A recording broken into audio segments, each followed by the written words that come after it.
2021. The time now is 10:08 a.m. And did call the meeting to order. So let's go ahead and get a roll call and then we can go on from there. Good morning, honorable committee members. Honorable Elmer Begay. Honorable Elmer Begay. Honorable Elmer Begay did not answer roll call. Honorable Key Allen Begay Jr. Honorable Key Allen Begay Jr.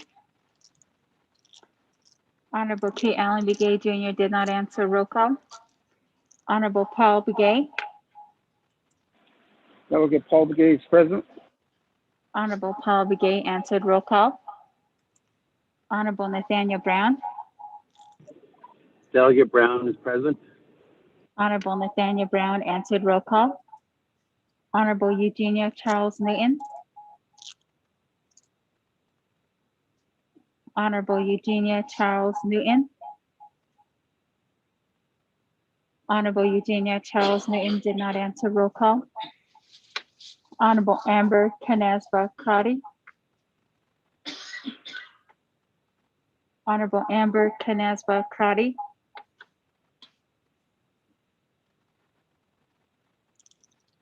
Honorable Amber Canasba Crotty did not answer roll call. Honorable Speaker Seth Damon. Honorable Speaker Seth Damon is present. Honorable Herman M. Daniels Jr. Honorable Herman M. Daniels Jr.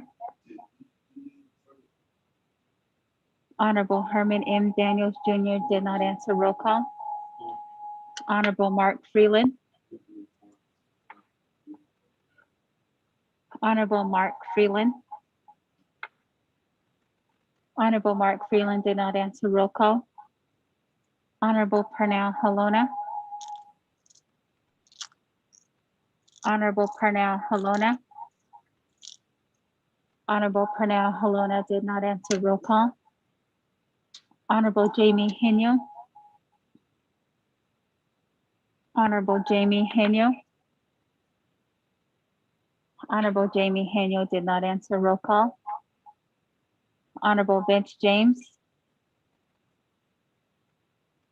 Honorable Vince James. Honorable Vince James did not answer roll call. Honorable Rick Nez. Honorable Rick Nez. Honorable Rick Nez did not answer roll call. Honorable Carl Slater. Delegate Slater present. Honorable Carl Slater answered roll call. Honorable Raymond Smith Jr. Honorable Raymond Smith Jr. Honorable Raymond Smith Jr. did not answer roll call. Honorable Wilson Stewart Jr. Honorable Wilson Stewart Jr. Honorable Wilson Stewart Jr. did not answer roll call. Honorable Charlene So. Honorable Charlene So. Honorable Charlene So did not answer roll call. Honorable Daniel So. Honorable Daniel So. is present. Honorable Daniel So answered roll call. Honorable Eugene So. Hope, conscious, hope. Honorable Eugene So answered roll call. Honorable Otto So. I am present. Thank you. Honorable Otto So answered roll call. Honorable Thomas Walker Jr. Honorable Thomas Walker Jr. Honorable Thomas Walker Jr. did not answer roll call. Honorable Edison Winika. Honorable Edison Winika. Honorable Edison Winika did not answer roll call. Honorable Edmund Yazzie. Honorable Edmund Yazzie. Honorable Edmund Yazzie did not answer. Roll call.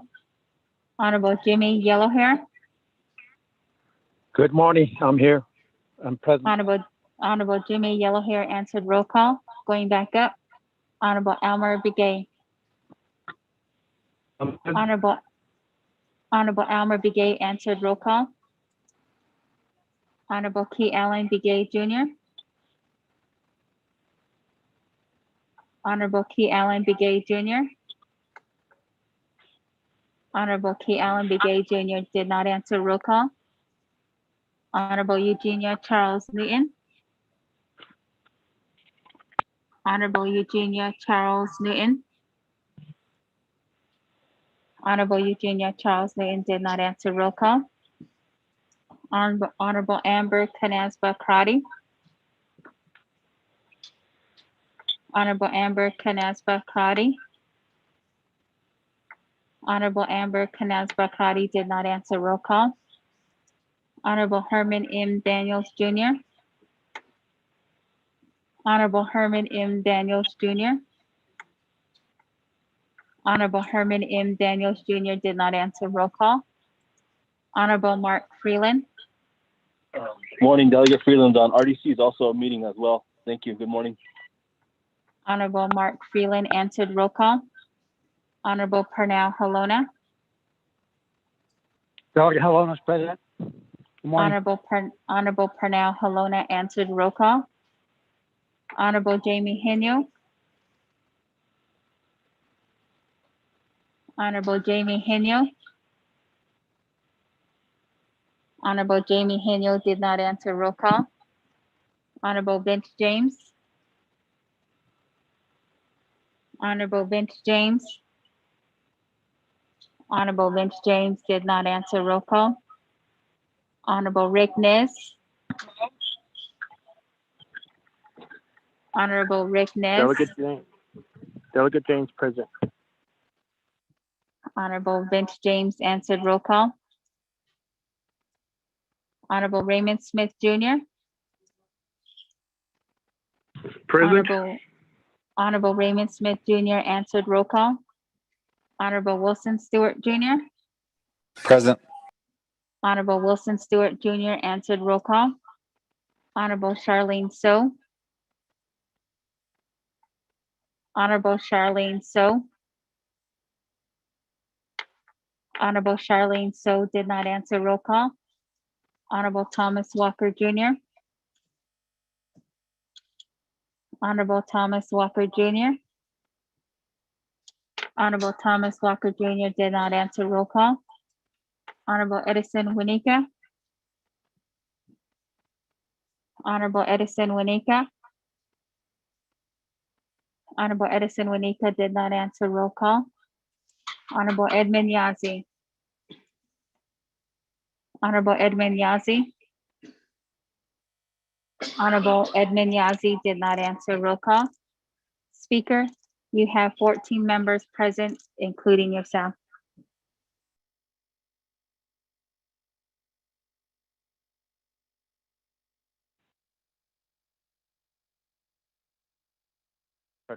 Winika is here. Thank you very much, colleagues. Thank you very much for being on the line here with us. Good morning, Alvaro Winika. We'll add you on to the roll call. There's 15 members present here this morning. That does conclude that we do have a quorum here this morning.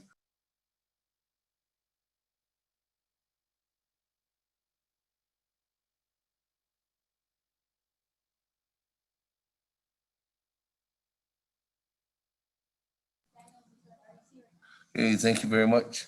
This morning we had there was a Office of Legislative Services meeting, and there was a prayer that was done by one of the staff members, Ms. Cornelia Gay, and she did a prayer this morning for the day. So we'll go ahead and accept that for the prayer for the invocation, colleagues, and then go ahead and continue moving on down. Thank you again, Ms. Begay, for the prayer and blessing of the day and blessing of the nation. Moving on down, colleagues, we are on recognizing guests and visiting officials. Is there any recognitions this morning?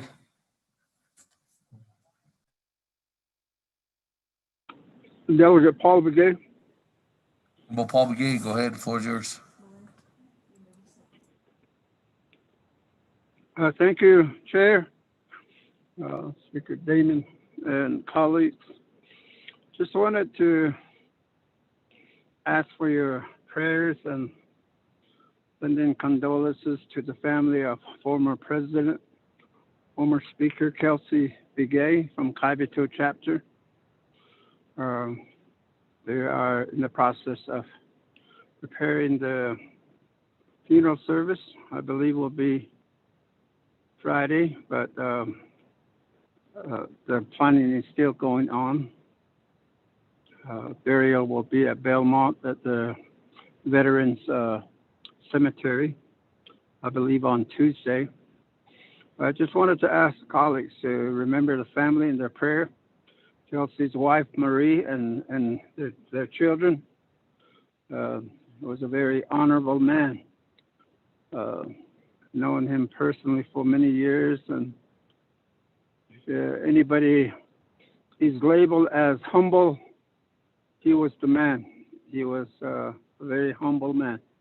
Just wanted to ask for your prayers for the family. Thank you, Chair. Thank you very much. Honorable BA, thank you very much for the recognition too as well, again, for former President Kelsey Begay.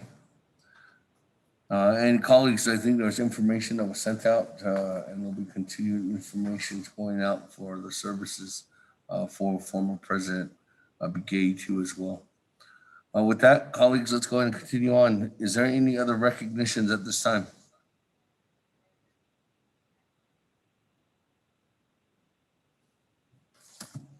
If there are none, let's go ahead and move on down. Review and adopt the agenda. Sarika, if you could read the agenda into the record.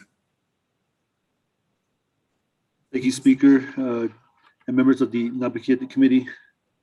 This is the Naabik'íyáti Committee of the 24 Navajo Nation Council Special Budget Hearing Meeting via telecommunication, Window Route Navajo Nation, Wednesday, August 18, 2021. Proposed agenda, Presiding Chair, Honorable Seth Damon, Speaker, 24 Navajo Nation Council.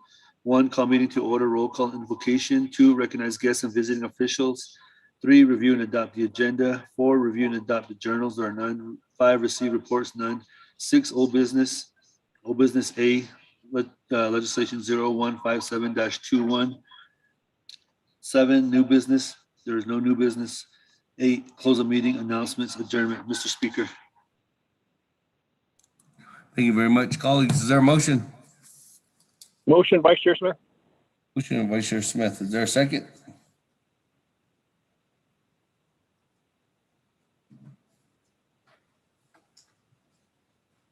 Second, going second. Second, Delegate Paul Begay. Second by Chairman Daniel So. That, colleagues, any comments, questions? Going twice. Only 3 times. Let's go to board, accept the agenda today. Or approve the agenda.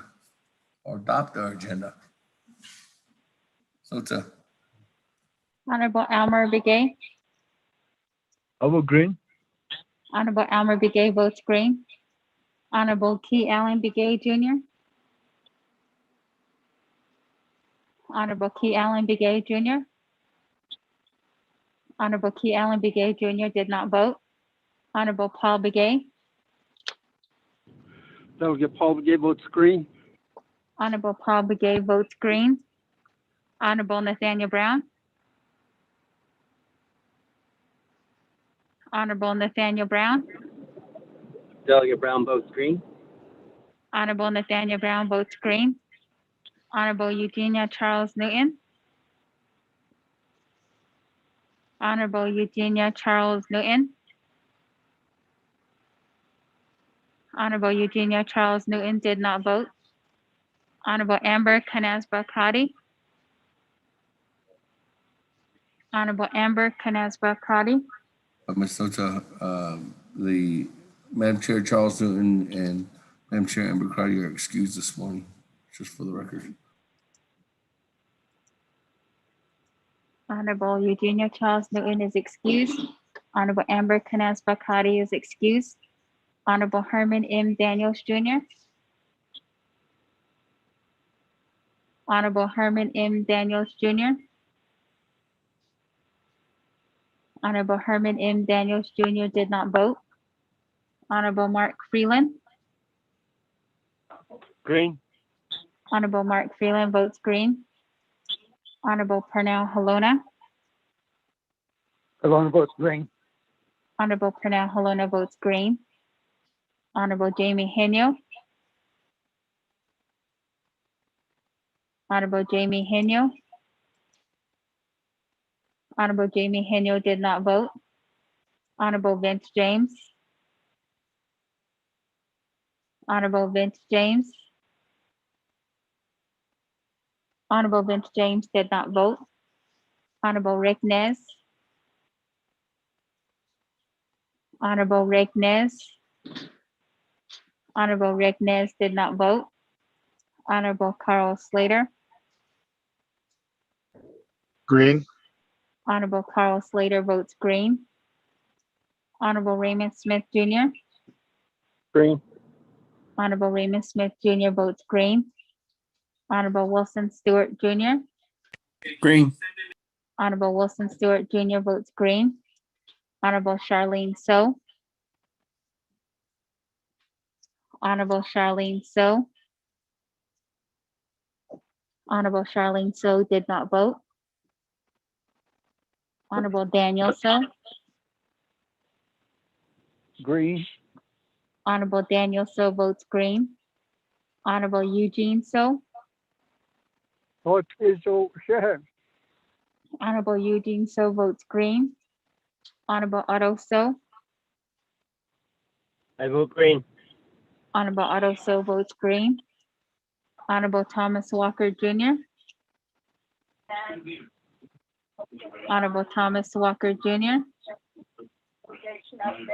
Honorable Thomas Walker Jr. did not vote. Honorable Edison Winika. Honorable Edison Winika. Honorable Edison Winika did not vote. Honorable Edmund Yazi. Honorable Edmund Yazi.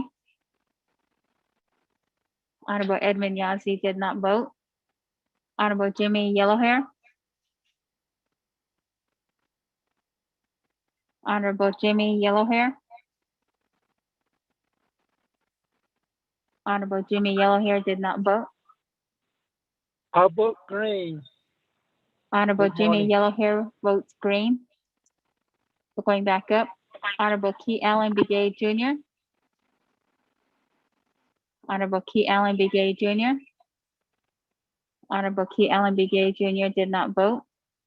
Honorable Herman M. Daniels Jr. Honorable Herman M. Daniels Jr. Honorable Herman M. Daniels Jr. did not vote. Honorable Jamie Henyo. Lahenio votes green. Honorable Jamie Henyo votes green. Honorable Vince James. Honorable Vince James.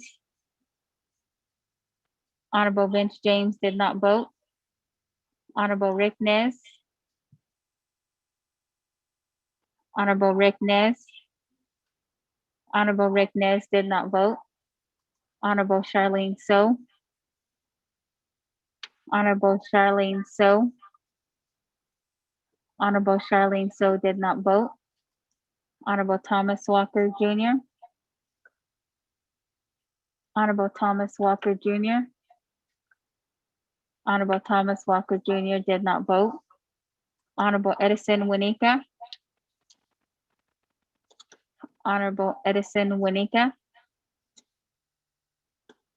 Honorable Edison Winika did not vote. Honorable Edmund Yazi. Honorable Edmund Yazi. Speaker, with a vote of 13 in favor, 0 opposed, and chair not voting.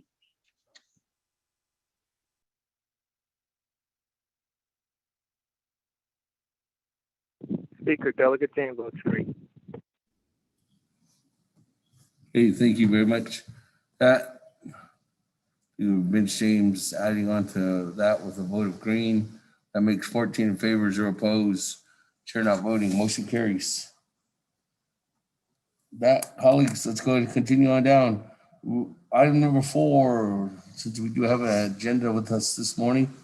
Read and adopt the journals. At this time, there are none, so let's go ahead and move on down. Item number 5, receiving reports, there are none. Moving on down, item number 6, A, legislation 0157-21. That, colleagues, at this time, this legislation is sponsored by myself, co-sponsored by Honorable Stewart. I respectfully request for a pro tem chair at this time.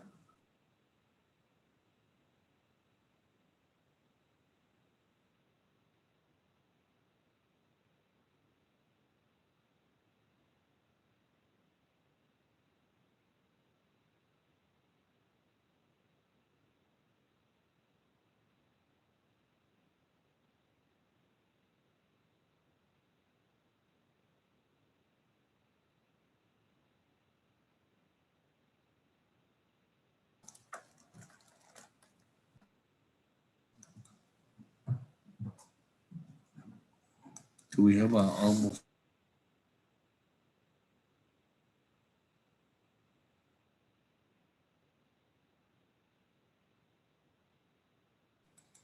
Again, colleagues, is respectfully requesting a pro tem chair at this time.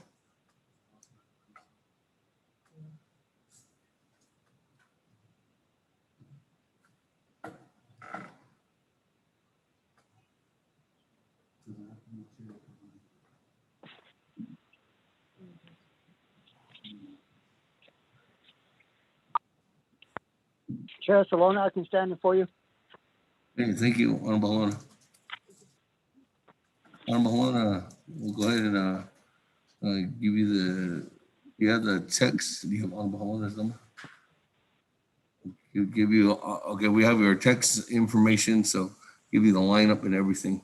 So at this time, I'm gonna toss the virtual gavel your way. Honorable Halona, for our gavel's yours.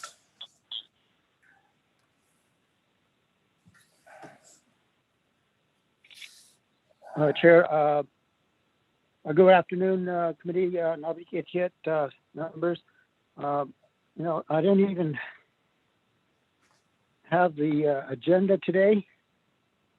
I've been waiting for it to come in.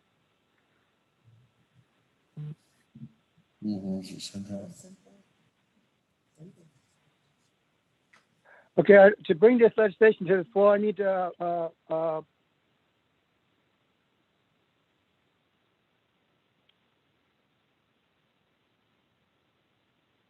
need a motion to bring this legislation off the table.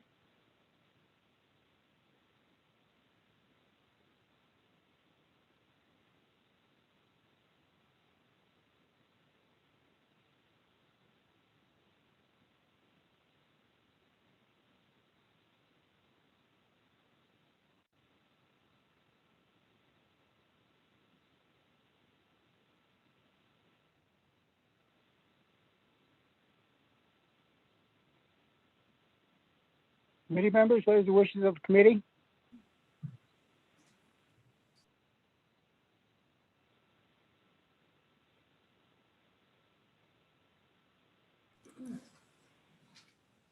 This is Delegate Henyo, Shinanda, Pro Tem Chair. Motion by Delegate Henyo to bring the legislation off the table. Delegate Paul Begay. And second by Delegate Paul Begay. Questions, comments?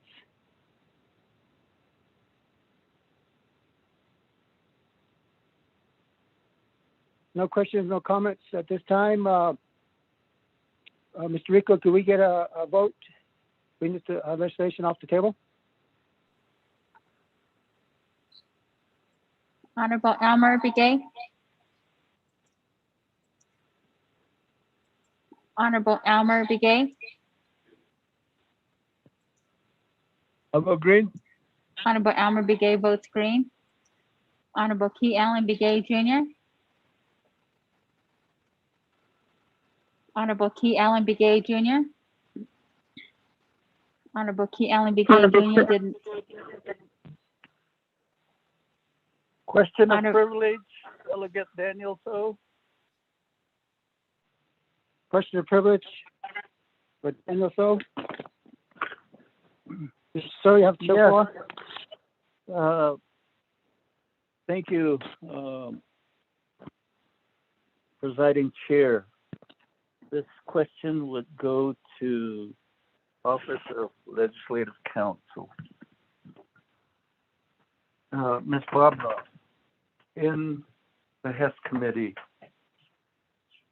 budget hearings, we heard from the programs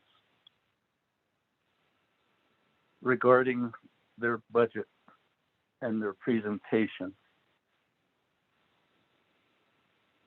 Once we had visited those budgets, then we addressed the legislation and moved them forward to the BNF.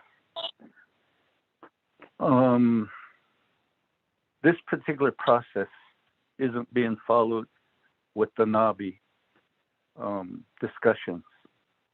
So how do we best address, let's say, questions that we have to the programs and departments within this budget? Presiding Chair. Thank you, Delegate So. Ms. Barbara? Thank you. Good morning. So this is Dana Bobroff, Chief Legislative Counsel. And there were two different processes followed by the committees during the budget hearings. One was the process that, for example, Budget and Finance Committee followed. Budget and Finance Committee just handled their budget legislation as just regular legislations. They brought them up, read them into the records, then had the sponsor and the programs present, did amendments, and then passed the legislation. So that's one process. The other committees did a different process, which was actually recommended by Office of Legislative Counsel if that committee did not want to follow the regular meeting process. And that was to receive a presentation, a report, a presentation in report mode. So it was listed on their agendas as a report from each division, and the division and the programs during part of their presentation slash report went all the way through their budgets in detail. The committees asked questions. At the end of those reports, recommendations were made for amendments. The reports were then accepted, and then there was a special meeting, or the next half of the budget meetings, wherein the legislation was called up, read into the record, amendments were made, and then the legislation was voted on. This last process that I described worked well, and I would have to say particularly well for those programs that had a lot of exchange of exhibits, amendments, and such, because legislation can only be tabled once. And if you tabled it the second time, it would die. So that's background. Today, NABI is set up as a regular meeting process. The budget will, legislation being read into the record. I guess that was at the last meeting, then recalled today. Then presentations will take place. Delegates will have the opportunity to question the programs propose amendments, which will of course be voted on, and then vote on the legislation at the end. So it'll be handled like regular legislation. The one thing that will happen today is that the legislation's already been tabled once. So you run into some issues if you feel like you need to table it again. So that's something we'll need to be aware of. So that's what I have as to how the process will work today, or how it's set up. Thank you, Chair. I hope that answers your question. Thank you, Ms. Barbara, for that explanation. Delegate So, Daniel So, any further comments? Thank you. I just wanted to make sure we all understood the process. Appreciate the opportunity to pose the question. Back to you, Presiding Chair. Thank you very much, Delegate So, and Ms. Barbara, thank you for that. Will you please continue with the vote? Honorable Key Allen Begay Jr.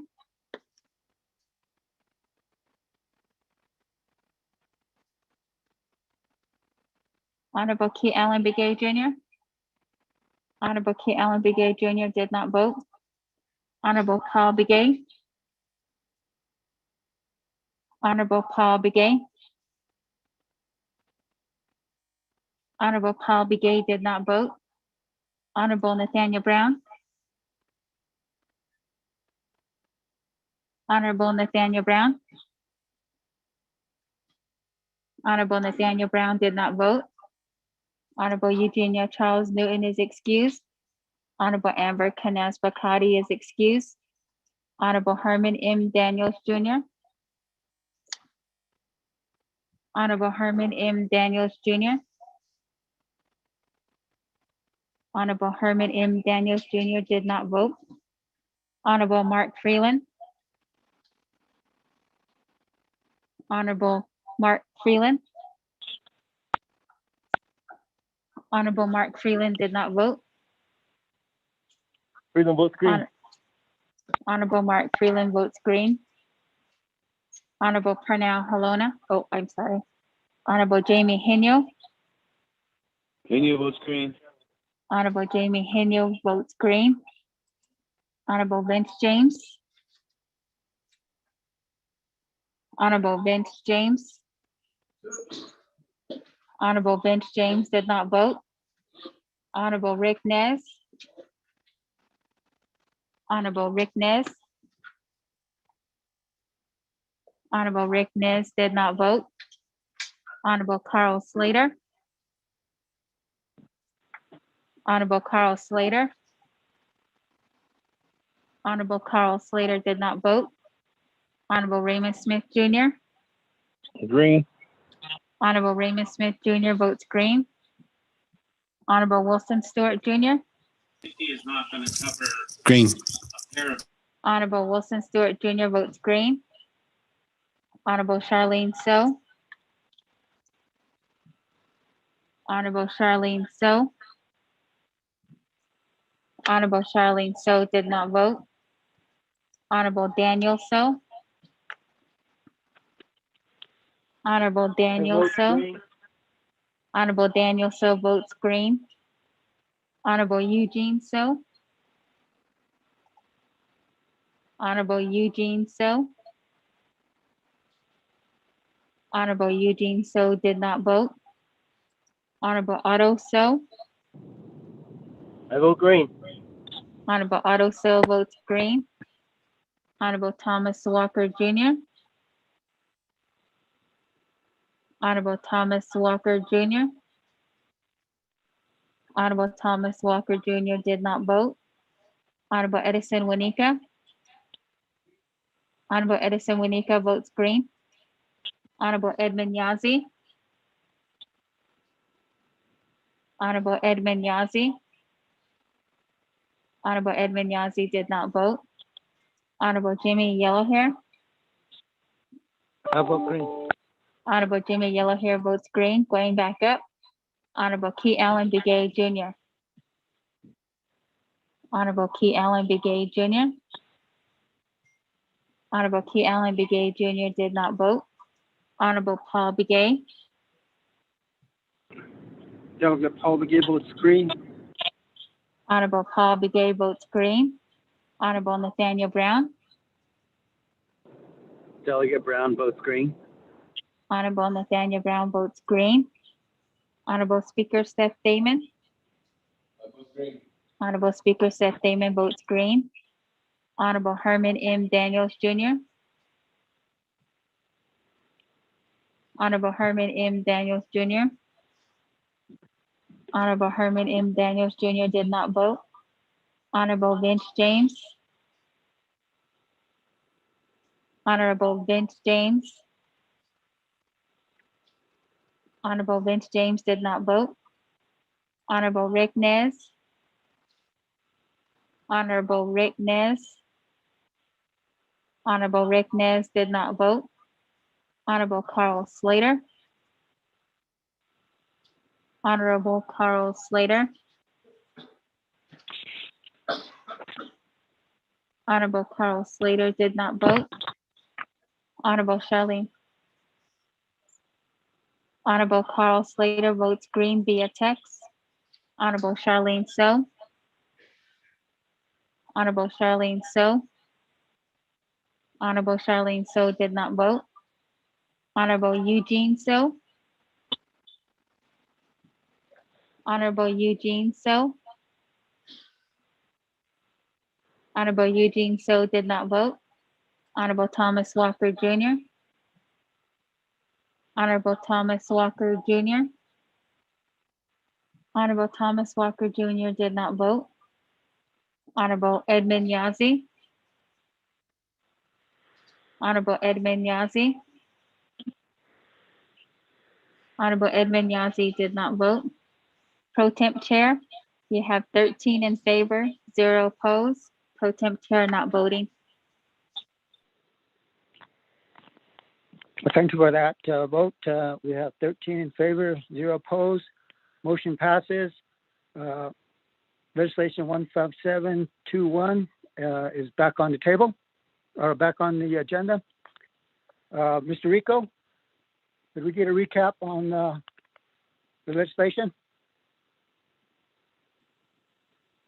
Thank you, Chairman Pro Tem and members of the Naabik'íyáti Committee. Tracking number 0157-21, an action relating to the Naabik'íyáti Committee approving and recommending to the Budget and Finance Committee the proposed fiscal year 2022 budget for the Navajo Nation Legislative Branch, sponsored by Honorable Speaker Damon and co-sponsored by Honorable Wilson C. Stewart Jr.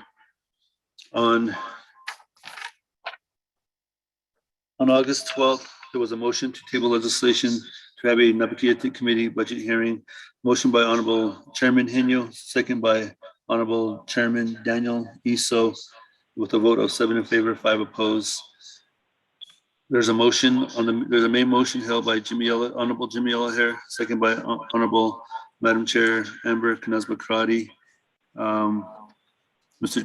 Chair Pro Tem, we did finish with the OMB report, and I believe we were on the presentation by the sponsor when it was before it got tabled. Chairman Pro Tem. Thank you for that recap, Mr. Rico. We're back to the presentation. We have Question any of privilege? questions? Question of privilege, Vice Chair Smith. Question of privilege, Vice Chair Smith, you have the floor. Thank you, Pro Temp Chair, Naabik'íyáti Committee. This question goes to Legislative Council. We have recalled the legislation. However, we have the motioning party and second of the main motion. We have the main motion that's present, but we don't have the second. How does that, this seconding motion of the legislation is excused. So that we need to reestablish the second for this legislation. on the main motion. That's my question to Legislative Council, just to be in order. Thank you. Thank you, Delegate Smith. Ms. Barbara?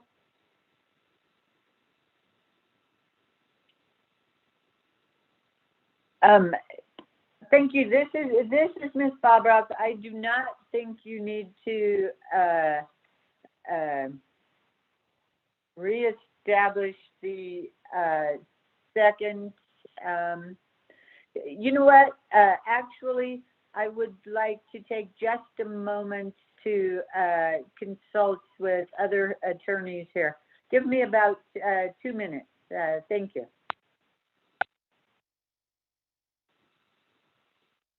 Well, thank you, Ms. Barbara. We'll be standing by for you.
Thank you. This is Ms. Bobroff. I am back. I did confirm with other attorneys in the Office of Legislative Counsel, and no, I was correct to begin with. You do not need to redo the second to the main motion.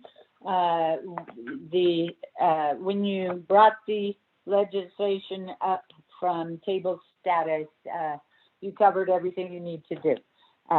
Thank you, Chair and Vice Chair Smith.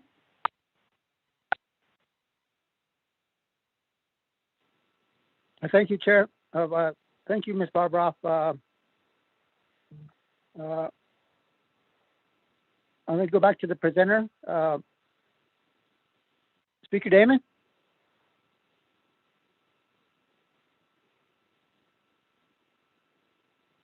Thank you very much, Mr. Pro Tem Chair, and thank you, members of the Navajo Nation Council.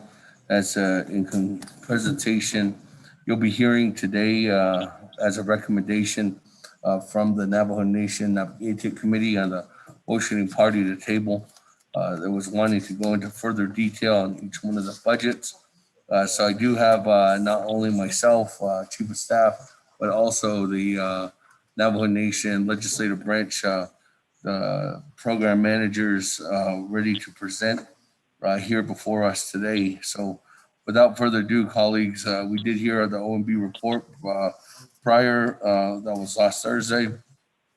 I'll go ahead and move on down to the Navajo Nation Council, and then the Budget and Finance Committee, and then we'll go into the Navajo Nation Labor Commission after that. So I'll have Ms.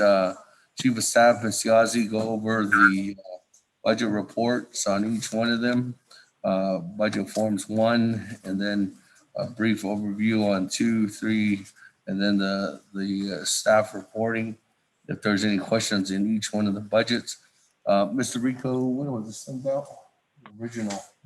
When was this sent out? I do believe this, the original budgets are scanned and sent out on August 12th. On August 12th. So colleagues, you should have that, the full budget for all 24 broke down budgets, colleagues, for the legislative branch. And then also there was a recommendation too as well at the Naabik'íyáti Committee last Thursday to have a request for broke down options on the travel for each one of the committees. We did send that out this morning too as well. And then also there was recommendations on how the Navajo Nation funds were being utilized, additional funds. So in the presentation, we can go over that at each one of the different specific areas on where those funds were actually given up and divvied up to. All the UUFB, unmet need budget colleagues for the legislative branch were fulfilled. The only ones that were not fulfilled the only ones that were not funded and given any kind of UUF unmet need dollars to was the Navajo Nation Office of Government Development and the Navajo Nation Human Rights Commission. And the reason why is because those two offices turned in their unmet needs budgets late. We are going to be working with them though, most likely to have an amendment by the time we get to the Budget and Finance Committee's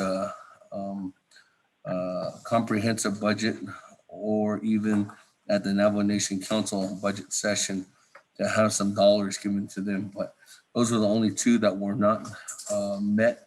We did get the unmet needs budget specifically to the Office of Legislative Counsel, Office of Legislative Services, Board of Election Supervisors, Office of the Auditor General, and then to the Legislative District Assistants who needed additional funding too as well.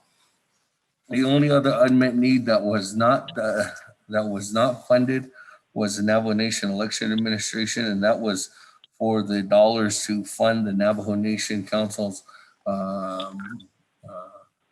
primary election for FY 2022. That is actually going through a different process as a recommendation moving forward through the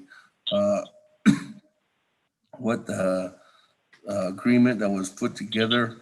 The president did indicate that he would utilize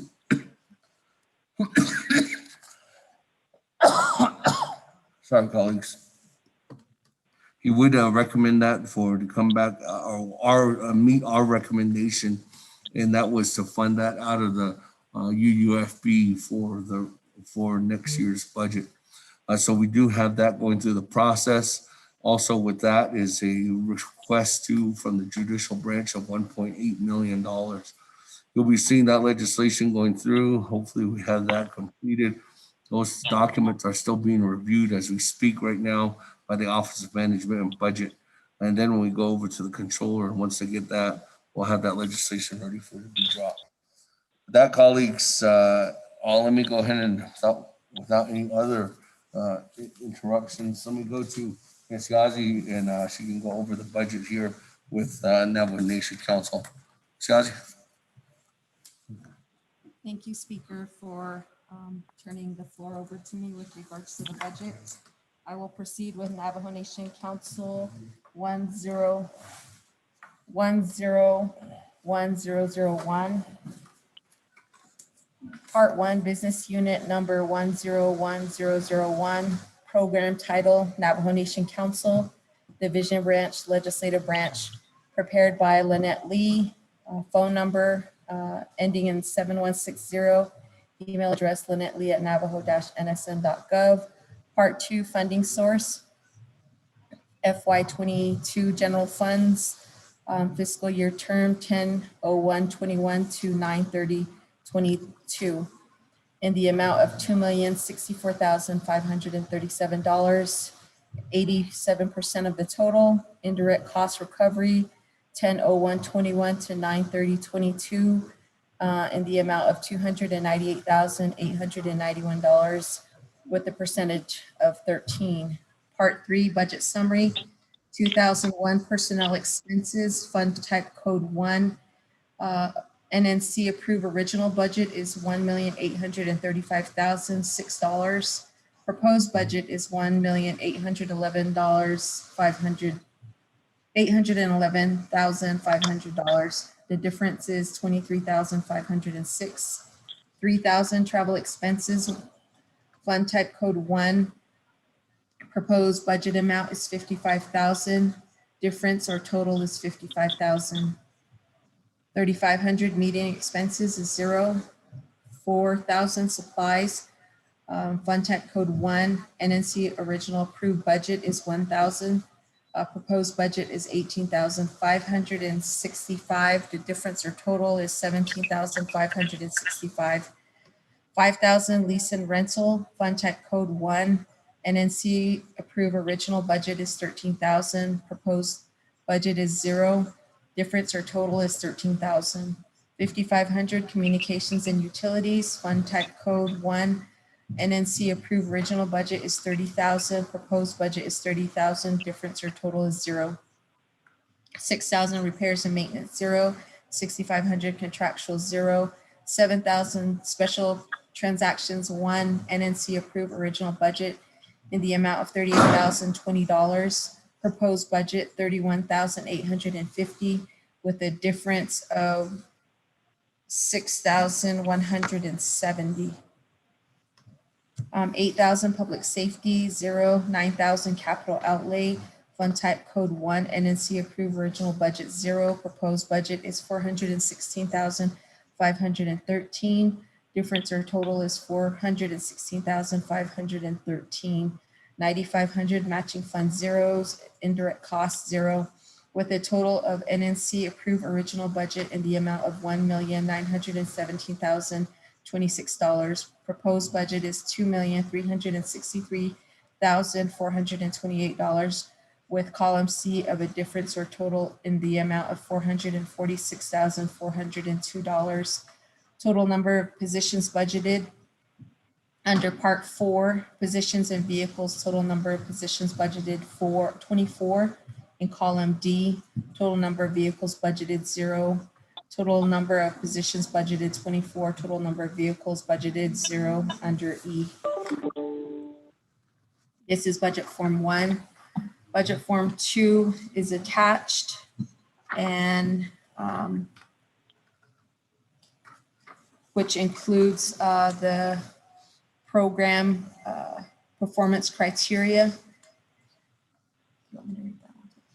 and also the attachment of the listing of positions, assignments by business units.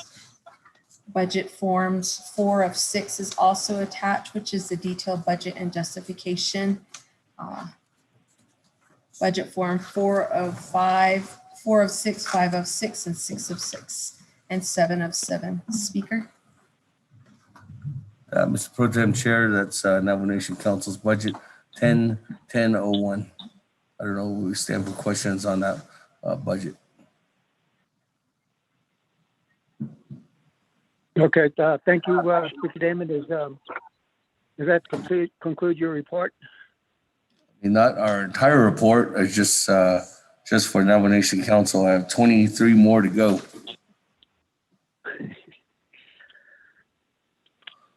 Okay, Unless if you want me to continue. Point of order, Pro Tem Chair. This is Point of Del order. Eugenio. Del Eugenio? Yes, Floor. kaya National Pro Tem Chair and National Naabik'íyáti Committee. I was hoping we would be a little bit more formal in this budget hearing. We are in a budget hearing, are we? Are we in a regular Naabik'íyáti meeting? Because in a budget hearing, as how we conducted our hearings, we had a listing of who was going to present on A, and then B, C, D, E, and so forth. And then you would swear in your presenters. Then you would have OMB on the line to do a budget report, OMB report on the budget to determine, okay, this is what's in the budget, what's plan of actions, is there conditions of appropriations and so forth. And so I'm just kind of confused, Shananta, here as trying to listen, and I'm trying to look for the agenda as who's who and who's coming up. Shananta, Pro Tem Chair, thank you.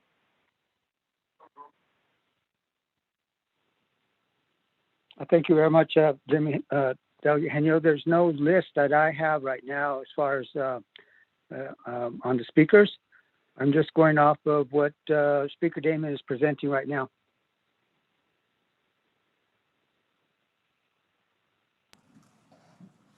Mr. Pro Tem Chair, Speaker Damon? Pro Tem Chair, just to, there was a presentation from OMB before the tabling legislation, but I don't know if OMB is on the line, but if they are, if there's any questions to them, you might direct those questions to them too as well, for many of the Naabik'íyáti committee members. Thank you, Damon, Speaker Damon. OMB, is there anybody from OMB on the line?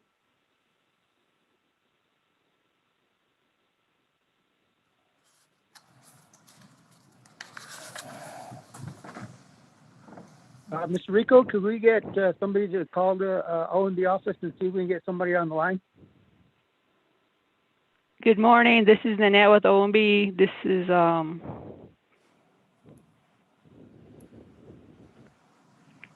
Can you hear me? Yes, ma'am.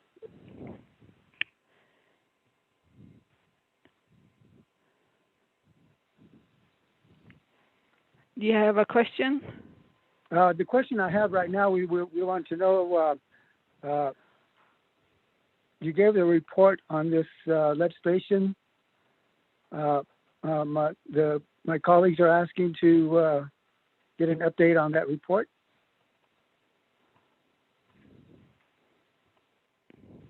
The report was read in on last week, and we gave the the 2022 fund type budget summary. We gave the third quarter performance expenditure report. We gave the third quarter performance assessment, the third quarter plan of operation status, and the legislative concerns. What questions do you have? You want me to read the whole report in again?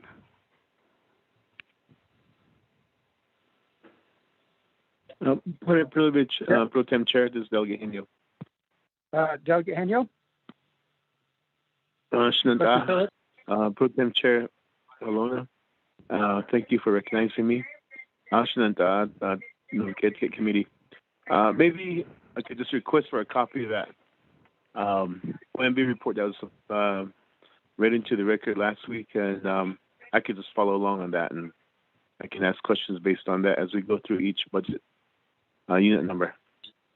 Thank you.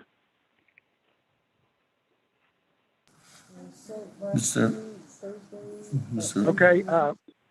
Pro Tem Chair, this is Speaker Damon. Speaker Damon? Just for the record, that OMB report was sent to members of the Naabik'íyáti Committee last week, Thursday, at 10:21 a.m. And Mr. Rico is going to send it out again.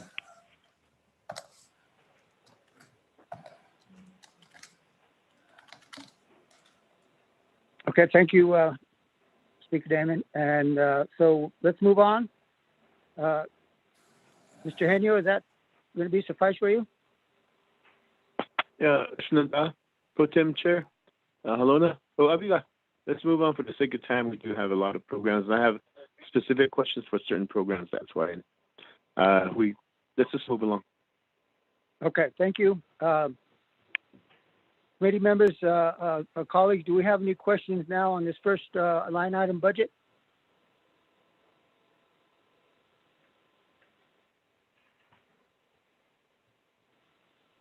Hearing none, Speaker Damon, can we go ahead and proceed with the next round? Yes, Mr. Pro Tem Chair, I have number two. Colleagues, the way I'm reading this, and I'm sorry Chairman Henyo just brought that up, it's just it's not on the agenda, but it's just the way the budgets are proposed. We're doing it in order of the account numbers. The way it was scanned was from 1 to 24, and that was sent out again last Thursday, and we'll send it out again. So just the first 5 programs just that you'll hear from is Nomination Council, Budget and Finance Committee, Nomination Labor Commission, Office of the Speaker, and then Nomination Government Development. And then we'll go to the next 5 after that. So at this time, Ms. Yazzie, if you could, Chief, if you could read in to the Budget Finance Committee 10-10-03. Thank you, Speaker, and thank you, Speaker Pro Temp. Good morning, 24th Navajo Nation Council. I will proceed to read off the Budget and Finance Committee report. Part 1, Business Unit Number 101003, Program Title, Budget and Finance Committee. Division Branch is the legislative branch prepared by Peggy Nakai, Legislative Advisor, phone number ending in 7590, email address peggynakai@navajo-nsn.gov. Part 2, Funding Source, General Fund from 10/1/21 to 9/30/22 in the amount of $21,576 with 66% of the total. Indirect costs 10/1/21 to 9/30/22 in the amount of $11,310 with 34% of the total, with a grand total of $32,886 at 100% of the total. Part 3, Budget Summary, 2001 Personnel Expenses, Fund Type Code 1, NNC Approved Original Budget, Column A, 22,100, Proposed Budget, Column B, 19,138, Column C, Difference or Total, $2,962, 3,000 Travel Expenses, Fund Type Code 1, NNC Approved Original Budget, Column A, 1,000, Column B, Proposed Budget, $13,609, Column C, Difference or Total, $12,609. 3,500 Meeting Expenses, 0, 4,000 Supplies, Fund Type Code 1, NNC Original, Approved Original Budget, 6,000, Proposed Budget, 0, Difference or Total, Column C, 6,000, 5,000 Lease and Rental, Fund Type Code 1, NNC Approved Original Budget, 1,500, Column B, Proposed Budget, 0, Column C, Difference or Total in the amount of 1,500. 5,500 Communications and Utilities, 0, 6,000 Repairs and Maintenance, 0, 6,500 Contractual Services, 0, 7,000 Special Transactions, Fund Type Code 1, NNC Approved Original Budget, Column A, $1,155, Column B, Proposed Budget, $139, Column C, Difference or Total in the amount of $1,016, 8,000 Public Assistance, 0, 9,000 Capital Outlay, 0, 9,500 Matching Funds, 0, Indirect Costs, 0. In the total amount of Column A, NNC Approved Original Budget is $31,755. Column B, Proposed Budget, $32,886. Difference or Total in Column C is 1,131. Part 4, Positions and Vehicles, total number of positions budgeted, 0. Total number of vehicles budgeted, 0. That is Budget Form 1. Budget Form 2 of 3 for the Navajo Nation Program Performance Criteria is attached. Budget 3 of 3, Budget Form, Detailed Budget and Justification. Budget Form 4 is attached. Pro Temp Speaker. That, Mr. Pro Tem, that concludes the presentation. Second budget, 10-10-03, which is the Budget and Finance Committee. Do we have any questions, colleagues, on the budget report for DNF?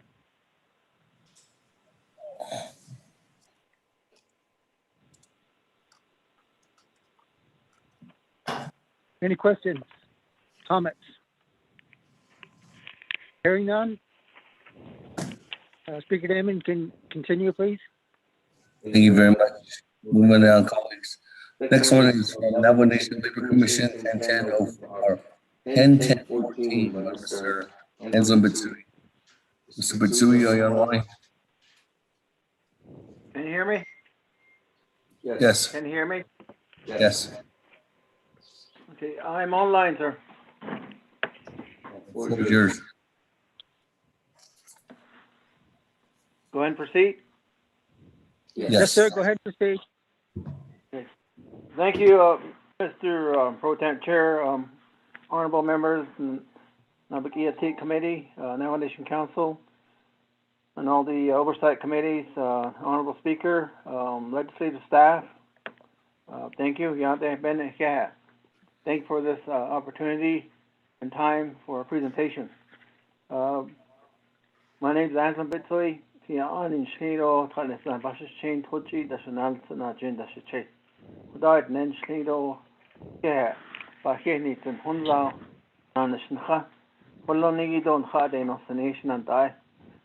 Business Unit 101014, Navajo Nation Labor Commission, Legislative Branch. Proposed budget, FY 2022 general funds, 276,400. Indirect cost funds, 33,081.00. GWA allocations, 5,387.00. Proposed budget personnel under 2,001, 244,455. Travel expense under 3,000, 3,500. Meeting expense 53,000. Supplies 4,000, 5,671. 5,000 account 1,000. 5500 communication utilities 1,000. 6,000 repairs and maintenance 3,000. 6,500 7,000 special transaction 3,742. Total amount of 314,868.00. Slightly, as far as general funds, basically the same amount from FY 2021. Slight difference in the indirect costs, and then GWA funding included in our budget. This is Form 1. Form 2 is our program performance measures and objectives. We have goal statement number 1, goal statement number 2, number 3, 4, and 5. If you wish so, I can go through in detail. And also our Form 3 is the list of personnel. Page 4 is our detailed budget justification. And from page 5, 6, and 7. We've also included Exhibit A, B, C, D, and E, which are attached. This was presented to the Law and Order Committee. Law and Order Committee has approved this presentation. The only addition that through Law and Order Committee's amendment was that we are requesting for the carryover to continue to assist the program in various accounts. Thank you, Shinadai. Thank you for that report. Colleagues, do we have any questions, comments?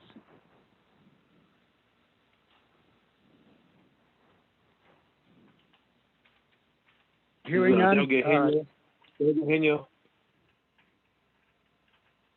Joe Eugenio, you recognize?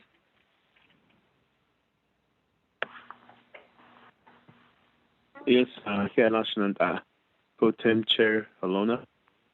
We are on the Labor Commission, right? Yes, sir.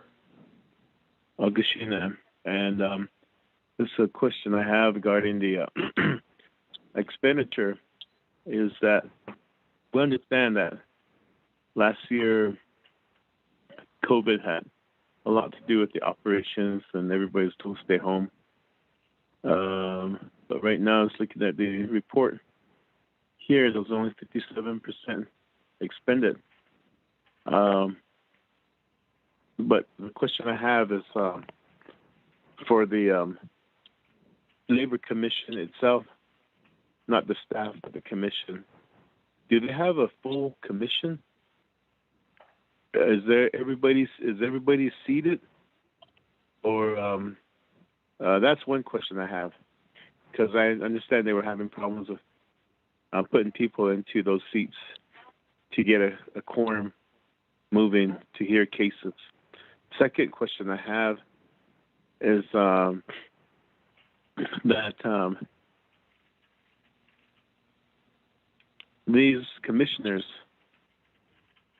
are they all local within the, let's say, within a 50-mile radius, or are they beyond the 50-mile radius that live outside the 50-mile radius? Is what I'm saying. Because I understand there's if a commission hearing is scheduled, then mileage would have to be paid, lodging, travel per diem, and lodging would have to be paid. So that's just one area I'm looking at. Then the third question I have is for this FY 21, how many hearings have actually taken place? Those are three questions I have, Shananda Pro Tem Chair. Thank you. Thank you, Jim, Mr. Del Eugenio. Speaker Damon? Thank you very much. I'll go ahead and refer those questions to Mr. Bitsui from Labor Commission. Mr. Bitsui? Thank you for the question, Shanadai. And then Speaker Damon and Pro Temp Chair. As far as expenditure, yes, it has seriously affected the not only our operation, but everybody's operation across the Navajo Nation, Shanadai. Even at home, Shanadai. We lost some of our loved ones. But as far as expense, Shanadai, as we recall, last year around this time, there was a question whether council, boards, and commissions were authorized to conduct meetings and hearings other than in person. So eventually the council passed a temporary legislation authorizing council, commission, and boards.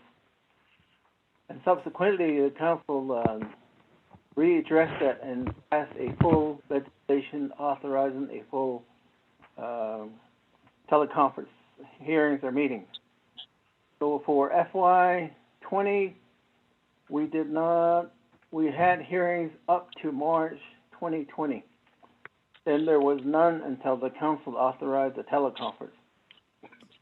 Following during rest of the FY 2020, Commission held some teleconference with councils and parties that had pending cases. I believe about 15, Doctor, 15 in FY 2020 after. Well, total FY 2020 was about, I would say, 25 hearings, in-person hearing, March 20, then teleconference following, I think it was somewhere around July, August 2020. FY 2021, Commission held at least 25 so far, at least about 30 teleconference hearings with attorneys and parties that have pending cases. And part of that is to encourage councils and parties to settle and resolve their cases. The measure in Taha case Dobana or Kahagi and he is also Hala Din Shodi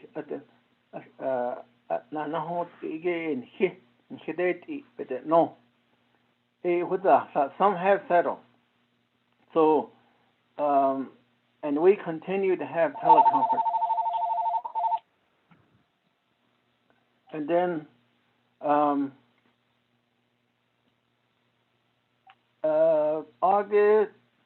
starting July 8th, we requested of the speaker to authorize in-person hearing. So at July 8th, the speaker authorized commission to proceed with in-person hearing. Commission has held 3 in-person hearings. And then the COVID-19 had resurged, Delta variants and other variants had resurged, and most of these attorneys are located in various locations, Denver, Albuquerque, Phoenix, so as employers. And then, so the question was, are we going to allow people come in off reservation onto the Navajo Nation to attend in-person hearings? So some of the attorneys requested to have most of the hearings continued. That's where we're at now. So, but we are still, so far, commission has had about 30 conference and hearings in FY 2021. As far as the commission, we had full commission at some point under the current legislation that was approved by the council, which is to have members of the NNBA being an advocate or a licensed attorney. We have 3 full commissions who are NNB members. They are the ones that preside here. And then there was a case that went to the Supreme Court, Bahi versus NECA. Supreme Court said, regardless, you need to use prior commission. So that Supreme Court opinion has authorized the commission to pull in prior commissions to continue to proceed with these hearings. So we have, as far as our commission is concerned, we are okay. Excuse me. 3 is appointed by the President of the Navajo Nation, confirmed by Naabik'íyáti Committee. 2 is appointed by Health, Education, Human Service Committee.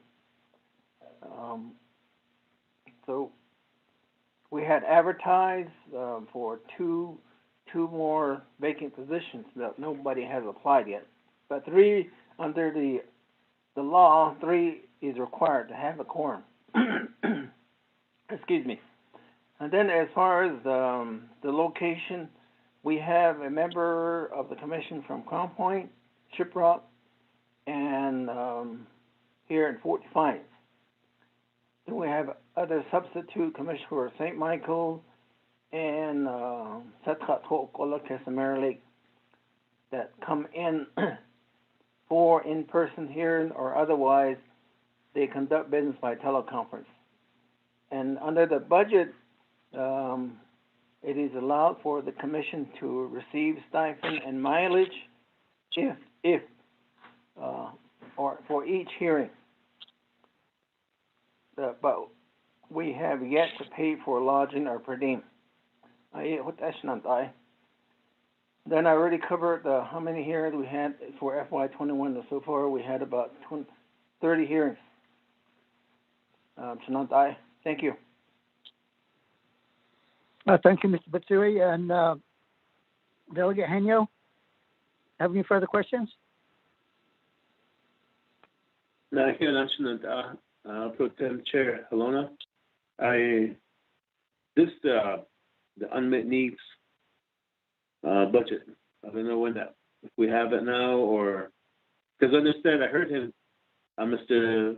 Mitsui, say that he needed carryover to continue the operations, and it sounds like they were busy even during this pandemic. But this unmet needs, as far as what they're looking at, unmet needs, comparing that to the carryovers. Thank you, Pro Tem Chair. Mr. Batsui? Thank you, Mr. Pro Tem Chair Halona, and Delegate Henio, Speaker, members of the NAVI Committee.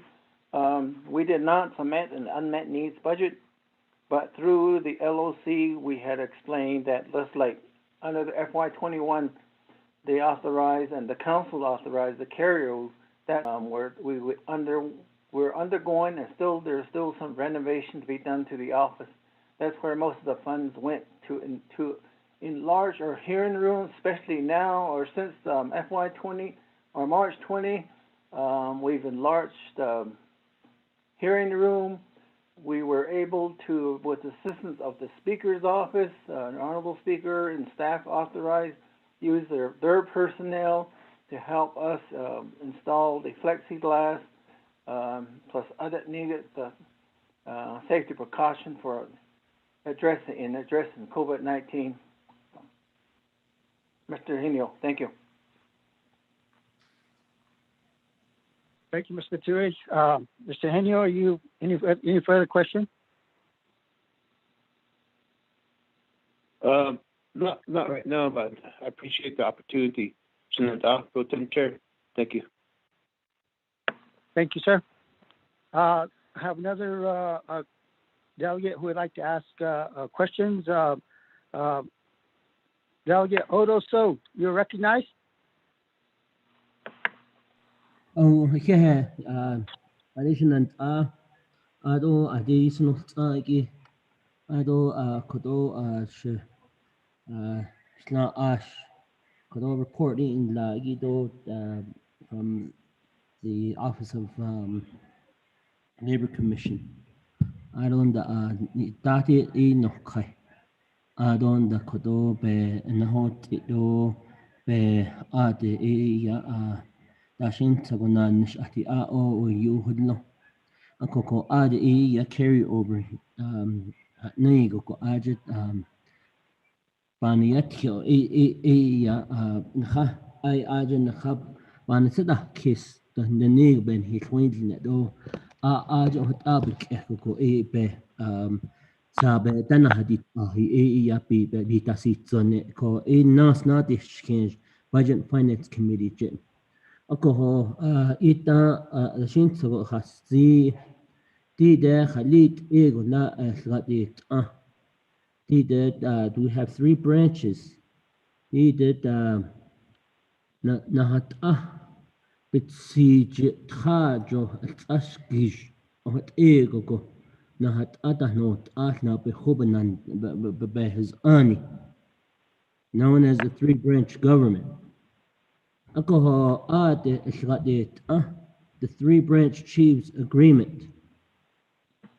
Echo a 3-branch chiefs agreement be has ani title 12 to be sota titled go kwa peso don niki large budget hearings what yahiki large based on Naabik'íyáti hiki large baby gun to bakata akonded hot in lady shin so go hot and alcohol did ya peso not so the 3-branch chiefs yeah got it ade bazati yin akot anant hadit ego tapitsa khatal ne koko khala it halt ego ko it ani hot ego ko ban sa kes ko na hat yego celeste yot kha ikin hat koko del chico kodo pa to hadit ego ta pa nda de til sosen khala ya hadit anko hot aben na khapik go hot 3-branch chiefs and in the pe has ani gunnet to be khada to be zota akonde we continue to follow that practice without a whole proper budget hearing to figure out the needs. Akonde di ada slati ani ek akodone nase ada beho hinan atal ego celestege trago taho ali opa ashin sago bandedil so bab lati be lanti be la dotle benna dishnini ni be his ani koje dashin sagon is so ya ke na go the title 1 so the yego ate ya ya hitos not ani baza ye yalki not ani ye khadet age not ani ade ye akahel zeniki tashin tsogopa ya baban si kistoli aron da aje to tashin tsogota inish the three branch chiefs بالباهزن تا إنشكي خاد لا يال نان ديتو ليتو خايك لا يا أبو هنيت ذاتو خاد لا يا أنت نوت أنكو آسيني هنان آن لنجي تخلت إيغو كدو بهز آني three branch chiefs agreement إيجي لا إيجي جاشي بهز آني دوبي استخدام دي أو كدو إخلاقيت كدو نجو الناس بيبا لا ودول نيخو باب النشأ بهجو كوا أشكيتنا أنش نيغون هنان يا يشكي president نيس يا أولتي لا أولتي دو كوجي دوت آسي ييغو بيه دات النيشتا أكو هو أكو دو آن خيخاد إيغو تا شو خد إيغو بيه بدات نيل إنسان أكو هو هد ونش نهت آن ليني باهستي إنسان أكو هو كدوني هنان آن ليني أتلستي دخلت إيغو كهنوت آخي إيا كاشين تسو إيا بانتكيت أوبن أجنشك إحكوكو إيا ياليكي هتان ديزني أنكو هو ديت أو كعب بيسو ناتان هذا هي نيشو تو دنيل زند أنا هل نادوت لي أرو أنا هتك هلون دون لي فيسن أكو هو نتشي إيا ديكي هتي ناسي كاش ليدت واشنطن ده بيسو نخاني خاي نليغو داشين تسوغو بكك احكيغو يا كون داشين تسو بشنها الجيشي يا هلو we have timelines كوت إذا ييغو آجل تو ييغو هنان نش يا ييغو بتنيل كاي بتشتهناتي كا أكو دي ده أوبا ديدو لشنان I don't Mr. Bitsui appreciate you reporting to the committee I don't with the pay that Jin hit that initial also the never Washington has argued that initiative machine so ya hinan nishin that it o guard that it ko dik al haji daigon hit na hal jiston hit hon hit at bi kha ko o hot ape na khanash edo o hot ko aje o hot oba hasit ole ko she yakot o nas bidol nihin Nas had the legislative budget, even when the budget gets to the council. Kodo beso del tondo ya shora. Ya lini ata be gada istango. Hazat hanishto lidansen. Be gada istango nat ani gada ko ya yizi. ليلي استوي يا آج خالتين ليني آج أزيتشي نات آني ليني والآغو كد نيل زدو لثنيو يلش خاتزي إيبا نش دي the fundamental law of the aspect of the Navajo Nation government.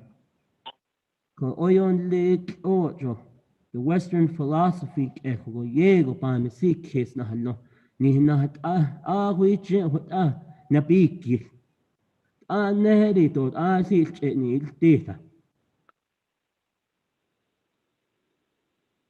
ko nihini ego shit akhadit ego sahaton nilsen ko hot aba hasit o hashi khad na hosa dandit ban sas kesit ego on khanash ishnan ado ade beshman an natin tra no hot ego asati khanet shiban so kes so ira hot abe tahist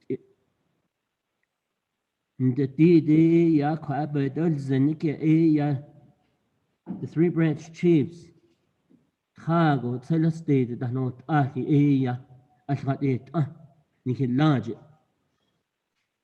Ado in the Ecuador Jope, Baba Kendi Kahape, Naspe, Bahot it Nito, Ala ya so ahot egon higit egot and then linian sakis. Najo, not only shitajo about whether it's in the executive branch, the legislative branch, and the judicial branch. Because all what Abba has said or little here are so.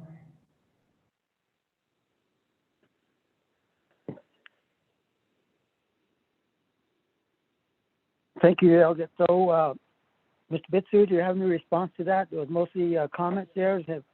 Have any questions in there? Ms. Bitsoy? Thank you, Pro Temp Chair. Okay, tonight Pro Temp, those speakers, those members of Naabik'íyáti Committee. Constant and General Sardin, he jihati, and Nishata, and Saki, Ado, no, Neda.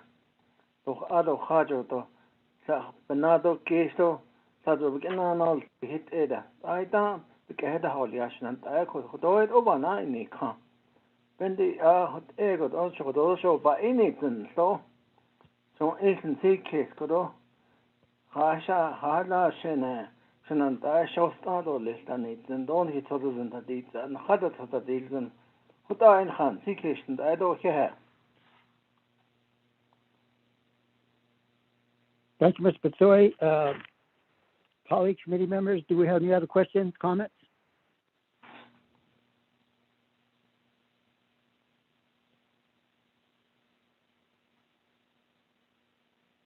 Hearing none.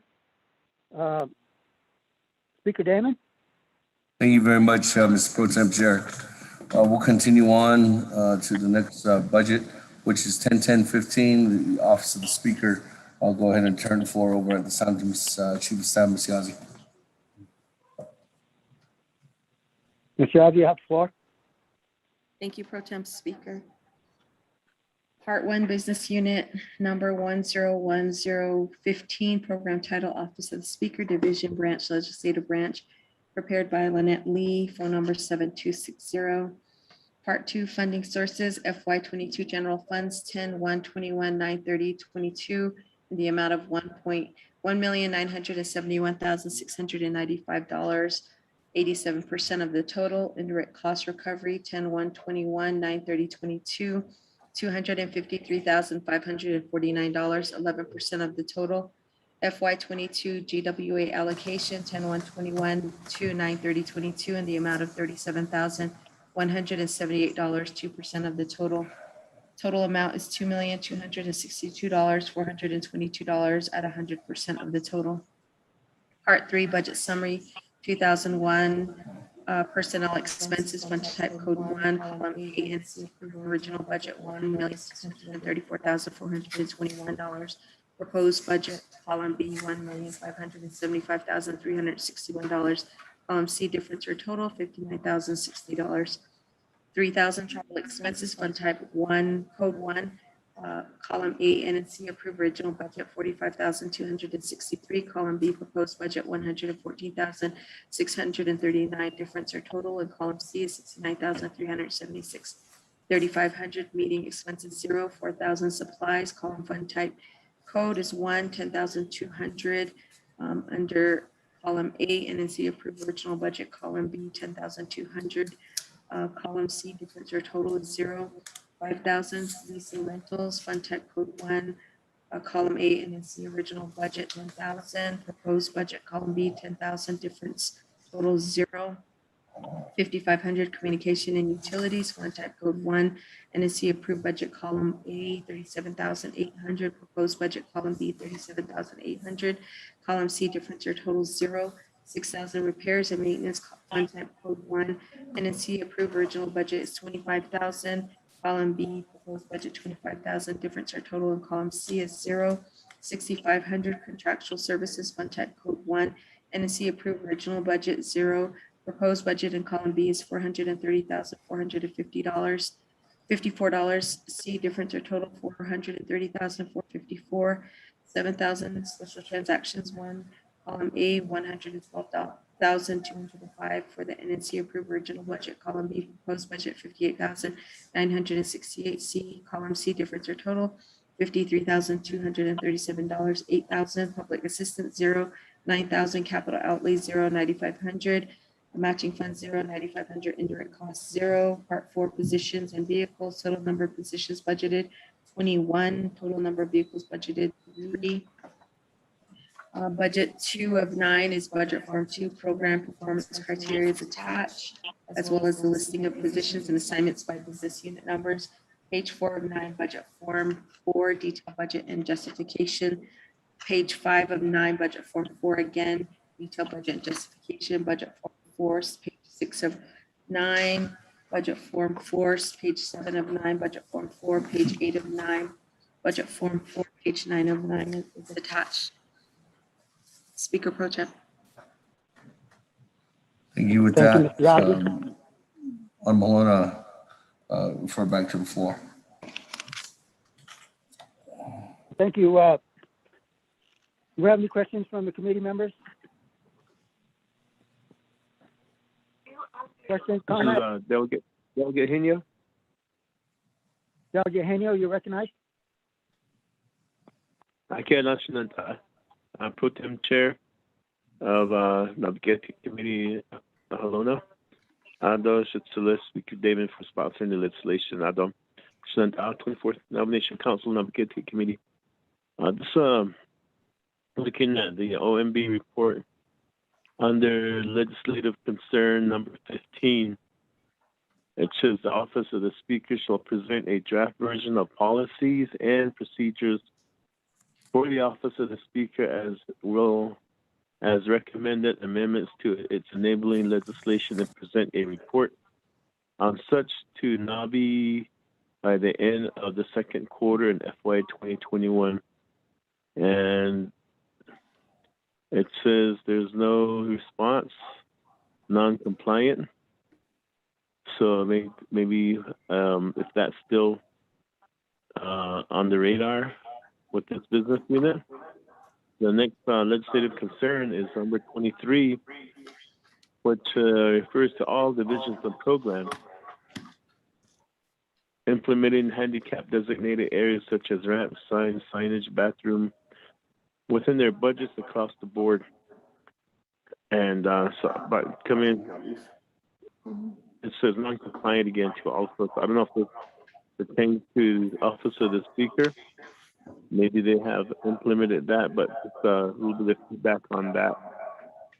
For now, Chair Halona. Thank you, Delegate Henio. Mr. Damien, do you have a response to that? Yes, Mr. Pro Tem Chair, as indicated, or we can reiterate the response. We did answer that question last Thursday when OMB did their presentation, so we can respond to that again. Ms. Yazzie? Thank you, Speaker Damon. Thank you, Pro Tem Speaker Halona. Ahiahat Naiden Kirigi, Chair Henio with the Budget and Finance Committee with regard to legislative branch concerns. Number 15 on the draft version of the Office of the Speaker's policies and procedures. Our office has been working diligently on the 4-part series of the policies and procedures. We do have a rough draft that we can send out by the end of the day. Ms. Lynette Lee is responsible for the finance policies and procedures part of the policies and procedures. The IT section is responsible. The responsible party is Mr. Emerson Nota, as well as the communications department, Donovan Hanley, and the team there, Mr. Kyron Hardy, with the enabling of legislations. That's a culmination of the team as well. We have been working diligently on this specifically with the finance policies and procedures and identifying key opportunities with the issues at hand with current finance policies, which would be integrated with the council delegate policies to be inclusive to the finance policies and procedures for our office. So we are working on this and it is ongoing. So that is in progress right now. As stated, we can send that out to the delegation for feedback and input. And we're always open to any and all recommendations to ensure that we are successful with our policies and procedures. In response to legislative branch number 22 with the compliance of ADA, as you heard earlier by Mr. Anson Batui from Navajo Nation Labor Commission, our office has been working diligently with programs to assist them with compliances. ADA is extremely important in ensuring that we are maintaining integrity with OSHA standards as well as the construction industry standards when it comes to ADA. So with that said, we do have a timeline that we have in place. With the onset of COVID, it has set us back with regards to ensuring that we are ensuring that the standards for COVID and the social distancing and the CDC guidelines are implemented. However, we are still working together with our staff and working with all of the departments to continue the assessment with each of the programs. Chair Henio, I hope this answers your question. With that, Pro Tem Chair, you back to the floor. Thank you, Ms. Yazzie, for that. And Delegate Henio, have you further questions? Pro Tem Chair Luna, and thank you for the response.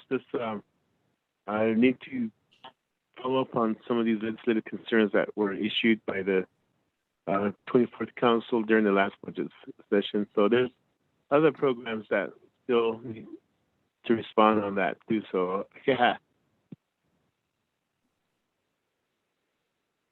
Thank you, Delegate Henio. Committee members, do we have any other comments, questions?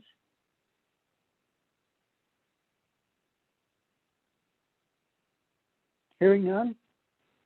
Speaker Damon, would you please continue? Thank you very much. With that, Mr. Pro Tem Chair, closing out on the fifth one right now, we'll go to Office of Navajo Government Development. And I think we have acting, is it?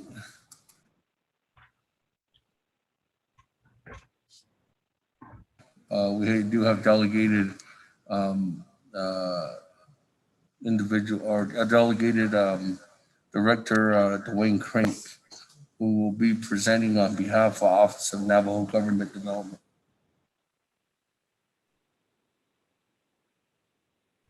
Mr. Crank, are you on? Yes, I am on, Pro Tem. Mr. Crank, would you proceed? Okay. Good morning, Pro Tem Chair and also Speaker and also delegates. My name is Dwayne Crank and I will be presenting for the Office of Navajo Government Development today, and which I will focus in on the program budget right now. So under part 2 of the program budget summary, fiscal year 2022 general funds, we put in 502,593. Fiscal year 2022 IDC, 59,201. GWA allocations is 12,607. If you go down to part 3, the budget summary, personal expenses, we did have an original budget for 472,288, but our proposed budget is for 471,081, difference of 1,207. Travel expenses is 18,000, excuse me, the original budget was 18,222. The proposed budget is 18,220 with a difference of $2. Meeting expenses, original budget was for 11,000. Proposed budget is for 12,500 with a difference of increase of 1,500. Supplies is for original budget was for 7,000. Proposed budget is 18,107 with an increase of 11,107. Lease and rental, original budget was for 4,500. Proposed budget is 7,460 with an increase of 2,960.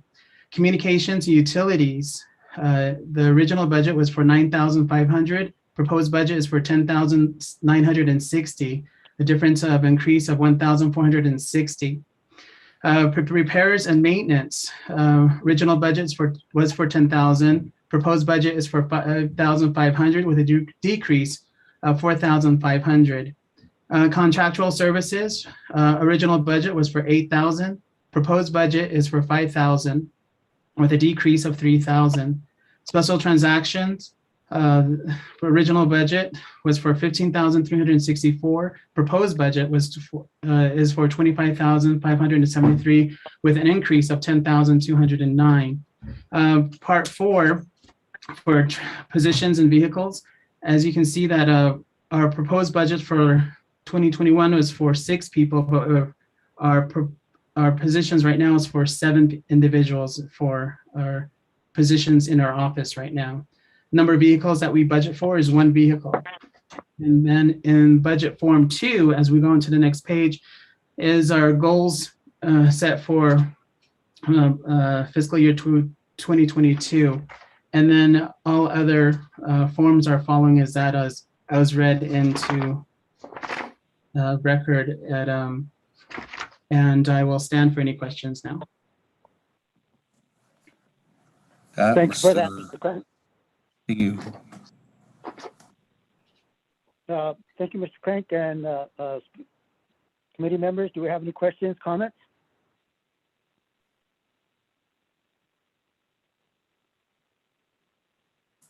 No questions. Doug Henio, you're recognized. Yes, Pro Tem Chair Halona, to Speaker Damon, and the budget for the Office of Naval Government Development. Just looking at the Form 2, which is the goal statement. ADG, there's 5 areas.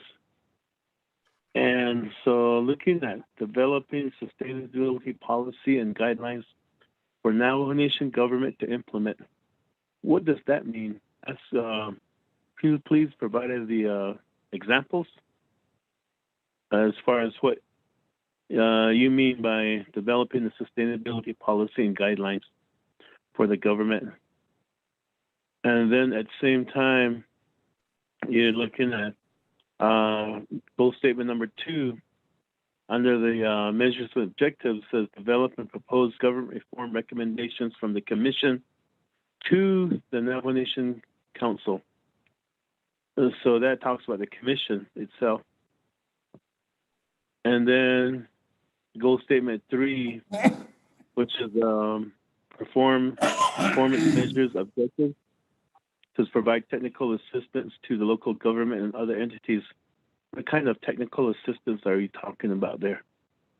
Give examples and what, how the Government Development Office plans to inject themselves into local government. Is that like chapters, school boards? So those are the 3 areas I'd like an explanation on.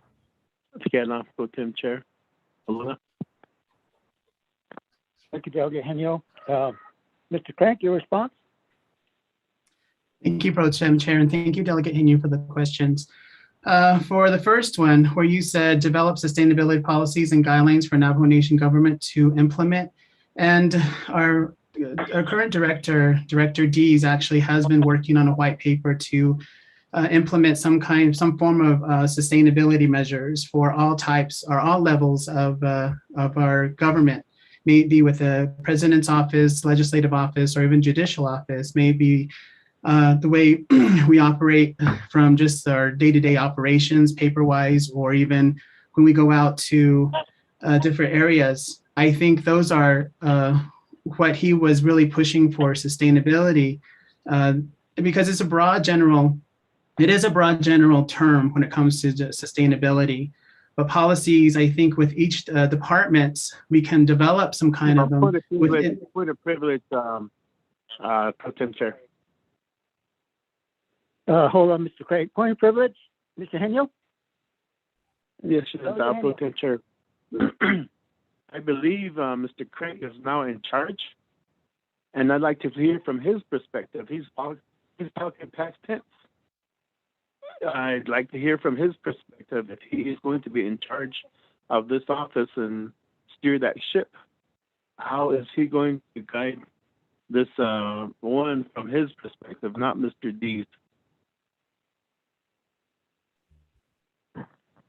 Mr. Craig? Okay, thank you again. I do apologize. Question of privilege, Delegate Daniel So. Hold on, Mr. Craig. Point of privilege, Delegate So. Delegate So, you're recognized. Thank you. Question to Office of Legislative Counsel. Ms. Barbara. Based on Chairman Henio's question and Mr. Crank's presentation, is it proper for me to ask a question on this development? Is the named director not in charge and the presenter is now in charge? And is it proper to ask personnel related questions during this segment of discussing the legislation and the budget presentations?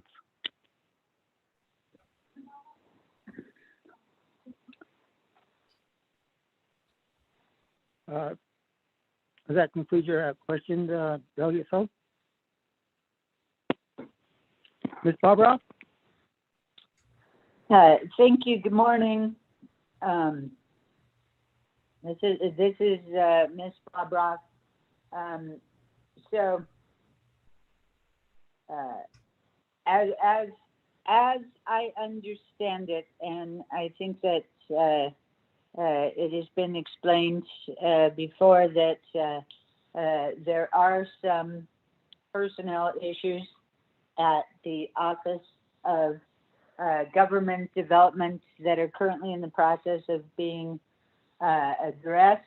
I don't have a lot of those details because Office of Legislative Counsel represents both the office and the commission, so we are conflicted out.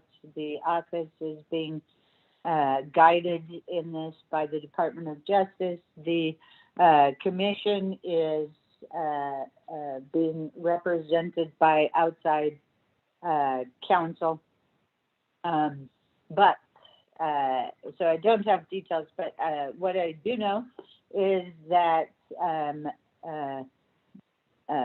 Mr. D is, my understanding, he is on leave, I believe, administrative leave.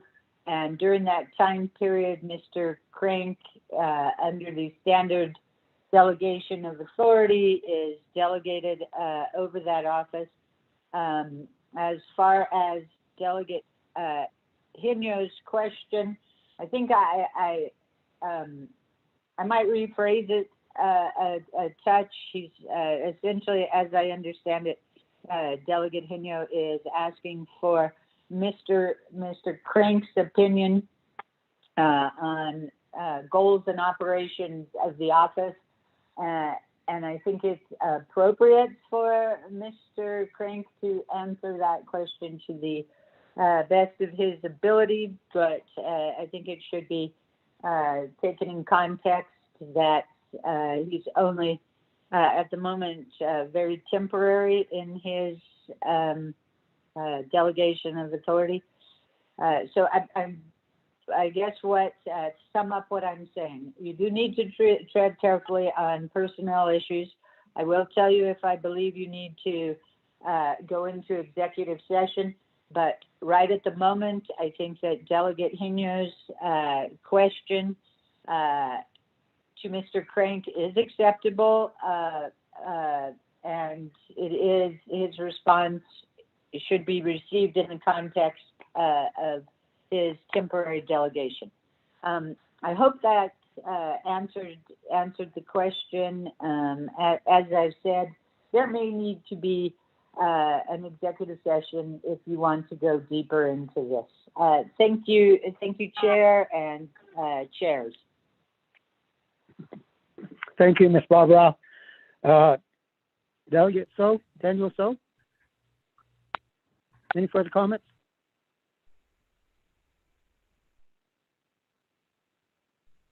Well, thank you, Chair Pro Tem. Thank you, Ms. Barbara. I will give the latitude to have Mr. Crank proceed, but as we go farther, I may ask for an executive session. Thank you. Thank you, sir. Mr. Crank, you may proceed. Thank you, Pro Tem. I will proceed with answering Delegate Delegate Hino's questions. On my portion, in my opinion, develop sustainability policies, I think we would push to continue to focus in on programs and see what they're able to do in referring to sustaining economic work within their departments and stuff like that. I guess what I'm trying to push is that what we can do to reduce costs efficiency within the departments, just in general, which we can work with them in what we discovered within our office here at Office of Government Development with the research that we've done and the guidelines that they can go by in a general fashion, because each department is different, and each department and program has different purposes and in that portion. So sustainability again is very general when it comes to different aspects of, when it comes to their workers, to how they interact with the public. And we want to make sure that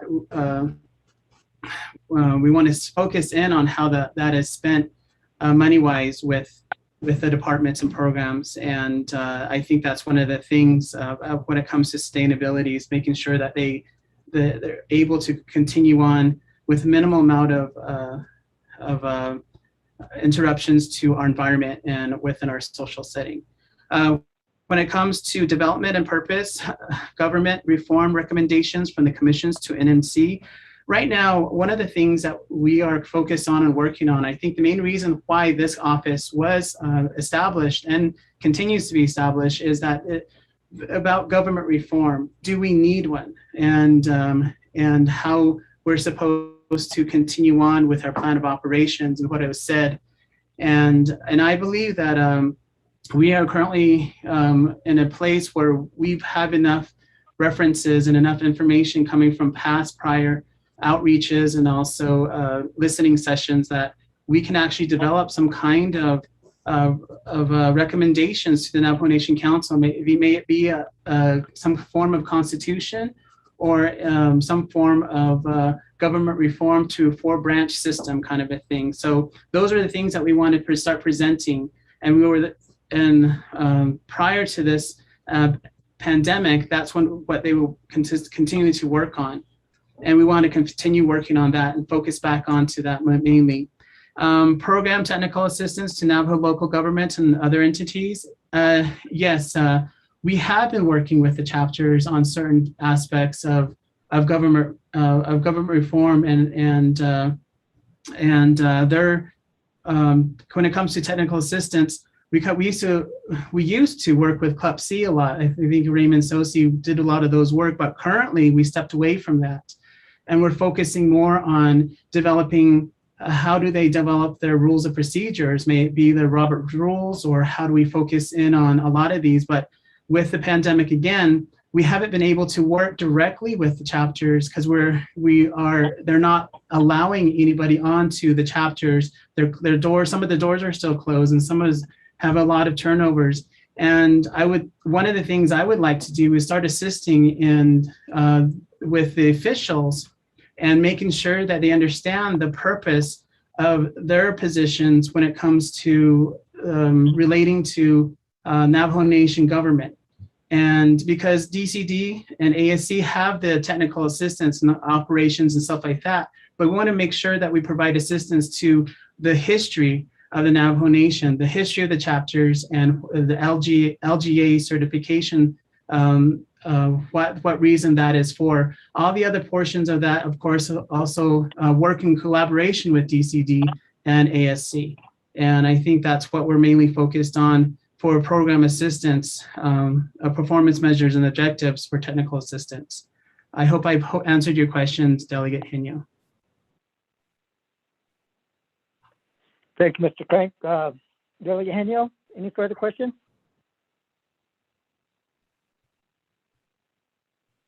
Yes, Sanjana, Pro Tem Chair Alona, thank you for that. And then also there's a question, follow-up question is, what is currently the commission actually working on pursuant to these goal statements that we have right now, the 5 goal statements? What is the commission actually working on that is in line with the state goal statements that you are presenting to the committee? Thank you. Mr. Craig? Thank you, Pro Tem Chair. Thank you, Delegate Hino, for the quick follow-up question. In regards to the commission themselves, they a lot of them are new. They've been working. They have a lot of their different opinions, or they're wanting to go certain directions. But we always try to focus in on telling them your main goal here is a government reform. And in their opinions and their workings right now is that they are working on a document right now and that which they're wanting to present here. They've been working diligently with it. For myself, I've been working in the subcommittee in the commission that deals directly with a document. And I don't want to call it a constitution because that's not what we want to focus in. We want to make sure it's a foundational document for all of Navajo Nation. And that's what they've been working on. And they're wanting to do a final draft here shortly so they can start presenting it to the Navajo Nation Council, to the public, to have their input, to have changes, and to make sure that we have a document that represents not only the executive, judicial, and legislative branches, but also the people themselves, because this will, in the long run, govern them. And then in other areas and aspects, they've been pushing for, when we were doing the outreaches before the variant became a factor, because we were doing outreaches to the public and making sure we're wanting to ask them questions about the chapter's reform and COVID and also government reform itself. And before the variant became a big issue and we weren't going to jeopardize any of our staff members here, they were they're participating in those outreaches. They were going out there, talking to the chapters, getting those people involved. And first one we did have one was in Page, Arizona. Our commissioner, Sinuwama, is the main one that really tried to reach out to people as best as she could through communications that we had. Again, same thing with Northern, with Commissioner James Benally.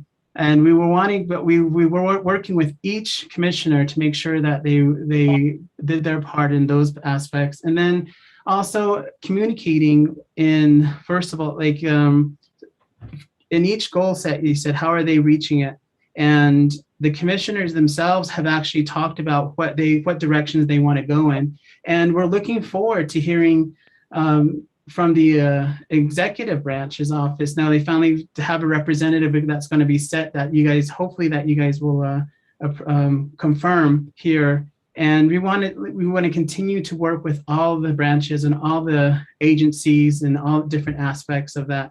The commissioners have been working to try to focus in on what needs to change and what areas do they need to focus in. But right now, I think a lot of our energy has been on this document, and their energy has been on this document to develop and to making sure the language, especially in Hizajo, because a lot of the words that come out sometimes is lost in translation.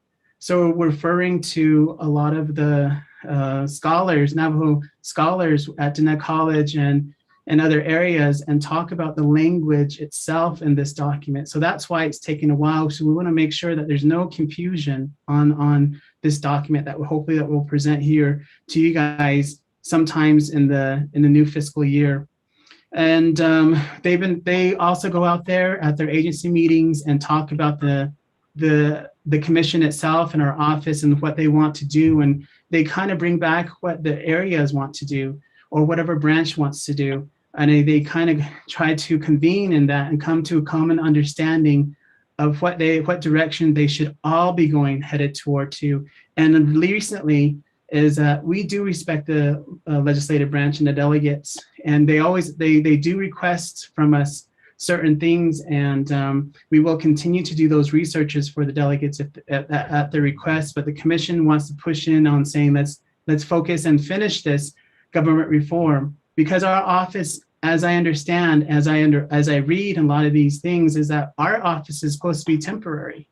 We're supposed to have this done 10, 20 years ago, but we're still here at 30 years, haven't accomplished much of anything yet. And we want to accomplish something as soon as possible. And we want to have something in front of the people to vote on, either in a referendum. And so that's what the commissioners have been totally focused on. I hope I answered your questions, Delegate Hinu. Thank you, Mr. Craig. Delegate Henu, any further questions? I can't answer that, Pro Tem Chair. Hello, thank you, and I do have a follow-up now. The commission supposedly is working on a constitutional type document for the whole Navajo Nation. And so if this activity is going to continue into FY 2022, how does this align with sustainability policy and guidelines? How does that fall in line with sustainability? That's my question for now. Thank you, Pro Tem Chair Lola. Mr. Craig, your response? Thank you for the follow-up questions again, Ms. Delegate Hinu. I think that when it comes to the way we're drafting the Constitution, I'm going to step away from the word Constitution and say that the fundamental document is that when it comes to sustainability, we're focused in on portions of it and how to reduce certain parts of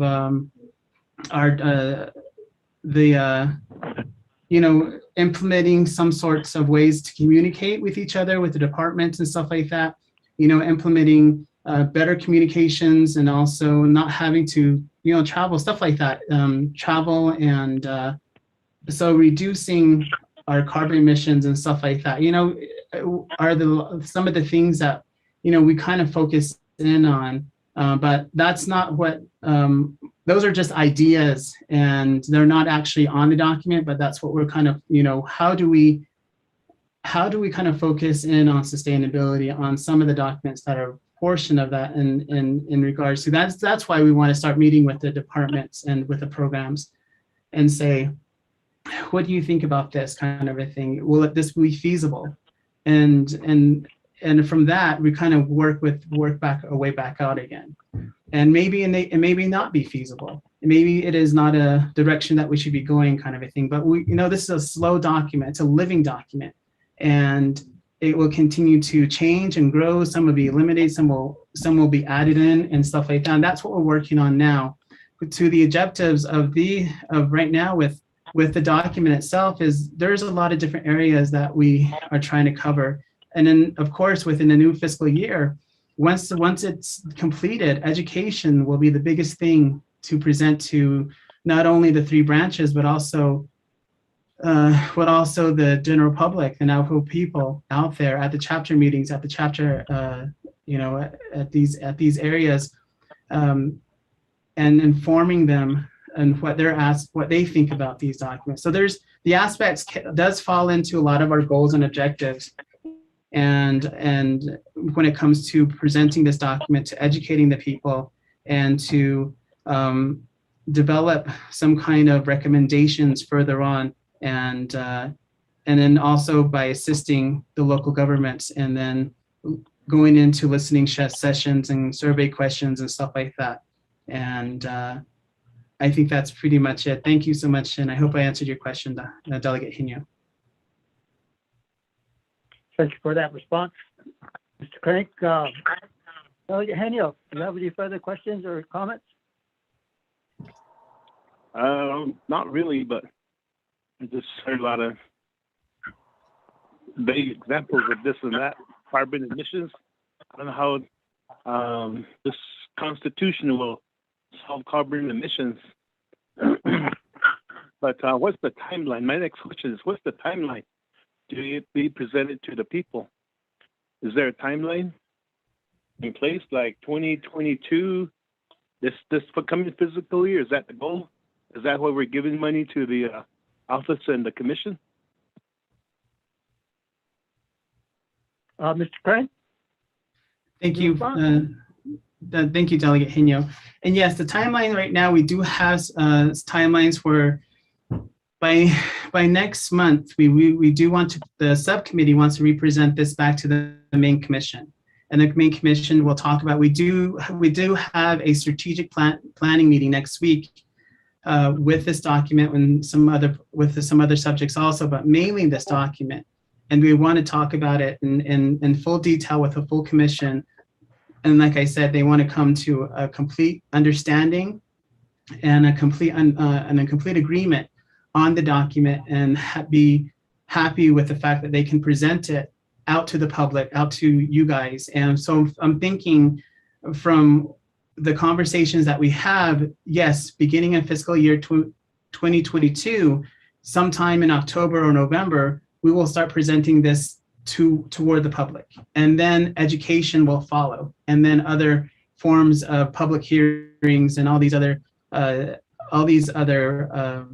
listening sessions will start to happen on the document itself, and that will lead into our midterms in 2022, where we do want to possibly put it on a referendum. But that is what they've been discussing. That is our hope that we continue to do, but we'll see how that happens. Thank you, Mr. Crank. Delegate Henio, any further questions or response? Yeah, nothing about Lieutenant Chair. Oh, hello, man. So this is a huge undertaking. This proposed constitution-like document, and it's a major change which will restructure the executive branch, the legislative branch, and judicial branch, plus the fourth branch, which is the evolution chapters. And with this, first thing is, if I'm listening right, this will be presented in FY 2022. So it's safe to say that once this document is presented to the people, the commission and office will have done their job in government reform, and then we can send them off into the sunset. And we don't have to fund them anymore after this fiscal year. Is that what I'm hearing? Second part is that with all that time and effort in development and presentation, public hearings, education, so what time will there be available for Goal Statement 3, providing technical assistance to the Navajo local government and other entities? That's my question. Thank you. Mr. Craig, your response? Thank you, Delegate Hino, for your questions again. And I am not saying that after we present the document that our office will stop, mainly for the fact that there's going to be a lot more things that we need to focus in on afterwards and all that. But again, like I did state, this office is supposed to be temporary, and that too, its counterpart kind of falls on you guys, the delegates. And since Naabik'íyáti, our oversight committee, you would probably foresee that, and you'd be the ones to kind of make that determination. But also, our main objective, of course, is after we finish this, another topic that we want to talk about also with the general public is, do we need government reform? And then if the answer is no, then yeah, our office is pretty much, there's no reason for our office. But if they say yes, there is need to be government reform, and yes, we will continue to work diligently in making sure that this document that we're working on, the commissioners are working on, is presented in a way where everybody has a common understanding, the general public, the three branches, that the three branches have a say in this. Or if they don't want this document, then do they officially adopt? Does the people finally adopt the three branch system? Because right now, everything that we're working on under right now is temporary, and nothing has been official yet. And that's why our office is still open. That's why our office is continuing to work to make sure that something that is finally official and working for the public and for the Navajo people. And in regards to, and what was your last question again? I'm so sorry, Delegate Henyo. Delegate Henyo, could you repeat your last question? Okay, National Pro Tem Chair Haluna. Last question was that, with all the time and effort being spent on this huge undertaking of this Constitution that the Commission will be presenting, and I'm sure the Navajo people are eager to see what this Constitution will look like. How will that affect Goal Statement 3? Because it says there that you'll be providing technical assistance to the Navajo local government and other entities. And so how are you going to make time for the technical assistance? And when I asked the first question, what kind of technical assistance will you be presenting to the chapters? Examples, what kind of examples? Mr. Craig, your response? Thank you, Delegate Henyo, for your questions again. So the answer to your last question, but I'll answer the other question also, is that yes, a lot of our resources will go into educating and presenting this with all the other branches and departments and whatnot, mainly the people itself. But it's not going to be consistent. I think that when a chat, this is usually on our website, we do have a request for service form, and we always try to inform our chapters and those who want some kind of assistance from us to fill those out, and we always try to honor those requests. So I think in balancing not only just the education or the listening sessions, whatever they may be, that we can also attack a lot of the service requests that come in from the chapters themselves directly. But again, we're not sure how long this pandemic will encroach us here on Navajo Nation with the variant coming on. It's something that, I don't know, we tried doing so in fiscal year 2021, but it didn't really happen that way. We tried to assist. We did a survey with the chapters and informing them of certain things, whatever they needed.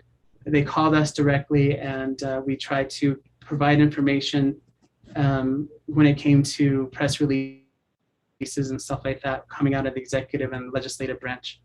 So, but to that effect, you wanted details of what kind of technical services that we provided. Again, when I switched over into this office, the pandemic just started. So for me, myself, I haven't provided any kind of technical assistance directly to the chapters, but what I did understand from prior policy analysis that they did a lot of education on Title II and Title 26, and also whatever they requested from this office on on whatever they were wanting to be informed of more, may be home site leases or anything like that. We would do the research and making sure that they're provided as much information as we could come up with, and try to involve the departments, whoever that department may be, and kind of work it in those matters. The little stuff that I've done right now with the chapters, they have been focused in on COVID-19. How did they respond? How did they, what were the positive things that happened in regards to them making assistance to the general public? What did they see fall in, kind of like that? So I've been kind of talking to a lot of the chapters and seeing how they could, what do you think they need to fix these, kind of a thing. And that's what I've been working with the chapters on and trying to focus back on that. But I know that we do step away sometimes on these, and trying to provide these services to them directly is sometimes difficult. And because of the turnover rate, sometimes when I go back and finally been able to answer the questions to my full ability, then they have somebody new there. And they're like, oh, but so sometimes it is frustrating, but sometimes it is the way we're operating right now under this pandemic. It shouldn't be an excuse, but I do think that we are, to our best ability, this office has been trying to provide technical assistance to the chapters when it is requested of us. Thank you. Thank you, Mr. Crank. No, Eugenio? Any other further comments, questions? Aquí hay lunch Pro Tem Chair Alona, just thinking here. And with the 23rd Talent Evaluation Council, they had similar concerns with government reform initiatives. And I remember one delegate from the floor stating that we should put a question on the referendum to the Navajo people. Do we need government reform? A simple question to the people. And then at the same time, yes or no, that's it. And I think that's high time that we need to do that now. Maybe this office could put that question on the referendum at the next upcoming election and ask the Navajo people, do we need government reform? And yes or no. If the people say yes, then the movement continues forward with this office and the commission. But if the people say no, we don't want government reform, we like it the way it is, the status, then we could start closing down and not look at government reform anymore. That was one of the concerns that were brought up by the 23rd Council. And I clearly remember the delegate that kept bringing that up. I think it's high time that we start looking at that direction. One other concern I have here is the budget here. In here, on goal statement 2, it says the commission to the council, but it does not say anything about the office. And so maybe much like the election, our Nomination Board of Election Supervisors and the Office of the Election Administration, they separated their budgets to where the commission has a separate business unit and the office has a separate business unit, but they still work together. Maybe we need to start looking at, for this FY 2022, question 2, Legislative Council, how can we achieve that? To have the commission with a separate business unit and then the office with a separate business unit. As we all know, the commission in Shirley versus Morgan, they were brought back, but it does not say anything about the office. So therefore, Legislative Council, with this FY 2022, can we entertain an amendment to separate the commission and the office on the business unit? Back to you, Shenandoah. Pro Tem Chair Halona.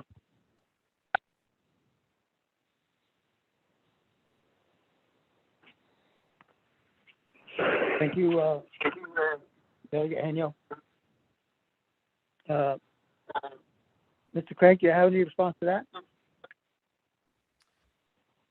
Thank you, Helena, for that statement and question. The only thing I could attest to that would be the fact that, yeah, I think I do agree that there should be two business units for commission and ourselves here with this office. But as I look at our office here, we are just a staff, administrative assistants or administrative staff to the commission, and anything that derives from them, any kind of objective or requests comes from them, and our office kind of initiates all of those. So in regards to that, it'd be easier the way we kind of separate their operations with their per diems and stuff like that, and whatever they want to do, that they can operate from themselves in that matter, and our office can situate the funding, whatever they decide to do, and then that way they have their own funding in regards to any kind of future endeavors that they may want to do. But that's all to the commission. I leave that up to the commission. Thank you. Thank you, Mr. Craig. Delegate Haniel, are you done with your questions and responses there? Pro Temp Chair. Pro Temp Chair. My Pro Temp question Chair. was council. Pro Temp Chair, Delegate Daniel So wants to be on the queue. Okay, thank you, sir. As soon as I get done with Delegate Haniel, you'll be next. Delegate Haniel, are you done with your question? Pro Temp Chair, my question was to Legislative Council, not to the program. Oh, I see. I missed that part. Ms. Barbara? Thank you, Chair and Chairman Haniel. Yes, I'm sure an amendment can be made to separate the two. I would, and my office can work on that. I have no idea how long it will take, but I think that if you wouldn't mind, I would ask that Office of Management and Budget opine in on explaining how that amendment might be done. I'm looking and I'm seeing we're going to have to break up dollars, get different account numbers and such. So yes, that amendment can be done, I'm sure. But I would like to hear from OMB if you wouldn't mind. Are you want to wait? Thank you, Ms. Barbara. OMB, are we still on the line?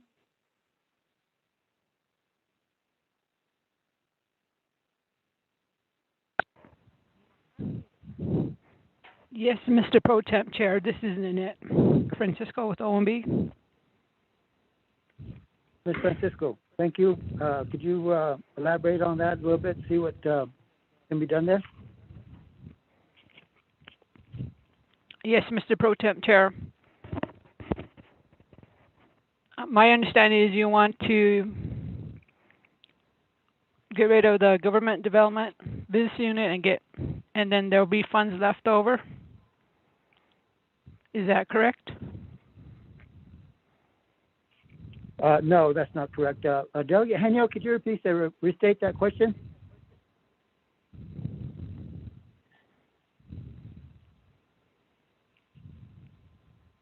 I can't answer that. Pro Tem Chair, hello now. My question was that looking at the Navajo Nation Election Administration and the Board Election Supervisors, they have separate business units, but still work for the same purpose.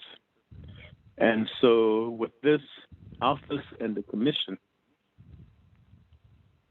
I'm thinking that maybe somewhere down the line we could do an amendment, maybe at council, to separate the two and have the council commission with a separate business unit, and then the office with a separate business unit, because it seems like they're already separated within the budget at the present time, and their plan of operation has changed from 2007 to the 2007 amendment to now. And so my question was that, is it possible to do that within this FY22 budget period to achieve that, have a separate business unit? Thank you. Ms. Francisco?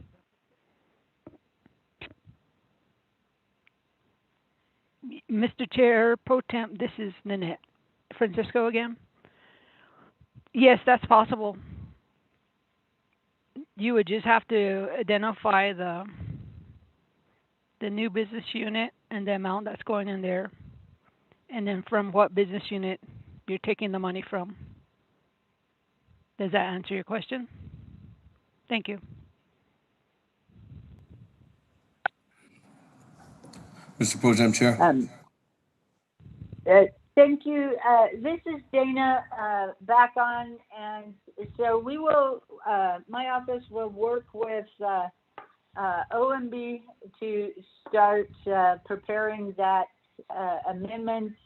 I suspect, I will let you know, but I suspect it will not be ready today, but it will be ready at Nabi and Council at least, and perhaps it will even be ready for the comprehensive budget legislation. Thank you.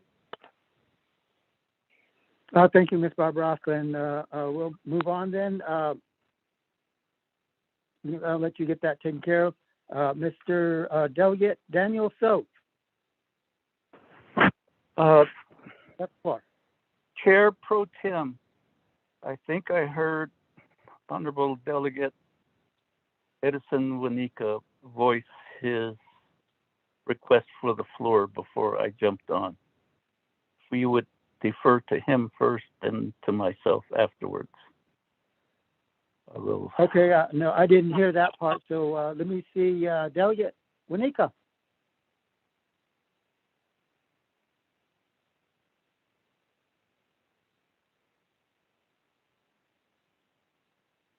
Delegate Wanika, are you on?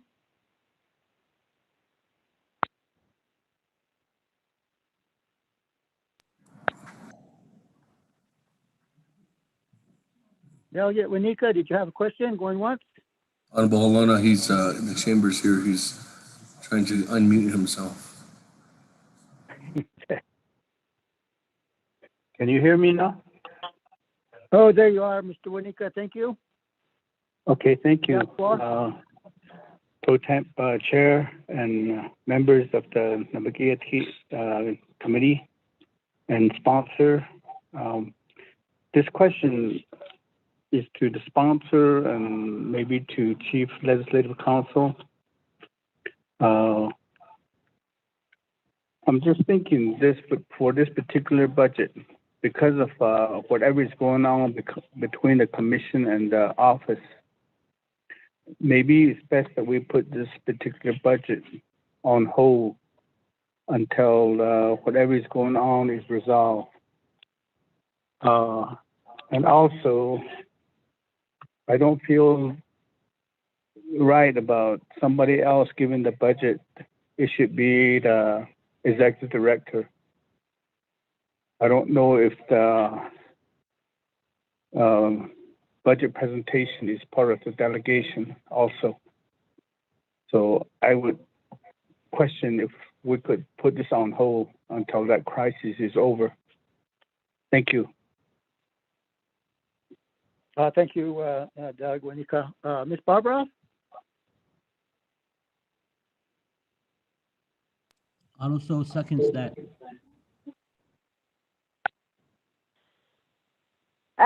Thank you, Speaker and Delegate Wanika. Can you hear me? We can hear you now, Ms. Barbara. Go ahead and proceed. Oh, great. I was having a little bit of problem with my mute button. So the question of putting the budget on hold, yes, you could do that and actually make amendments if you want to when it gets to be part of the comprehensive legislation that will be in front of NABI and council. However, if you don't include it if you take it out of today's legislation, then you will not have any budget of any sort recommended to the Budget and Finance Committee. So you would probably need to have a additional NABI meeting to make that recommendation. But as I said, if you were to approve it as is today and include it as part of what's recommended to Budget and Finance Committee, you could be you could proceed that way and make amendments when you get to NABI and Council and hear the presentation by the Executive Director at that point in time. Looking at the budget forms, I did realize that they were signed on July 27th, and it does, they were signed by Executive Director D on July 27th, or maybe it's 29th, hard to read. Yeah, it is the 29th, but it appears that the budget you have in front of you was put together or proposed by the regular Executive Director. Thank you, Chair.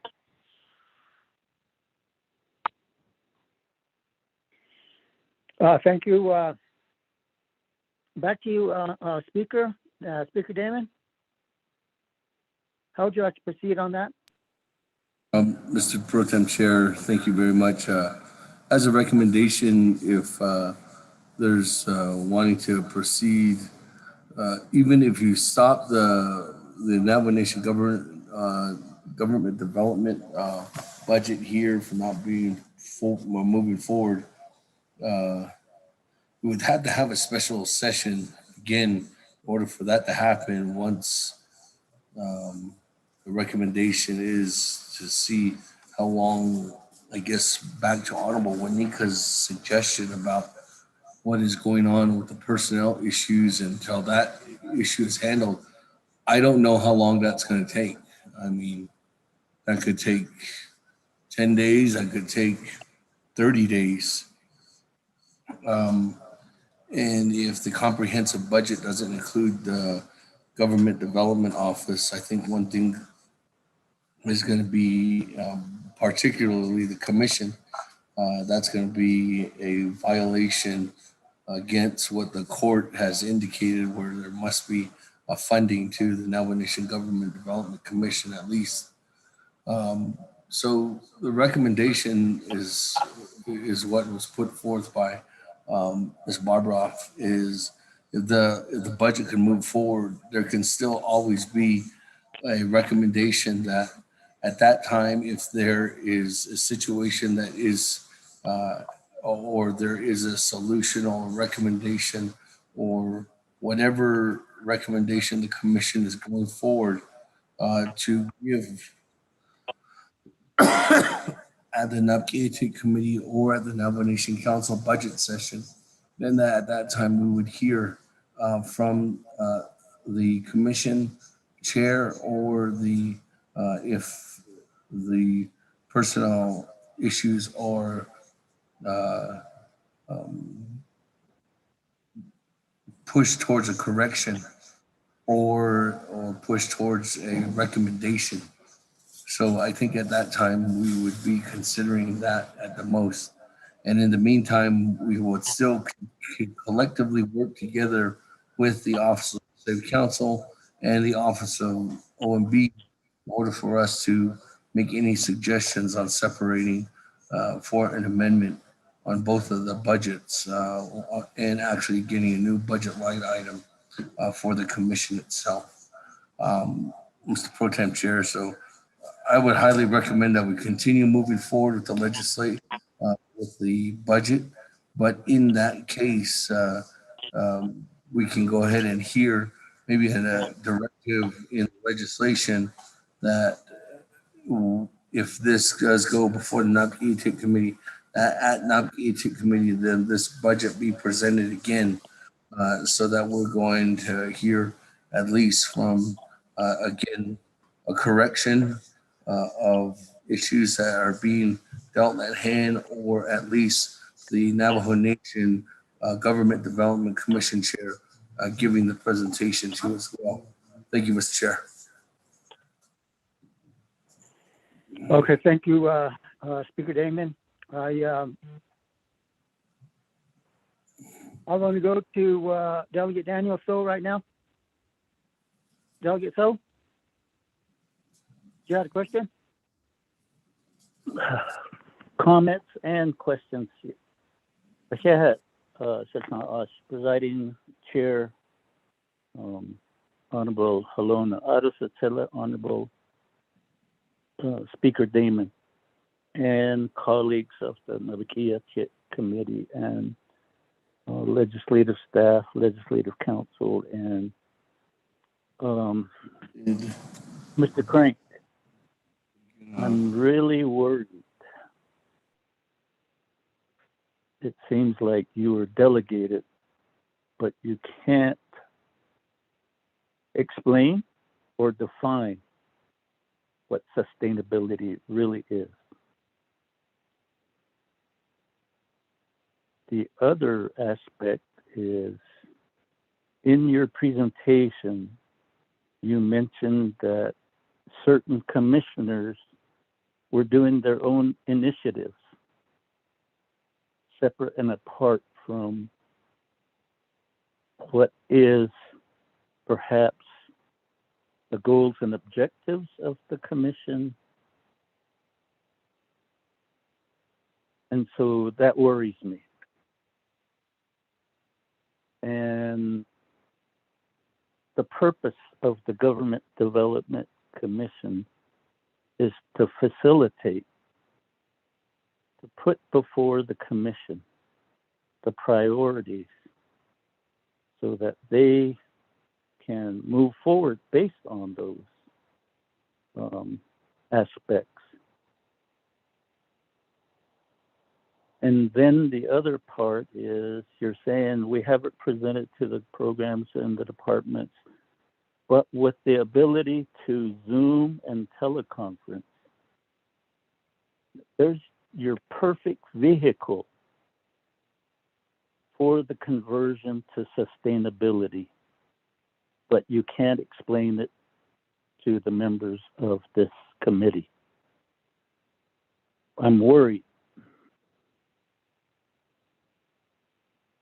It seems like some of this delegation that you were handed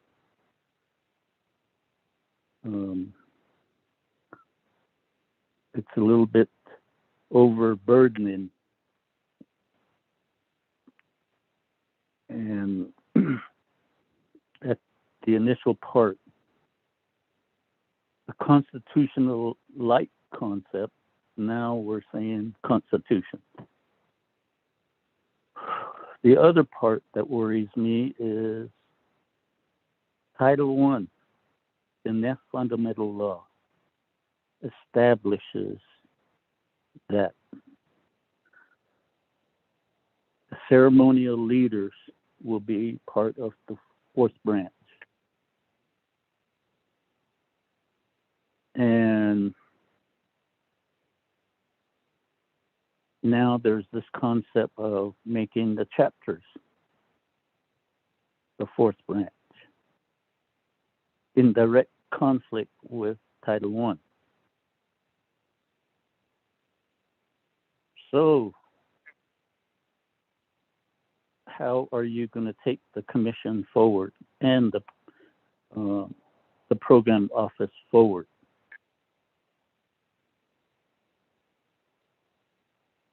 The aspects, okay, what these goal statements that Honorable Henio presented were from previous years. What are they for this coming year? Are we going to continue with those same goal statements?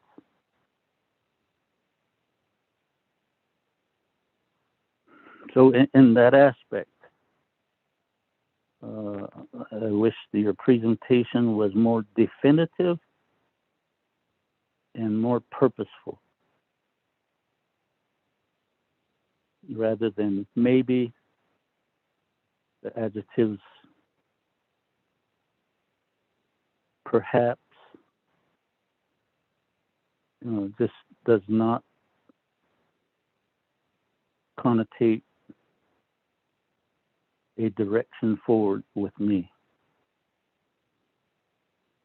I do support Honorable Winika's statement that, okay, let's carve out this particular office's, and perhaps the proper term ought to be, let's revisit this.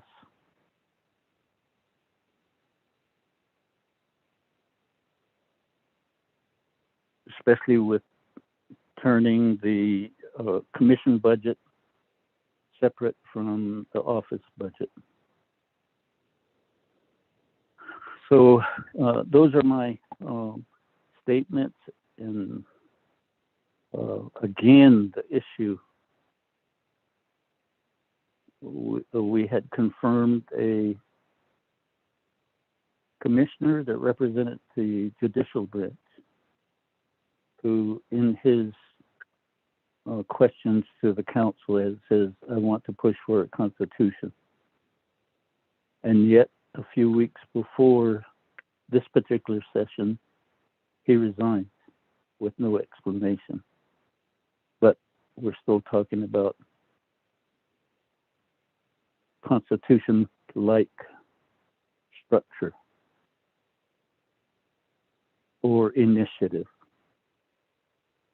So in that aspect, how are you going to manage the office through this delegation, the previously established goals and objectives? Are you going to maintain those goals and objectives with the commission? And through some of my reading, I find that there will be a new appointment. I think the current chair, her term is up, and a new chair will be appointed. We also deferred action on certain new commissions that were basically, quote unquote, nominated for confirmation. So that basically puts the office in a very, I guess, an aspect of being unstable, and that further reinforces my concerns. Since 1992 to the present, the commission hasn't presented an alternative form of government. And I really feel like the commission and the office has failed in that particular aspect of that law.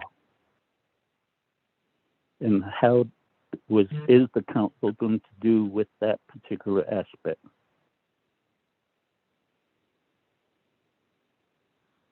Presiding chair, back to you.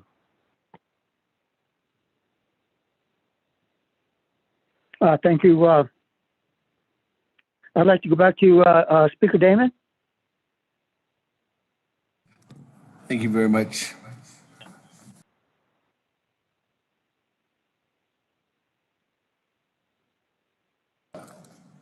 Again, colleagues, recommendation, if that is to have a revisit, we will definitely come back and present that revisit. But again, one, on the revisit, if there is going to be a revisit specifically on government development, I don't know if there's going to be within that time frame a solution or recommendation or any kind of commission action that is going to be taking place in order to have any further direction on any of the current personnel situation. Second, if that is to come back, we can definitely have at that time, again, the responsive action in order for them to go ahead and have OMB, Office of the Legislative Council, to have those documents ready, working together with our financial manager in order for us to go ahead and have those budget forms ready and separated. The third and last thing is that the recommendation and moving forward on some of these initiatives, I think that it would be adherent to as well. I guess for some of the future direction, as the commission is the supervisor of the director, or in this case, the acting director, and maybe at that time there'll be commission members on the phone in order for us to go and adhere to their recommendations and moving forward, and some of your recommendations, colleagues, and whatever solutions that may come out of those recommendations can be at that time. So in the matter of time, what we're looking at then is in order for us to be in compliant, we can probably have a Navajo Nation Naabik'íyáti committee maybe as early as next Monday in order for this to come into pursuit. In order for us to still make sure that the legislative branch collectively goes before the Budget Finance Committee, and then eventually over to the recommended to the Budget and Finance Committee, and then to the Naabik'íyáti Committee, and then back to the Navajo Nation Council budget session, Mr. Pro Tem Chair. But one thing is that if there's any other recommendations right now in that, those are the three that we are looking at to advise the committee in order for you to go ahead and take that into a supplementary action from a response from the Speaker's office at this time. But if there's any further recommendations, we'll continue down the discussion of Office of Navajo Nation Government Development. But if there's no other future discussion items on there that need to be at hand, I would still like to recommend that we continue on and listening to the rest of the Navajo Nation legislative branch offices or departments in order, or committees or commissions, in order for us to make sure that we can go ahead and see if there's any other revisits that we're going to have as early as Monday. Mr. Pro Tem Chair, that's my response at this time. Thank you, Speaker Damon. Delegate So, any response to that? Further question? No, I think Speaker Damon charted out a good schedule. Thank you. Okay, I have two more delegates who are in line for a question. I want to go to Delegate Otto So, and then Delegate Karate would like to have questions as well. Delegate So, Otto So, you have the floor.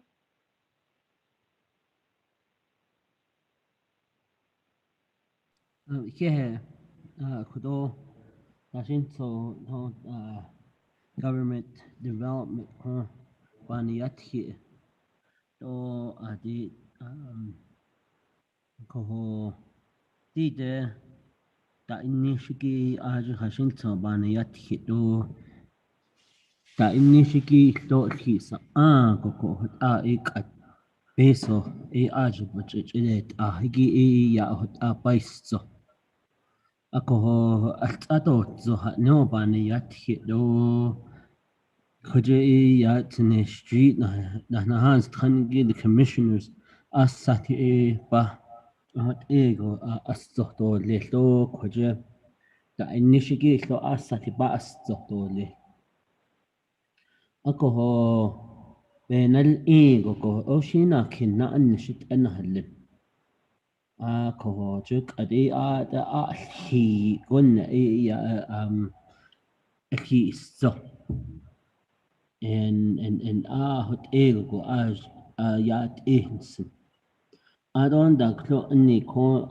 china ya yalthi ila yendash nish government development do ko di de be has ani be khahatit ki si biche tahna til te ot iya nanil in ot iya ako hot ni ko shinan ba ya da you have valid points قد إيه ولا اللي ده إيه خد الياتي تو كتش إيه بهز أني خديتي لاتو بهز أني الناس نيج خوي لاتو خلين لا يتنيك أخو لا بناش ديش جينج تنبا واشنطن بيتا إنيشتو تنن ليدن كده هت إني ينشي بغهز أني تسيدو بيكها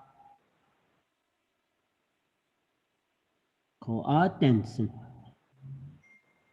ko even na dishni jona nel ko shi bohne zaga misin ado anda it ni khalid edo khalana na yago la akhata at edit o that so not ko yago ko tas in jone also the then lini also belak it that way you don't have the commissioners to run with their own agendas lady tenen leden da kai sibni ya hait Washington ye na che ye na che ya ho be inna ye ye ke idole si ibni ya ako ho ti de ashnan tin le oyot belat hata hashish o inda oyola ni kanzis na ten de gi shubane kai ko oyo lede dabane kayo shi hat ene aba hine ko programs alit large adolni. For instance, you have the program of the animal control. I guarantee you, I haven't seen the budget, but they probably got the same amount of money than what they were given last year.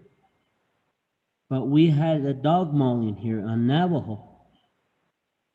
Hodi najid hoti tlato nat aninit lini dashin soban Naabik'íyáti. But I guarantee you the budget at animal control was probably not increased. Eba yashti an lede betrahol jisho. Hajoda nil go hot ala ibilt onsen. Nko hodin le oyo bilat hatahish jijo inda inda الكيد يعني أيونا نيت جاتو أو تيجي إيجون سن وينزن أكون the اللي that at the BIM booklet has a time frame that we are trying to hold ourselves to, and I ask that we just move forward to try to meet those time frames so that we try to move forward because the 3-branch chiefs agreement already happened. Not only it's a state that has tiny ada beso ashgada test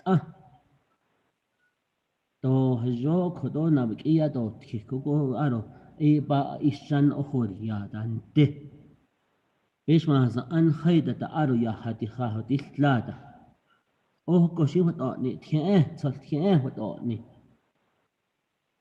Lê the bacillus the average in three branch shapes agreement after sign ilna hata ada inda what go ban yadi ki abel in adena ho ata di honel na ni hindi chide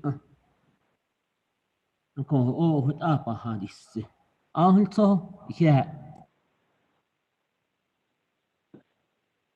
Thank you, Delegate. So let's go on to one more delegate for a question before we go back to the sponsor. Delegate Karate. You have the floor.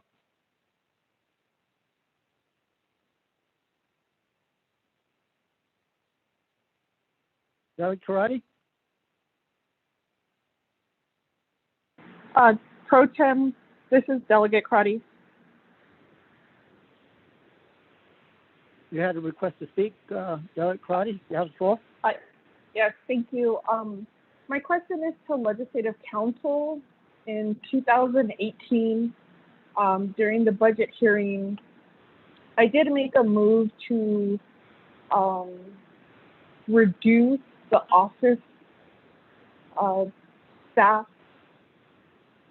and budget with my concerns in terms of progress, but keeping the commission's budget. During that time, the executive director distributed to the delegates a court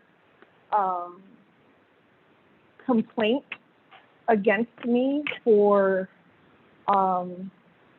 stating on the council floor that he's a registered sex offender. And so that was considered a possible conflict at the time. I just need to know if I'm able to vote on the motions in regarding the Office of Government Development in light of that court case, because I haven't been able to, the recommendation was that I hold off on any actions regarding to SORNA or the Sexual Offenders Registry. And so I just need to know then what can, if I'm prohibited as a delegate to cast a vote on any actions regarding this office. Thank you. Thank you, Delegate Karate. Let me go to Ms. Barbara. Ms. Barbara?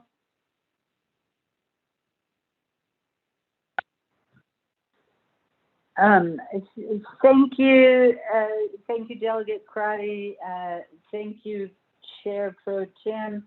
I wasn't here in 2018, so I want to take a couple of minutes to consult with the attorneys who were in the office there, and then I will come back with to answer Delegate Crotty's question.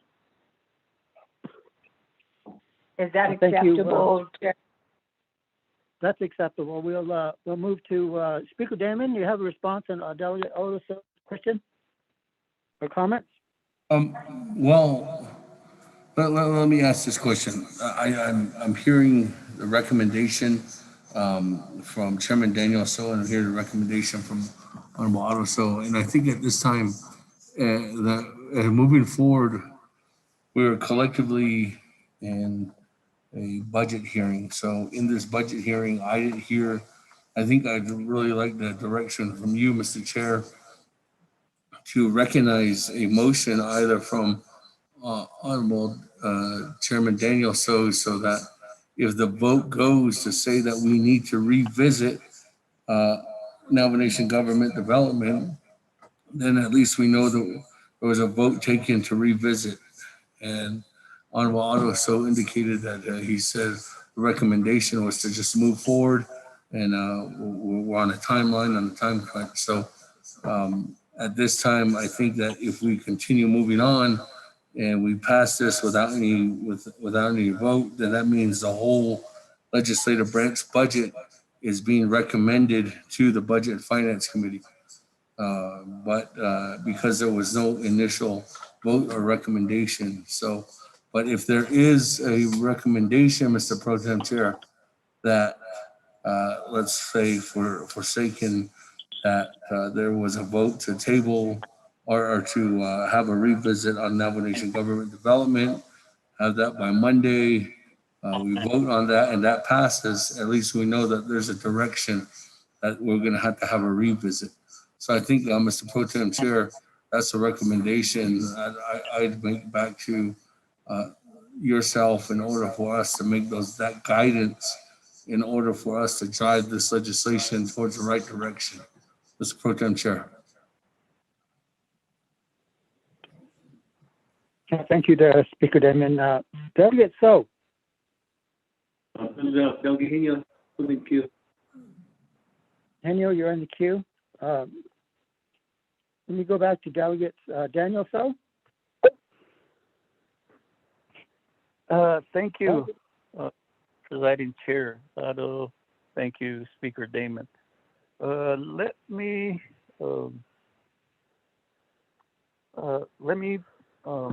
defer to other folks on the call before you come back to me for the particular motion. As you wish, sir. Let's go back to the next person in the queue would be Delegate Henio. You recognize? Pro Tem Chair Halona. One question for our presenter for government development, and then after that question is answered, I'd like to have a follow-up, Pro Tem Chair, if I may. Question to the presenter is that we do have a legislative branch representative on the commission. And my question is, do you think that legislative branch representative should have been reporting to the Naabik'íyáti committee? That's my question. Speaker Damon? Again, Honorable Halona, I defer that question back to our Mr. Crank, who is doing the presentation on behalf of the Office of Navajo Nation Government Development and the Commission at this time. Thank you. Frank? Thank you, Speaker Damon. Thank you, Pro Tem, and thank you, Henio, for your question again. We do encourage the commissioners to go back and to their agencies or their branch or whatever they're representing and give reports to those effects on what's going on within the branch, or excuse me, within the commission, and what directions they're wanting to do, what their new goals are, stuff like that, what was said at a commission meeting, or what directions they want to continue on going. But yes, we do. We do encourage that and continue to encourage that to the commissioners. And the legislative branch, of course, is Larry Rogers, and he's always been vocal within our commission. And I do agree. Yes, I do think they should, at the agency levels and also at the branch levels, I do think they should be giving reports back to the branches. Thank you. Thank you, sir. Delegate Henio, you had a follow-up? Again, Pro Tem Chair Halona and Speaker Damon, and also my colleagues on the 24th Navajo Nation Council. I was going to be, I was just going to refer as the legislative branch representative, but the presenter called out his name, Mr. Larry Rogers. He is appointed as our representative to the council through legislation. And this was over a year and a half ago, I think it was. But it's definitely over a year ago. And my concern is that that's the day. And then to this point in time, there is no feedback from our representative as to what is going on the commission, as to which way the commission is going. And I think that's where our branch representative failed us. And by not coming back to Naabik'íyáti committee and trying to be on their agenda to give us a report as our representative to the commission, because that is the sole purpose of the executive branch, the legislative branch, and judicial branch, is to bring word back to their representative, to the branches. So therefore, I believe that there should be a no confidence vote in Mr. Rogers, as he has failed the legislative branch in bringing word back on what is actually happening within the commission. So, Pro Tem Chair, thank you for letting me have the floor. Thank you, Delegate Henio. Speaker Damon, you have a response to that?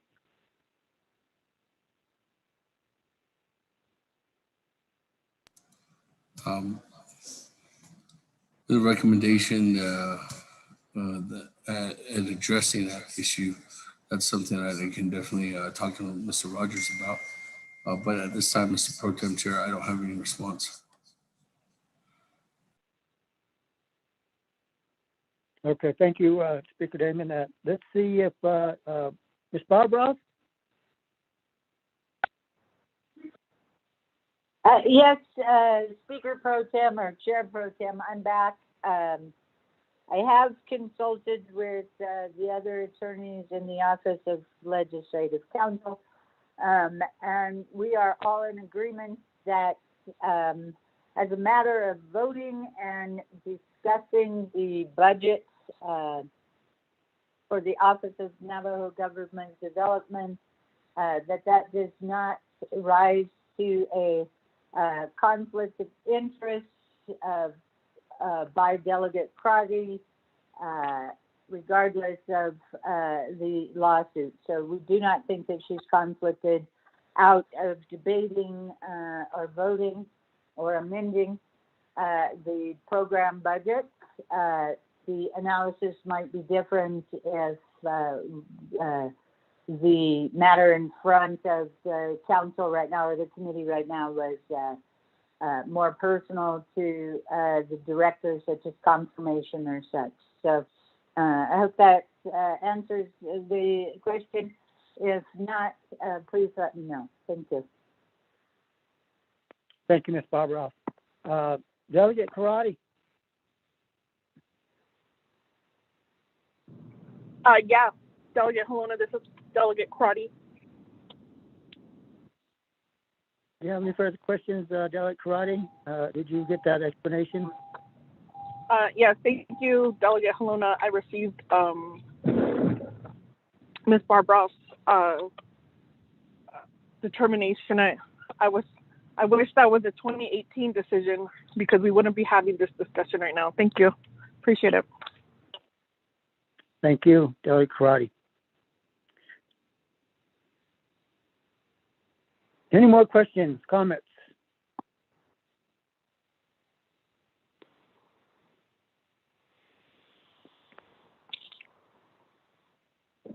Hearing none, no questions or comments?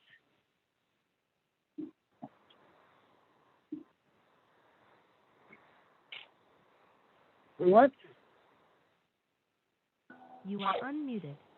Chair. Going twice? Delegate Pro Tem Chair, Delegate Begay.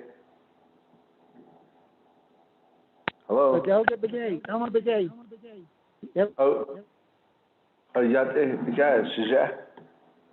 Pro Tem Chair, other the members of the Navajo Nation Council, other Chair, where Speaker Damon presenting this legislation. Other the people that are on the line, other the topic that we're talking about, get the discussion called try to listen and try to with my deep thought ako bagay nataha case nilinido not anlong. So many years ago, thinking back, why this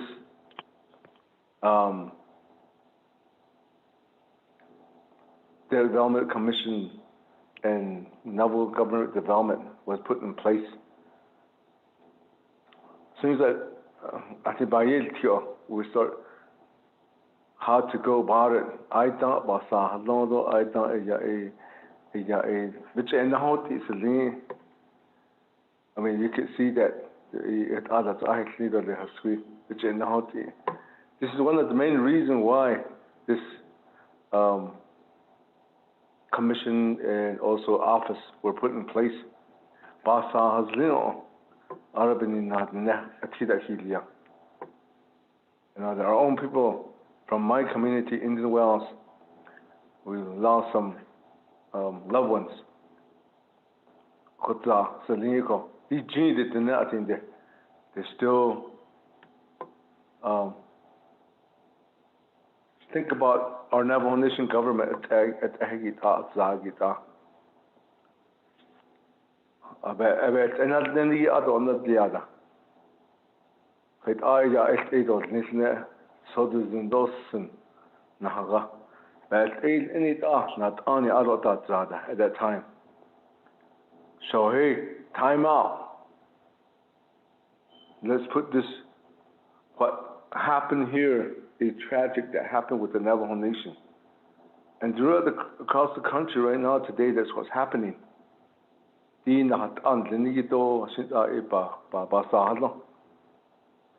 we have ceremonies. We have ceremonies that can cleanse. We're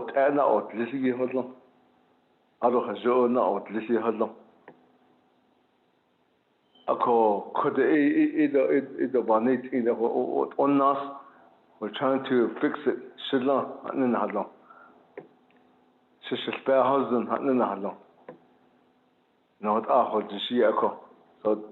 So today, this morning to hear, I've been listening to that, trying to think about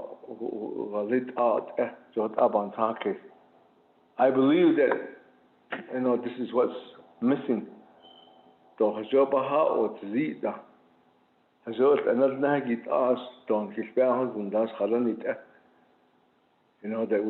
we say that we believe in our own tradition, or cultural, and then our language.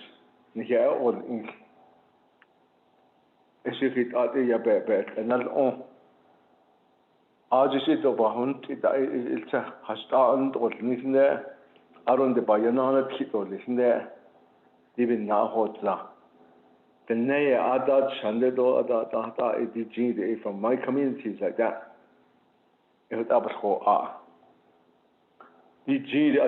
Okay. Does families feel in this home?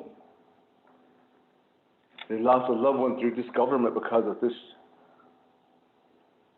turmoil that happened back in 1989.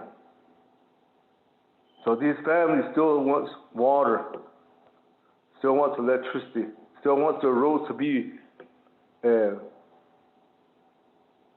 repaired or to be gravel. The members of this family that lost their loved ones during that time, they're still hurt, still hurting. I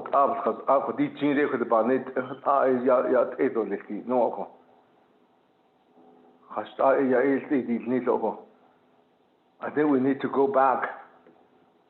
I would say that I already talked to some elderlies. My chief, during that time, Dudley Yazzie, Honorable Dudley Yazzie from White Cone, Arizona. Today, he's 100 years old, and they just celebrated his birthday. He's still living. He still smiles, and always points to me saying that there's this thing happened. A year ago, something happened there in the government. I still think about it. I still continue thinking about it. We should have done something. Young ones. So I just remember that today to share that with you. That my chief, he was a member of the Navajo Nation Council at that time. He served it 24 years, and he's a member of the United States Armed Force. So he's 100 years old today. And he's a very traditional person. He's a medicine man, he's a rope man. He still goes over there and still does his herbalist for people. Or he's not training people. So today he lives that life. So he's the one from this area. Today people still want help, how the government should help them. So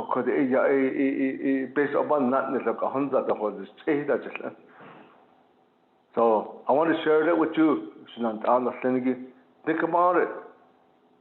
That's what my old people are saying, that they could it. Hast ada beha or zi, hast ana in the has an dodnil. Dot ado had an dodnil on the talk is not at the batchingi at higin is jonigi in lego be naso be not or dagi be not left. Behajo ose mold that with it. The around in Habil was all this. Could I not know about something? I did. Then that's one I want to share it with you. So not on the Senegi are they on the Sangito, Dyson was I do not Scott. But I want to share this information with you. So once all this, she's thank you. Anyway, thank you, Delegate Begay, for those quick comments. And I'd like to say happy birthday to Mr. Yazi for 100 years. That's a big milestone to hit. I'm glad that he's still here with us today. Moving on, I have Delegate Karate. You're recognized. Thank you. Thank you.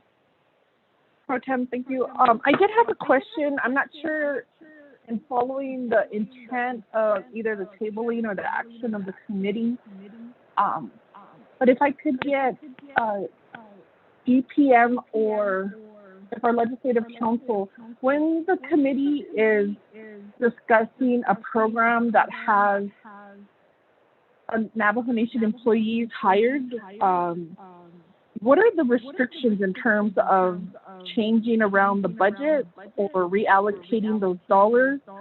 I'm trying to remember if there's a process and if we still have the amount of days to give notice to the employees if this committee is considering like layoffs or reallocating those dollars. If I could get that answered, thank you, Pro Tem. Thank you, George Friday. I'm going to go to Ms. Barbara. Thank you, Chair.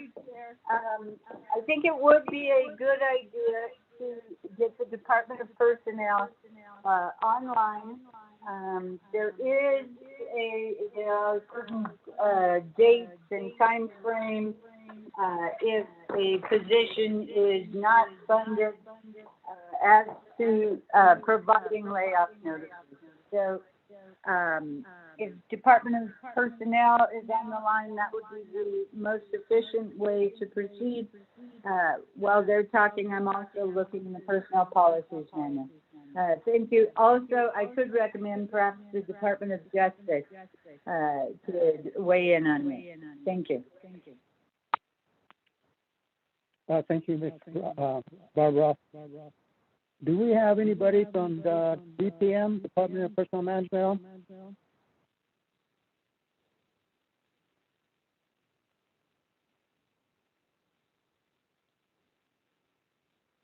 How about Department of Justice?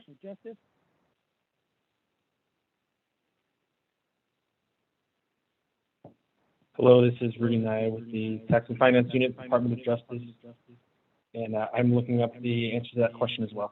Thank you.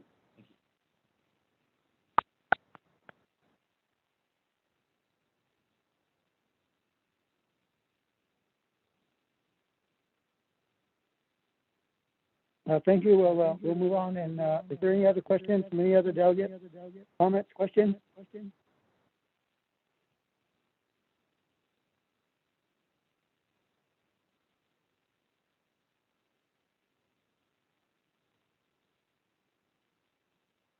Hearing none, I would like to go back to the sponsor, Speaker Damon.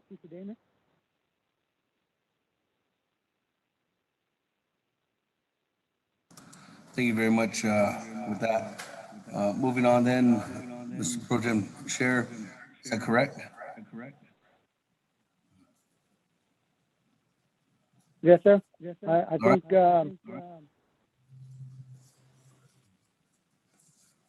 Let me go on down to the six budgets. I have Office of Legislative Counsel, Navajo Utah Commission, Office of Legislative Services, Ethics and Rules Office, the Navajo Election Administration, and Navajo Board of Elections.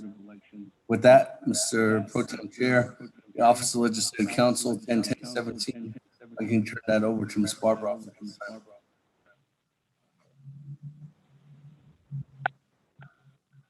okay, moving on, Ms. Barbara. Thank you, Pro Chair Tim, Chair Pro Tim. Just so you are aware, I did find the provision for layoffs in response to Delegate Crotty's question. So I don't know when you will want me to answer that. But as far as Office of Legislative Counsel's budget, I will do the basic presentation, but Carol Wilson, who is our program and project specialist, she will assist as necessary. So the Office of Legislative Counsel's budget is under tab 6 in the book provided by the Speaker's office. So I'm going to start with budget form 1. We are business unit 101017. Ms. Barbara? Yes. Can you go ahead and just answer Delegate Karati's question before we get started, and then we can move on? Certainly. So pursuant to the Personnel Policies Manual, under the provision on layoffs, which is on page 67, it reads layoff. An employee who's to be laid off shall be given 15 calendar days written notice. Notice of layoffs may be less than the 15 calendar day requirement if stoppage of work results from circumstances beyond the control of the Navajo Nation. For example, program funding is terminated, positions are not refunded, or funds are not available to continue program operations. In all cases, however, the employee must be given as much notice as possible, subject to applicable law. A regular status employee who's laid off shall be entitled to reemployment preference. These policies do not apply to temporary employees or at-will employees. In this situation, with the Office of Government Development, you have two types of employees. Most of the staff are regular status employees, so the layoff provisions apply to them. You also have the executive director position, which is a political appointment position. It's serving at the pleasure of the commission. So if the changes are made to the positions of the regular status employees, they shall be given, they are required to get at least 15 days, calendar days written notice. So I think that answers Delegate Crotty's question. Back to you, Chair.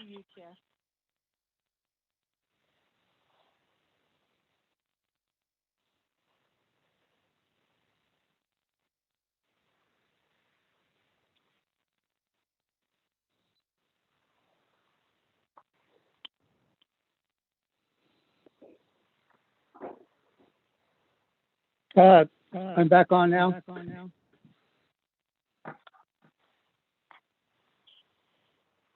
Mr. Rico, where are we at? Chairman Pro Tem, Ms. Barbara just gave the explanation for DPM in regards to layoffs. So we can, if Ms. Crotty is good, if Honorable Crotty is good with that, we can move on to Ms. Barbara's presentation of her department budget. Chairman. Thank you, Mr. Rico. Ms. Barbara, Ms. Karate, Delegate Karate, are you good with that explanation? Yes, thank you, Delegate Loda. Thank you. Ms. Barbara, if you may continue on with your budget summary. Thank you. As I said, we are on, it is under tab 6 in the book provided by the Speaker's office. The Office of Legislative Counsel actually has 2 business units. One is for our operations, the other is for the Navajo Nation Code. I will start with the business unit for operations. That is business unit 101017. I'm starting with budget form 1. The Office of Legislative Counsel received $1,643,783 in general fund. That's 90% of our funding. We received $133,430 in IGC. That is 7% of our funding, and we received $44,188 in the GWA allocation. That's 3%. Our total funding was $1,821,401. I'm now going to, on Form 1, I'm going to go to Part 2, the budget summary. In personnel expenses, our proposed budget increases personnel expenses by $94,939. Our travel expenses, we actually declined or reduced those by $1,191. Our supplies budget, we increased by $15,000. Our lease and rental, which actually goes to our storage unit, that increased by $350. Our communications and utilities, we increased by $16,237. Repairs and maintenance, we increased by $13,586. Last year, we got no funding for contractual services, or excuse me, in the original budget, we got no dollars for contractual services. This year, we increased the allocation there by $266,234. Special transactions, we increased by $11,023 for a total increase of our proposed budget of $416,178. We have 13 positions budgeted, both in the approved original budget and in the proposed budget, and we also have 1 vehicle in each of those categories.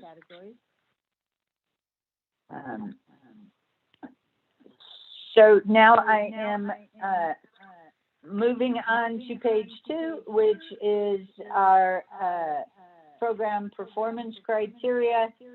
Our first goal statement is to draft legislation for Navajo Nation Council and Standing Committee consideration. Our performance measure is to maintain an 85% completion rate for every 75 requests for legislation. Our second goal is to respond to employees and officials' requests for services, and that is to maintain an 85% completion rate for every 45 requests for services.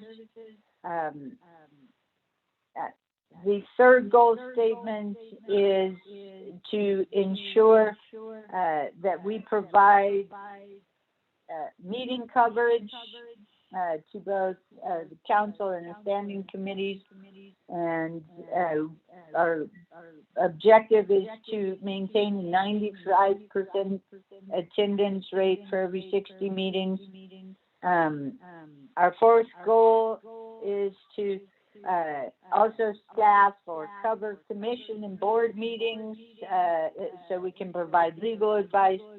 Our goal is to maintain a 95% attendance rate for every 10 meetings. Number 5 is our goal is to prepare and publish a new version of the Navajo Nation Code, and our performance measure is to get the code published, republished by the fourth quarter.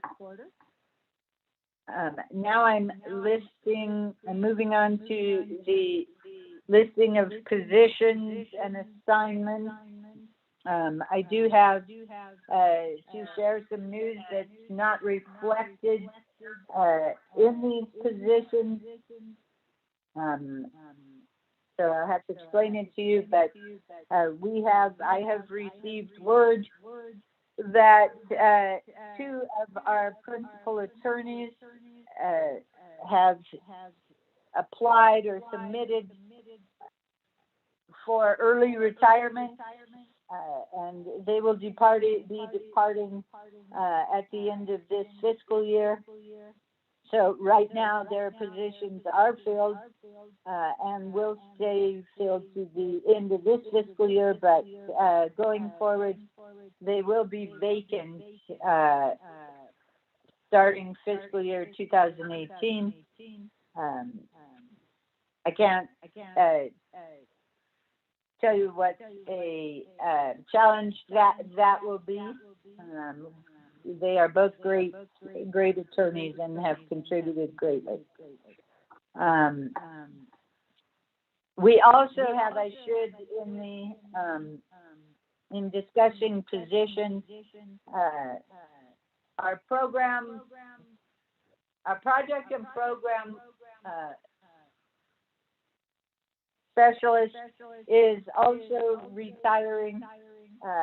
However, she's retiring at the end of August, and so we've taken these steps to, we're going to reclassify her position to an administrative services officer that is listed as vacant in the positions listing. So in our positions listing, aside from the administrative services officer position, we also have a vacant principal tribal court advocate, a vacant attorney position, and a vacant attorney candidate position. Those vacancies do not include the vacancies that will happen when the 2 principal attorneys retire. And now I am going to move on to page 4. Budget form 4. Our personnel expenses are broken up into, we have 13 regular full-time positions, and we have 1 political appointee. I am the political appointee. And our total personnel expenses are $1,444,954. Our travel expenses The total is $16,945. We have one vehicle, and as you are well aware, premiums and mileage go under that. We have our office, our supplies, we have at 30,000. 15,000, 7,500 of that is for general office supplies. 15,000 of that is for non-furniture and equipment and non-capital equipment, computer equipment. Those dollars are specifically to upgrade our computers, etc. As I said, we also have lease and rental under account 5,000. That's $1,399. That is for the rental of our storage unit. Moving on to 5,500, communications and utilities. That is for telephone service, cellular, and we only have 2 cellular phones that we pay for. However, we also, we have 2 iPads we pay for, 4 phones. We also had to, during the pandemic, we also had to get jetpacks to allow people to work from home and have computer access. So the total in our communications and utilities is $23,950. Then we have annual repairs and maintenance for furniture and equipment. And we have 15,000 set for that. Then we have contractual services, basically consulting. That's where our attorney contracts go. And as you're aware, I have issued an RFP just recently. We have brought on some outside attorneys, all former Office of Legislative Counsel attorneys who will be doing legislation drafting. So the dollars there will be used to extend some of those contracts.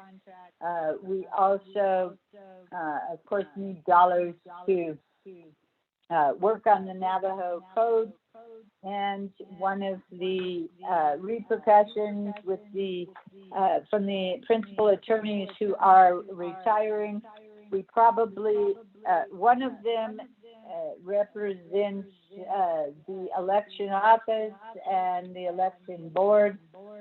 Another of those attorneys represents the Labor Commission. We are definitely going to need to bring in some outside attorneys to help get through any type of transition periods for those assignments, for those representations. We also have, so moving on, we also have $22,909. That's in special transactions. That is for our annual continuing legal education requirements, professional dues, some employee-related expenses, particularly relocation expenses for new attorneys, and then insurance premiums. And I think that covers it. Thank you.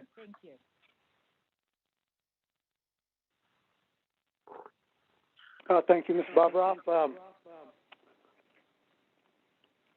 Naabik'íyáti committee members, do we have any questions for Ms. Barbara?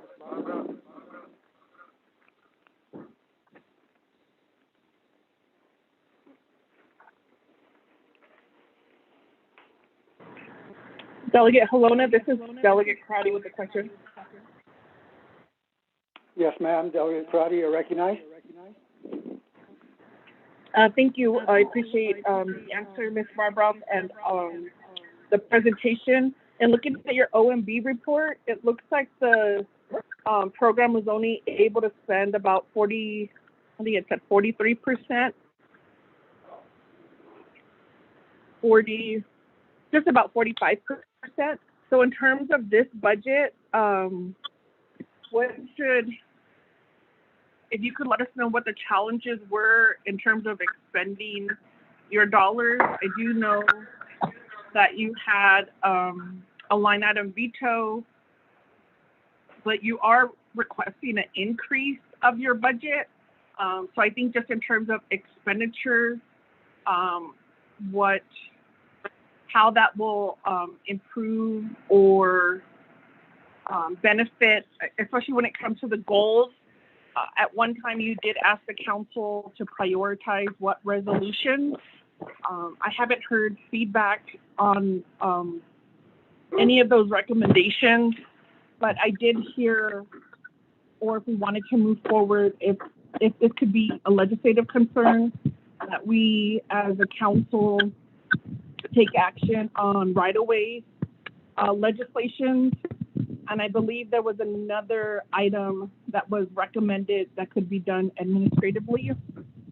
I'm not sure if that was commissioned, but if your office can provide that, then I could create the legislative concern for the record. There is a concern when it comes to the update of the code. So that was a legislative concern. I understand the challenges, but I would have to submit a condition of appropriation. And so I would want to get some guidance in terms of by the end of the second or third quarter, because this legislative concern was just a work plan. And so we would need a work plan on how to develop or update the Navajo Nation code. In my experience as a delegate, we were amending Title 12, and the chief legislative counsel at the time, Mr. Henry, had deemed that they used outdated documents, and so that was years of work, and we still have not been able to move forward on those amendments since 2018. So I would need to know when that work plan could be created, and then if there's room to hire consultants or other individuals to get this done. Delegate Helona, thank you.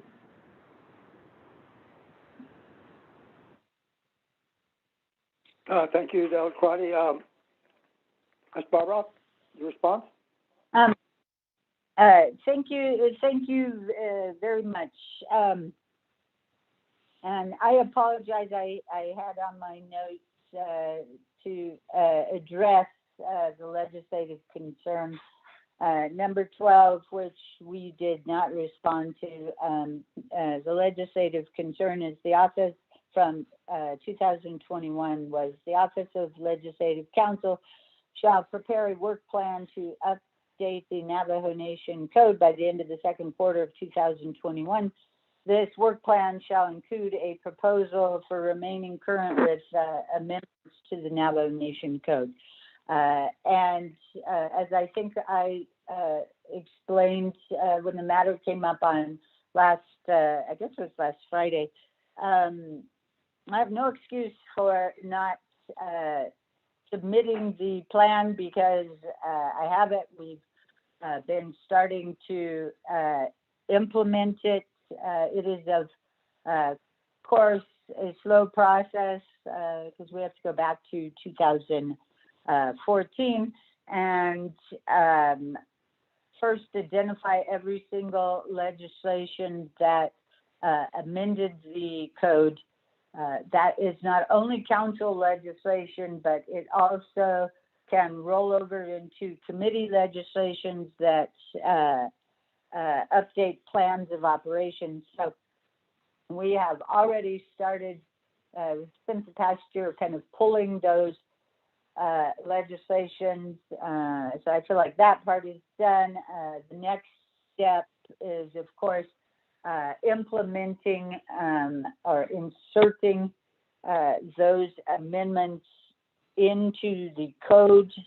That work is done by hand and can be time consuming.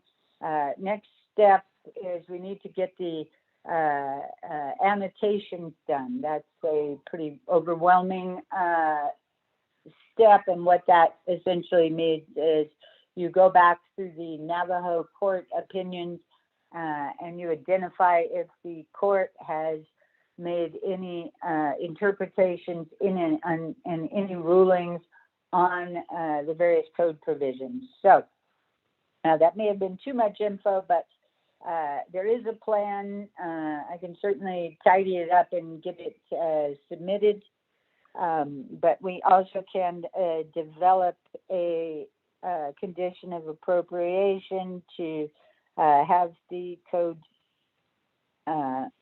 made current and republished by during 2022, and I will have staff work on that. As far as a legislative concern about establishing priorities, that is a big challenge for this office. As you know, we're overwhelmingly behind on legislation. I think it always hovers around 150, 170 outstanding legislation requests. And of course, those legislation requests come in every day. I think just so far today, for example, I think we've gotten 8 new requests. And I can just presume that the number of requests we will receive over the next year will spike fairly dramatically because of ARPA, because of upcoming elections, various things. So I am very concerned about our office's capabilities in this instance. But as Delegate Crotty requested, we will attempt to put together a legislative concern that can be done as an amendment here. Thank you, Delegate Crotty. I hope I captured every question you asked. And back to you, Pro Tem Chair. Thank you. Thank you for that response. Ms. Barbara, committee members, do we have any more questions, colleagues? Questions, comments? Oh. Delegate Halona, this is Delegate Karate with a question. Delegate Karate, you recognize? Thank you. So I would need some guidance either from the sponsor or as pro tem for the conditions of appropriations and legislative concerns.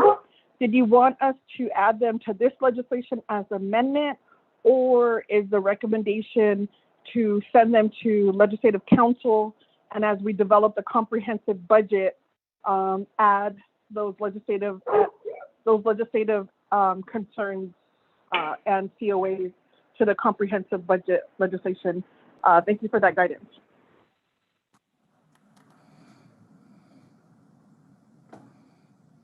Speaker Damon, let me go back to you. I think as historically correct, just as a recommendation, I take that into consideration. Thank you, Madam Chair Naabik'íyáti, and would look forward to working with you and Office Legislative Council to present those legislative concerns at the comprehensive budget hearings.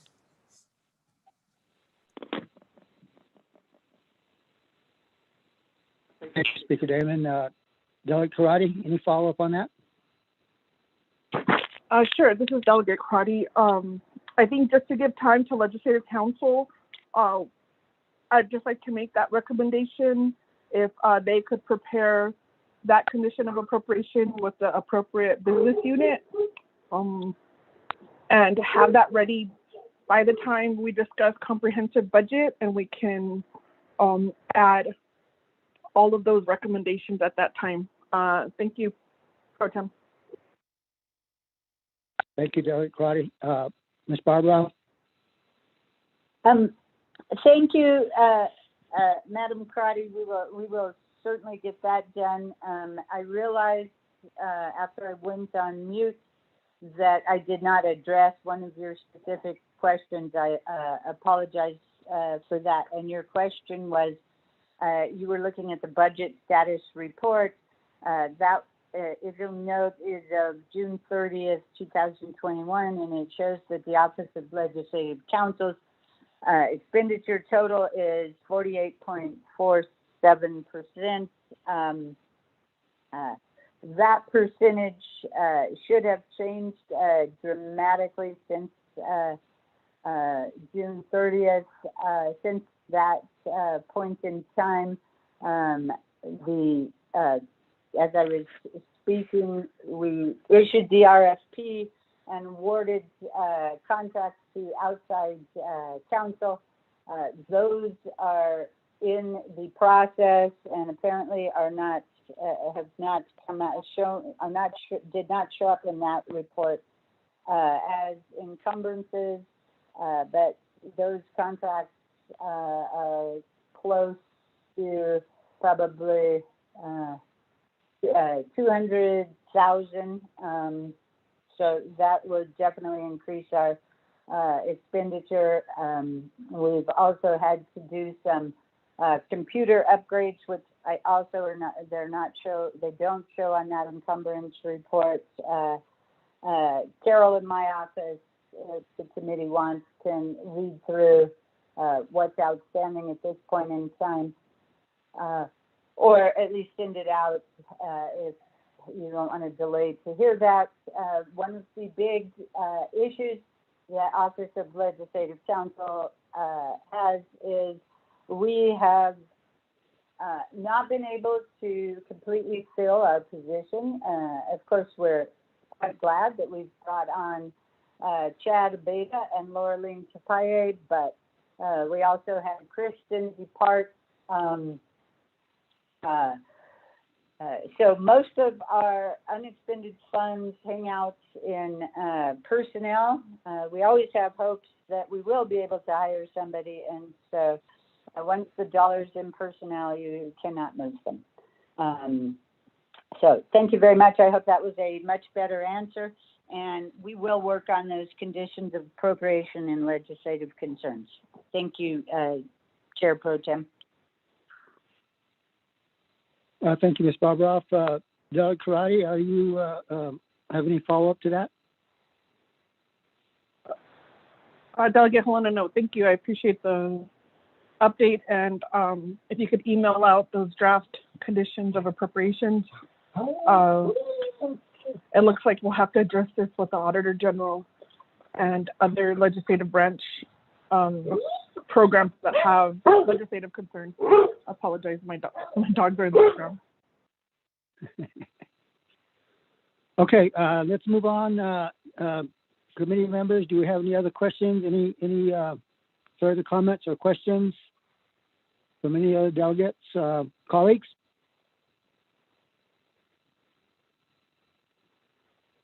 Going once? Questions, comments going twice? Hearing none. Speaker Damon? Thank you very much, colleagues. And with that, we can continue on down. Next up, we have the Utah Commission, which is 101018. We do have Mr. Clarence Rockwell on the line. Mr. Rockwell, the floor is yours.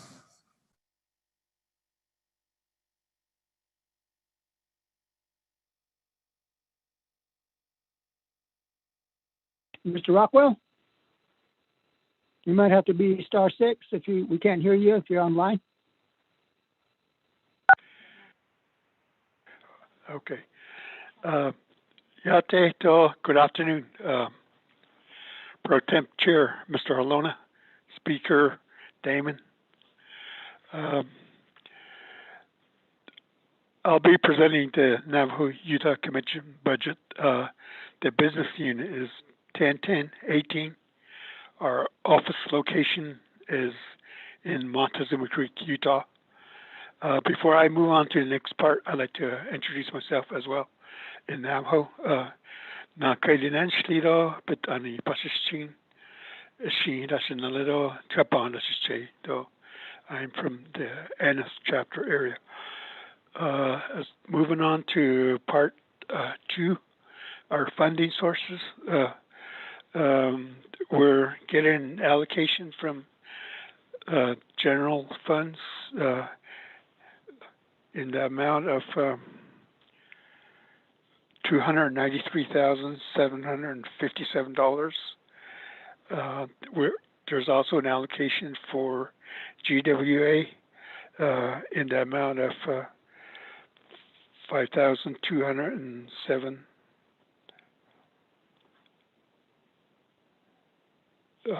And then the total balance, the total sum is $299,909. Moving to part 3, which is the budget summary for personnel. Our original budget was for $222,763, and our proposed amount is $225,800. There's a difference of $3,037, which is an increase. The next item, travel expenses. The original budget had $28,342, and the proposed amount is $28,967, a slight increase of $625. The next series is the meeting expenses. The original budget was $10,981. The proposed amount is $10,026, a difference of $955, which is also a slight decrease. The next item is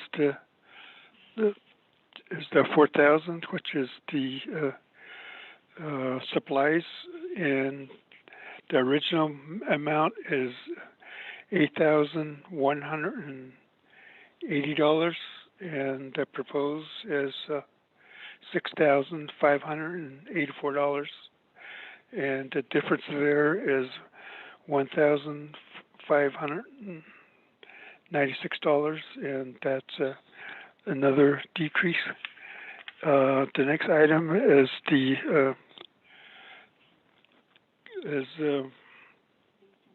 lease and rentals. The original budget was for $14,393. The proposed is $15,153, a difference of $706. That's an increase as well. And the next series is the communications and utilities. Original was $5,384, and the proposed is $6,528. The difference is $1,144. Increase.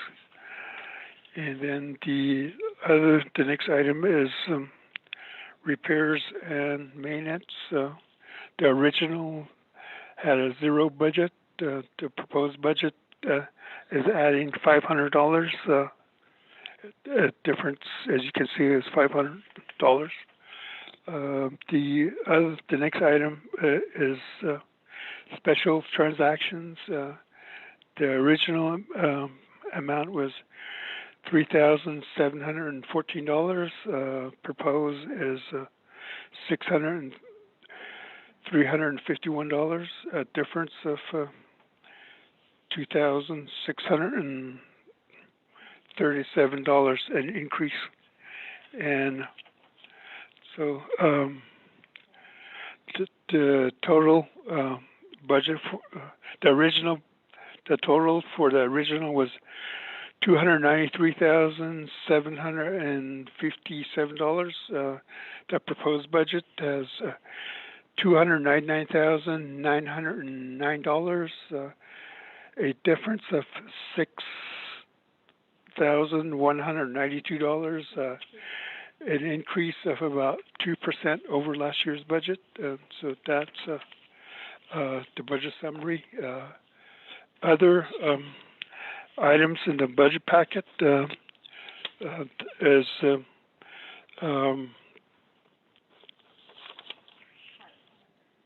what's that?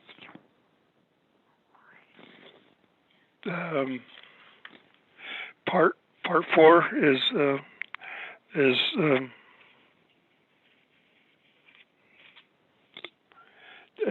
employees. Number of employees 3, vehicle is 2. That was that's proposed as well.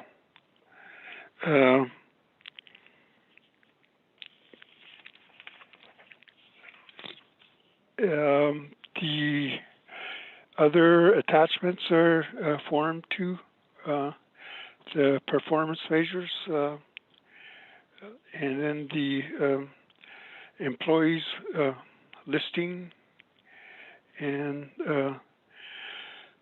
the budget details and justification. That's our budget presentation. And going back to the performance measures, we have 5. The first is to conduct 15 meetings, and we start off with 3 meetings in the first quarter, and then do 4 meetings every quarter after that. And then we also, for another performance measure, is passing or enacting resolutions. We think that we can do 30 resolutions during the next fiscal year, and that's kind of lined up with the number of meetings that we have.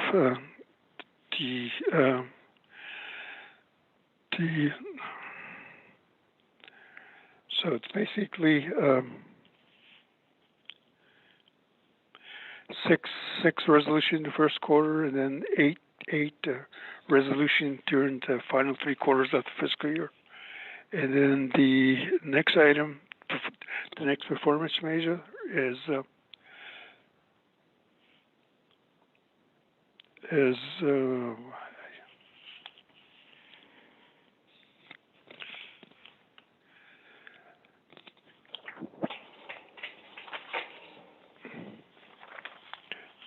I got, hold on.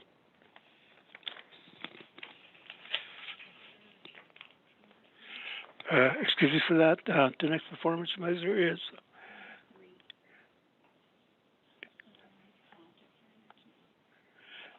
to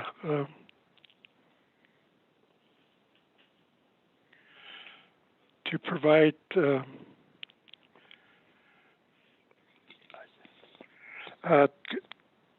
I'm having problems with the situation here. Could I have one of my staff members finish out the performance measure?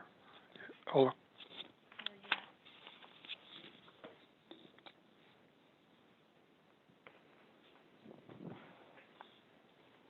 That's fine. Go ahead and continue.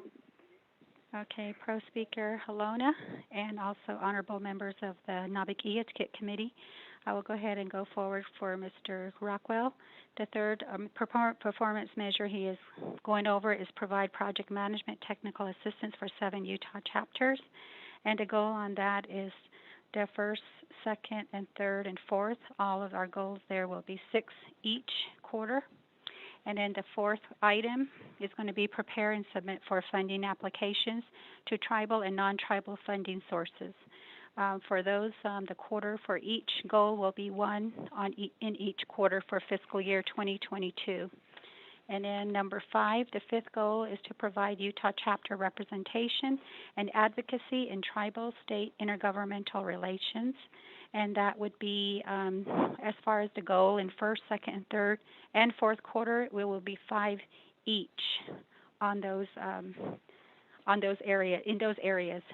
Thank you. I will give it back to Mr. Rockwell. So that's the extent of our presentation. Speaker Damon and Pro Tem Chair Mr. Alona. Okay, thank you, Mr. Rockwell.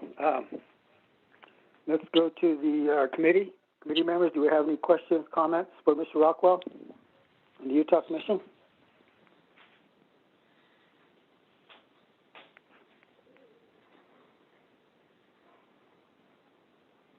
Questions, comments? Going once? This is Delegate Crotty with the question. Madam Chair, Delegate Crotty, you're recognized. Thank you, Delegate Halona, and I appreciate the office budget. In the paper was addressed those 27 homes without water or power. How is the commission involved in dealing with that issue? And I also think just in terms of goals and outcomes, the Utah portion, when it comes to law enforcement, has interesting jurisdiction, but they also have one of the most resilient advocacy at Utah Navajo Health System right there in Montezuma Creek. Is the commission part of those discussions when it comes to public safety, and how are they advocating for the folks who live on that Utah portion? I think I'm trying to understand the exact role of the commission. Is it more just to collect information, or do they actually advocate and get services to the Utah side? I would love to have a commission for northern agencies, just so we could get some very specific issues addressed here. And so I'm trying to understand the uniqueness and what the commission provides to the community. Thank you.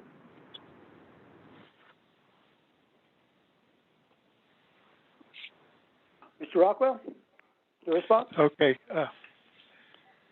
All right. Thank you for the question, Delegate Crowley. The first question regarding Westwater, the commission is involved at this point quite a bit. I don't know if you know the background about that particular community, Navajo community, near Blanding, Utah. It's located on lands purchased by the Navajo Nation back in the 80s, 1986, I think it was.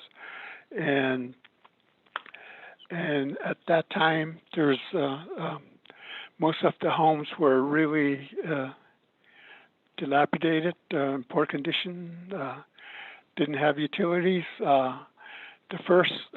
We initiated an effort with the Navajo Nation Department of Water Resources and some local funding agency, the Utah Navajo Trust Fund, Navajo Revitalization Funds, and we were able to upgrade those homes. Now there's 27 homes that are actually kind of new homes. They were rebuilt, or they were constructed as new units about 10 years ago. But the homes were not connected with utilities. Now there's an effort to get water and electricity to those homes. It's been quite a process because it's so close to the city limits, but the Blanding City is not allowing connection into their into their utility system because they're indicating that the homeowners or the residents there are not taxpayers, and so we've been trying to extend water lines to them and power lines from different locations. But now, finally, after years of trying to work on this, the city council is now changing their minds. They're willing to look at possibly connecting from the state or from the city water system, and so that effort is going forward. Funding was secured from the Utah legislature. The Navajo Nation actually was appropriated twice. It was allocated last year, but was taken back because of COVID conditions and the state's need to utilize those funds for those purposes. And now for this fiscal year, we're able to secure additional monies, the same amount actually, and it's now available, but it's been matched by $500,000 from the LDS Church as well, and then the Utah Navajo Trust Fund is putting up $200,000, and there's another private organization that's talking about making a sizable contribution as well. The amount is sufficient to take care of the electrical extension, but not the water line because that costs us a little bit more. We have a process in place. The Navajo Nation was able to put a project technical team together several years back, and they meet on a regular basis to discuss, to work on how to get these utilities to the home sites. They involve IHS, NTUA, and other federal agencies, as well as our organizations, the trust fund, the state as well. Now the city government is finally involved as well. So that is getting close to being implemented. So that's the question about the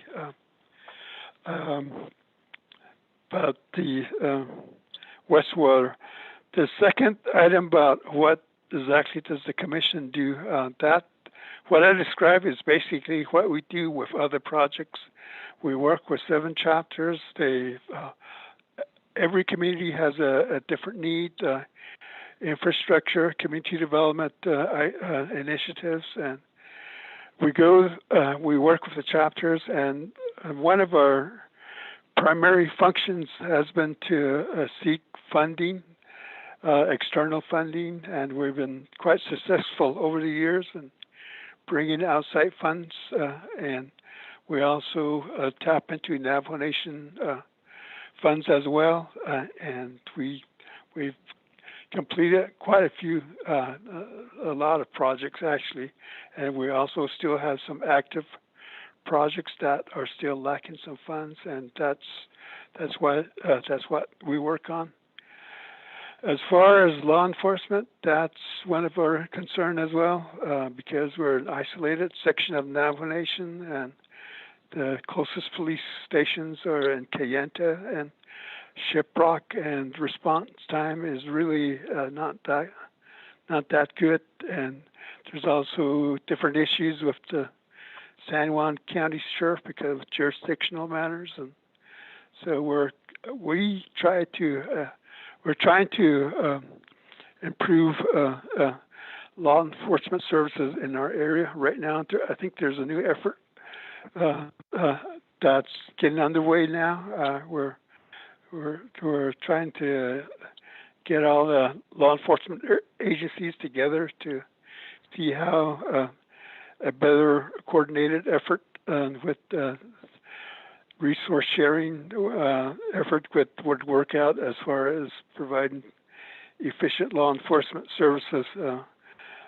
We do work with Utah Navajo health systems as well on healthcare issues, and then there's also other social service types of programs they have domestic violence and all of that.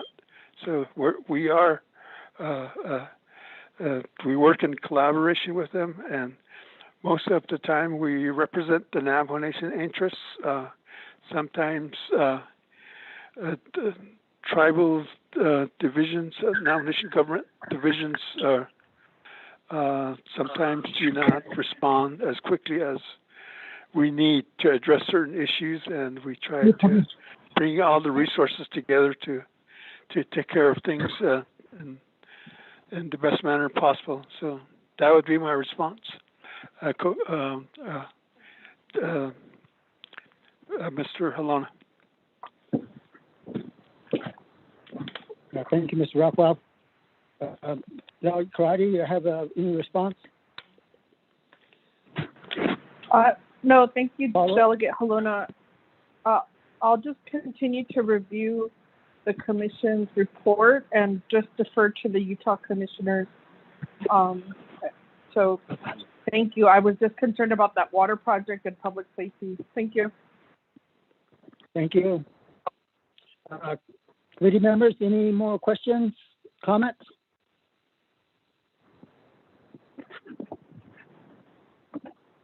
Questions, comments, going once?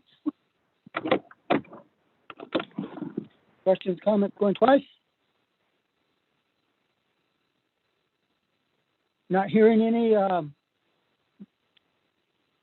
Speaker Damon, you may continue. Thank you very much. Officer of Legislative Service. Thank you very much. That will continue on with 10-10-19. I'll turn the floor over to Mr. Manuel Rico, who oversees the Office of Legislative Services. Thank you very much. Point of privilege, Delegate Crotty. Point of privilege, Delegate Crotty. Thank you, Pro Tem. I just wanted to ask, and I was excused, so I did not hear business unit number 10-1001. Pro Tem, were there any questions from the committee, or is there a possibility to ask questions on 10-1001, business unit for Navajo Nation Council? Thank you, Pro Tem.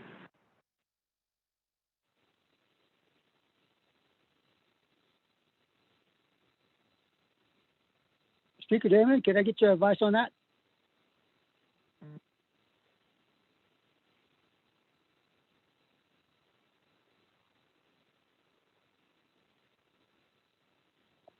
Okay, it's Delegate Karate.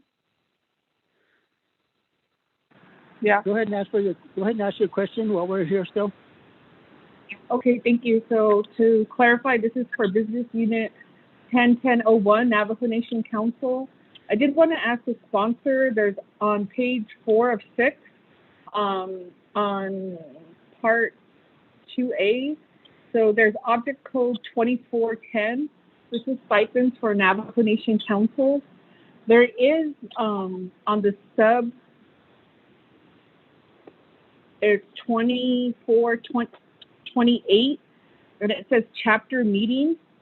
It says 7 meetings every month, 24 delegates. I did request financial information from the speaker's office at our Naabik'íyáti. If staff can identify when they sent that email, that was regarding travel. But my question is specifically chapter meetings. There's delegates on. I just need to know how that's interpreted. Should we redefine that? Like, should that be a strict interpretation of chapter meetings, or like chapter planning meetings, or special chapter meetings, or CUPC meetings? I'd just like to get some guidance. We have received updated information on our travel and how we submit documentation, but it still hasn't been clear how delegates, what's that definition of chapter meeting, and if then that's what is approved. So, for example, I'm a delegate that represents 7 chapters. So I have 7 planning meetings, 7 chapter meetings, and then the chapters have a series of meetings. But I'm just not sure if then that line item could only be used or should only be used for chapter meetings. Like, what is that definition? Thank you, Pro Tem. Thank you, Delegate Crotty. I believe it's a combination of planning meetings and chapter meetings, but I'll refer that to Speaker Damon, sponsor.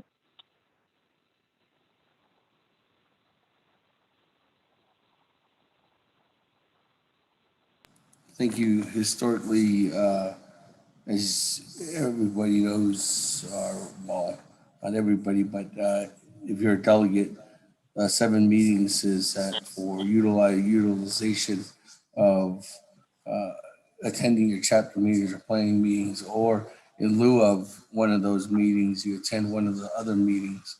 So in clarity, you utilize if you did miss a planning meeting or chapter meeting, but attended another meeting. That was something that was, you'd write a memo and then that would be clarity to justify the reason why you missed that meeting. Madam Chair, Naabik'íyáti, with that, we can clarify that more in a formal memo. I know it's probably going to take some time to work together with Office of Legislative Counsel to develop that memo. And I can go ahead and have that ready by the time we get to the Navajo Nation Council session. And I think that there was a memo that has been gone out. Maybe what we can do is just reissue that memo. Thank you, Mr. Pro Tem Chair.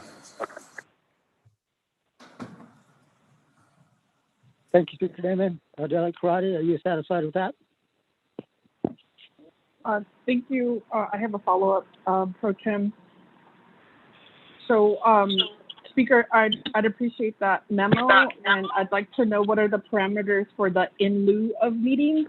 I'm trying to, where, you know, I'm onboarding a fairly new legislative district assistant, and I think in terms of how we submit these documents should be clear, and if it's allocated for chapter meetings, agency meetings, I'm assuming special meeting is Navajo Nation Council, then that is how delegates then are submitting their claims.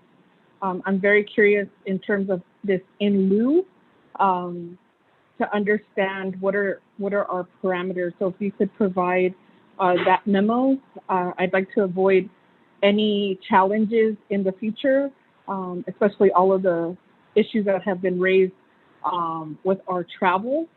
And so in looking at this last stipend, it says for budget hearings. So it'll say 60 meetings, 5 days for 24 delegates. At Budget and Finance, our budget hearings are beyond those 5 days. So has there been consideration in how long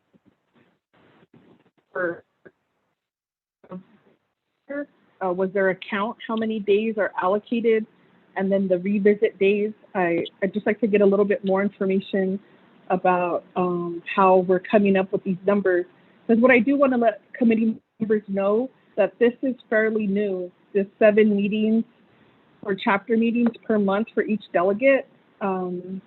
This was changed maybe 5-6 years ago, and I think there has been some challenges for delegates who serve large areas.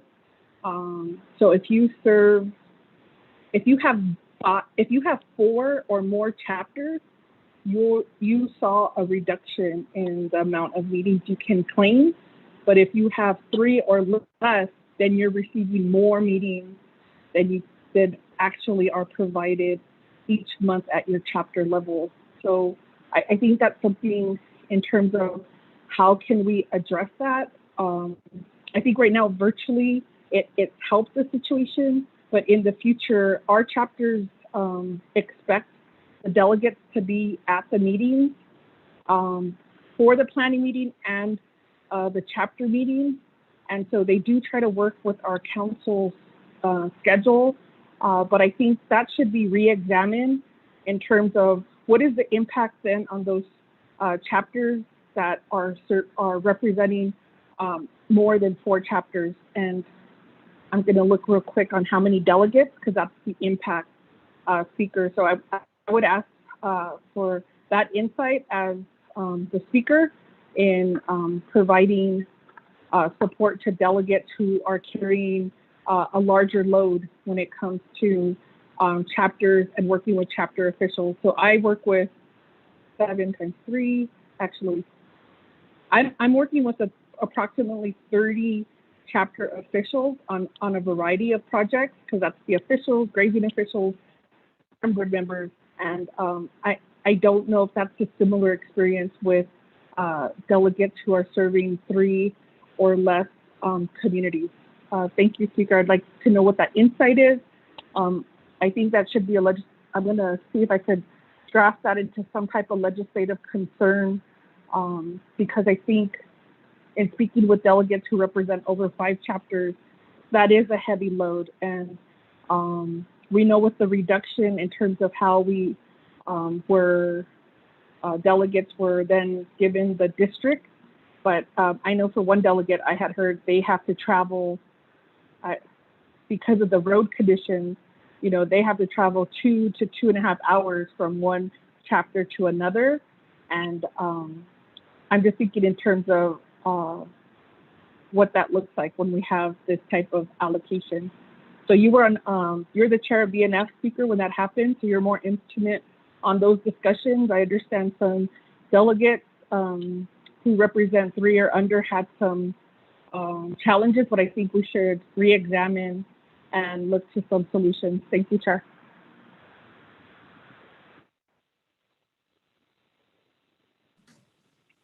Thank you, Delegate Crotty. Speaker Damon, do you want to respond to that real quick? Yes, I can respond. Thank you very much, Madam Chair Naabik'íyáti. Let me just go over those two. The first two, 2410, 2420, and 2422. Those are in reference to, you see the stipend amounts, those are for $60. Those are for regular council session meetings, and those are, the first one is for the, if they're budgeted for the 5 days for 4 sessions, which we are in sessions. 23 is for special meetings. As you know, throughout the year, the Navajo Nation Council has periodically gone into special sessions, and that was what the average was for the last year, and that's the reason why we put it in for 6 meetings at $60 per session, according to the code. And then the agency meetings, as you can see in there too as well, there's 4 quarterly meetings, and that's budgeted out too as well. And then if you see the last one on the bottom, before I talk about 24, 28, is the budget hearings, that there's 5 days. And your question was, sometimes there's more than that, but on the average, it's only 5 days for each one of the committees. But the Budget and Finance Committee is different. If you do go to the Budget and Finance Committee budget, you'll see that there's more meetings there specifically, not only for budget hearings, but also for your regular meetings, as indicated for each one of the other committees where they have regular standing committee meetings. Those are allocated in their specific budgets. Now, going back to the chapter meetings and other committee meetings, if you, and Madam Chair Naabik'íyáti, you are correct, it was there. And if that is a recommendation, colleagues, to go back to the old way, the recommendation was that it was to be spread out equally amongst delegates, and at that time, and that's the reason why there's 7 meetings there. But Madam Chair Naabik'íyáti, if there is a motion or recommendation to make that amendment, it would be going back to 2 meetings per chapter meeting and planning meeting per month. And if that is the case, let's take, for example, delegates with 2 chapters would only be getting four meetings a month. And then the delegates with 6 chapters would be getting 12 meetings a month. And that's something that can be changed through an amendment. But as indicated, that was changed back in 2016 2016, I do believe, 2016 or 2017. You're correct, Madam Chair. But the question now is moving forward. If that's the case, it's up to this council to decide if that's something that they want to go ahead and go back to the original way that it was, or the way that was recommended prior. And that's something that can be done, and that's something that can be done, moved forward through in an amendment. It's just that hasn't been discussed. This is the first time that it's actually being brought up. No one has brought that up to the Speaker's office prior, I don't think. The only thing that was brought up to the Speaker's office on meetings was the concern about the special meetings regarding how much funding was budgeted for as many as the special Navajo Nation Council meetings we were having this year. And that's the reason why we put in additional funding on that line item. I hope that answers your question, Madam Chair. Amber Cardi.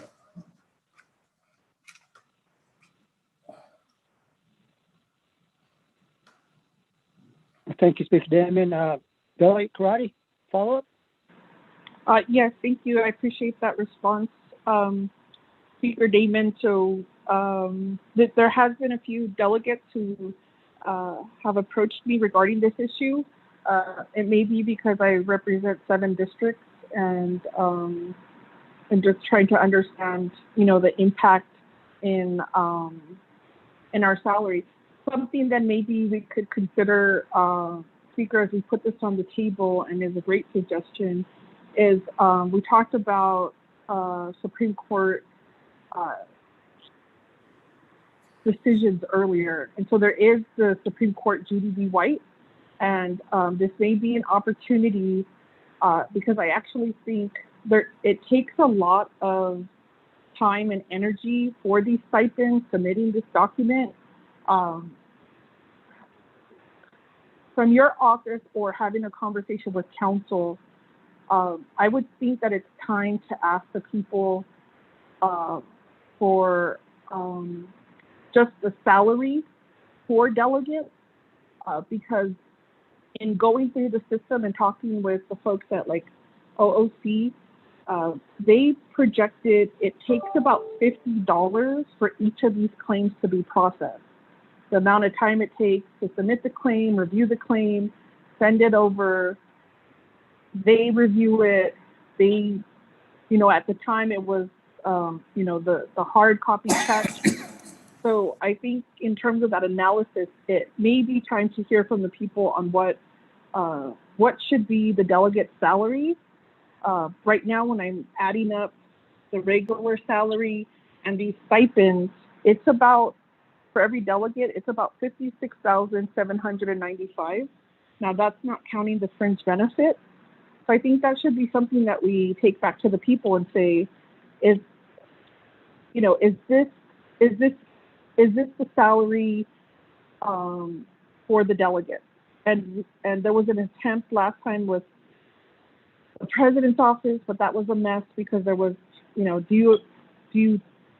lot of ballots were voided out. But if we could talk with the election supervisors, or maybe it should come from the council, so it's not a referendum, it's just a request that there is a set amount for delegates so that we don't have to deal with all of the stipends, all of the definitions, and all of this paperwork that also consumes delegates and their staff as we move forward.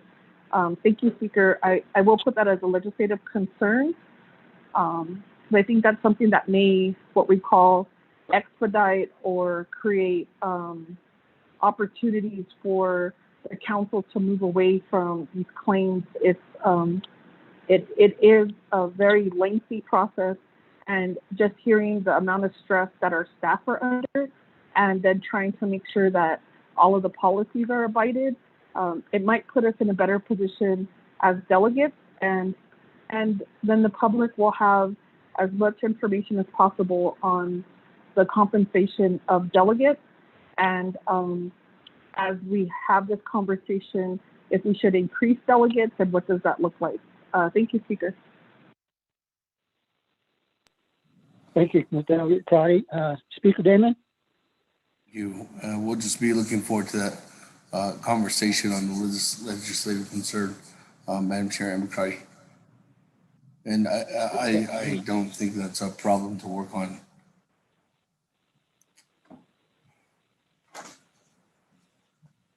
Delegate Troy, are you done with your questioning? Thank you, Mr. Halona. I appreciate that. That was my questions. That were all of my questions for Business Unit 101001. And I did request from the Speaker's office, if I don't know if it's considered a leadership meeting, but if we could have a discussion about what are some of the recommendations, because I could drop the legislation, but if council doesn't support it, then we'll have to move on a referendum. But we do have a time frame of next year's election. Thank you. Thank you, Delegate Troy. Speaker Damon, we can continue with the Office of Legislative Services. Hey, with that, just as a further response, that's something that definitely could look at, Madam Chair Naabik'íyáti. Thank you for that suggestion. Moving on down, Office of Legislative Services. Presiding Chair. Services? Yeah, 101019. This is Delegate Daniel So. Speaker Damon, can you hold on? It's Delegate Daniel So. Did you have a question? Question and statement.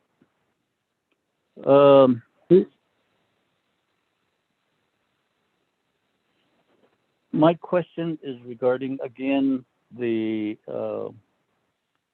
aspect of what is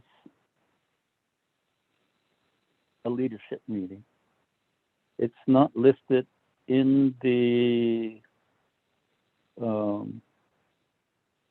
list of accounts that would be used to reimburse a leadership meeting. The work sessions were just reimbursed for mileage, as I understand it. And a leadership meeting, is there a stipend paid and mileage? And if so, then what is the dollar amount and which account is being utilized to reimburse the committees that use leadership meeting?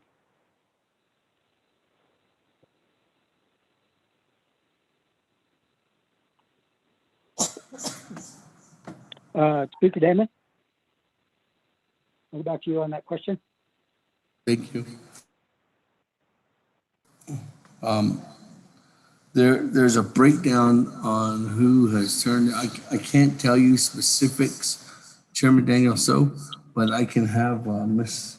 Lynette Lee run the numbers on who is turning in claims for leadership meetings. I specifically don't have that answer at this time, Chairman, but I can get you that information.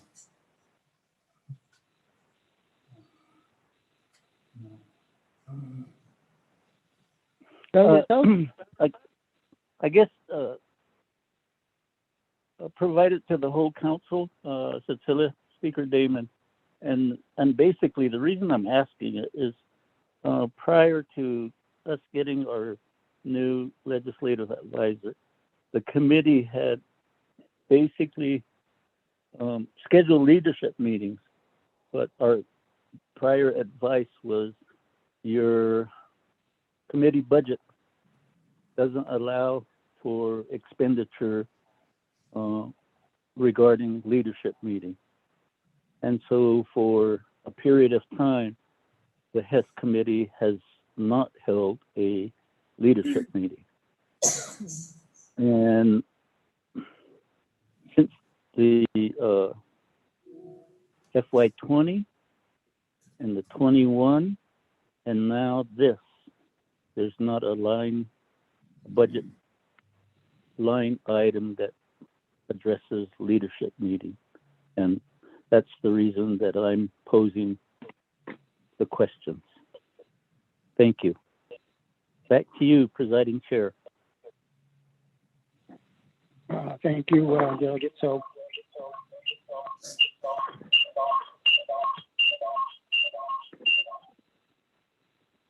Speaker Damon, we can go on with the legislative services. Thank you very much. Well, I'll turn over to Mr. Rico for 10-10-19 Office of Legislative Services. Mr. Rico.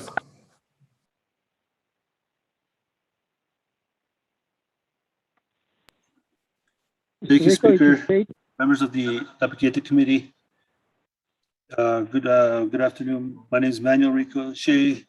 Manuel Rico, yen she totsoni shlo na kai bashin kapan ta she na kai additionally. I'll start at part 1. This is number 10-10-19. Program title, Office of Legislative Services, Division Branch, Legislative Branch, prepared by Linda Uvella. Phone number, extension 6383. Email address, lindauvella@navajo-nsn.gov. Part 2, funding source, general funds, $1,800,553, which is 88% of the budget. Indirect costs, $198,375, which is 10% of the cost. And the GWA, which is $49,085, which is 2% of the cost. Going on to part 3, budget summary. Navajo Nation, column A, Navajo Nation Council approved original budget, $1,663,243. Proposed budget, $1,674,257, with a difference in increase of $11,014. Item subaccount 3,000 travel expenses. Original budget $62,582. Proposed budget $95,307, with a difference of $32,725. Subaccount supplies. Original budget $16,500. Proposed budget $162,318, with a difference of $145,818. Subaccount 5,500, communications and utilities. Original budget $17,520. Proposed budget $20,120, with a difference of $2,600. Subaccount 6,000, repairs and maintenance. Original budget $16,000. Proposed budget $65,000. Difference or total $49,000. Subaccount special 7,000. Special transactions. Navajo Nation approved original budget $32,245. Proposed budget $31,011, with a difference of minus $1,234. Navajo Nation Council approved budget $1,808,090. Proposed budget $2,048,013. Difference of $239,923. Number of positions budgeted 26 on the original budget. Proposed budget 27 positions. Total number of vehicles budgeted 2. Proposed budget also 2. Second page, we have the budget form 2, the performance criterias. Goal 1, on a quarterly basis, process 60 proposed legislation, 60 per quarter. And that would be the our performance criteria are based on our section, so that would be the legislative tracking. Goal number 2, on a quarterly basis, process 40 council standing committee journals and transcripts, 40 per quarter, legislative reporting. 3, goal statement, on a quarterly basis, facilitate 40 council standing committee meetings, hearings, etc., 40 per quarter. That legislative advisement. 4, goal statement number 4, on a quarterly basis, process engrossment of 40 council standing committee approved resolutions, 40 per quarter. That is our quality control section. And 5 is an overall goal statement on a quarterly basis, ensure individual OLS staff participate in 20 trainings, workshops, etc., which is professional development, staff development. The third page is our budget form 3 with all our positions. And budget form 4 starts on, there are 4 pages of budget form 4. Mr. Speaker.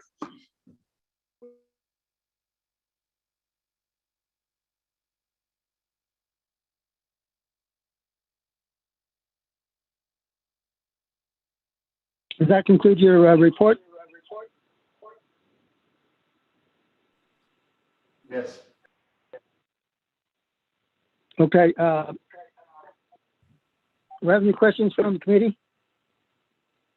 Colleagues, do we have any questions, comments?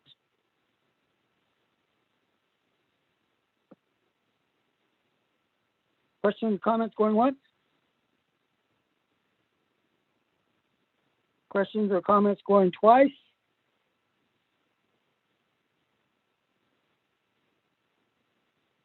Hearing none, let's move on, Speaker Damon, to the Ethics and Rules Office presentation.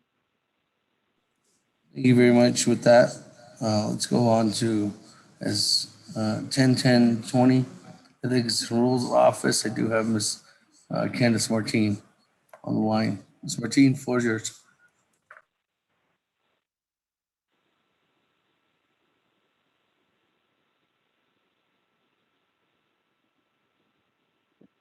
Ms. Martinez, are you on? I'm sorry, can you hear me now? We can hear you now, Ms. Martinez. You may continue. I'm sorry, I was muted, I didn't realize it. Thank you, Speaker Pro Tem, members of the committee. As stated, I am Candace Martin, Executive Director for Ethics and Rules Office. This is our budget for FY 2022. In the summary sheet, you have the general funds of $541,394. Indirect cost of $85,012. GWA allocation of $14,812. In Part 3, for personal expenses, we have the proposed budget of $541,206, with a difference of $11,582 from this current fiscal year. Travel expenses of $41,912, a difference of $8,050. Zero meeting expenses for supplies, we have $19,987, difference of negative $1813.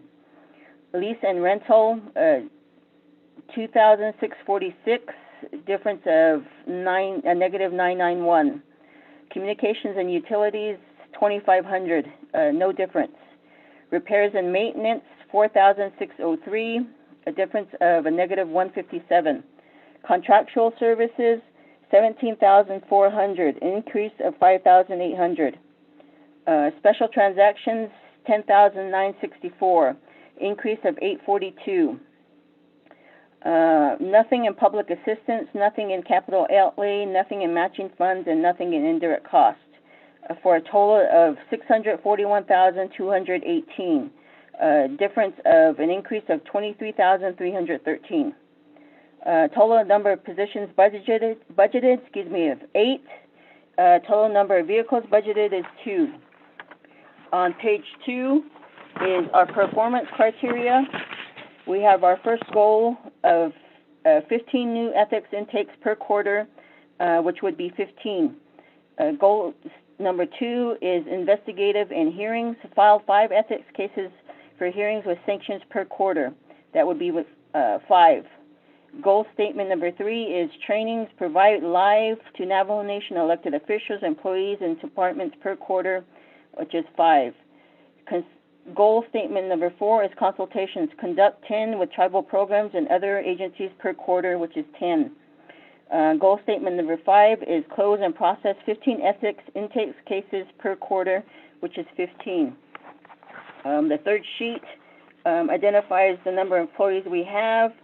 The number of 8, we currently have 7 filled. I have 1 position that's been vacant. That's a presenting officer position. And then the rest of the budget sheets concern the detailed budget for the Ethics and Rules Office. That is all I have for the Ethics and Rules Office budget.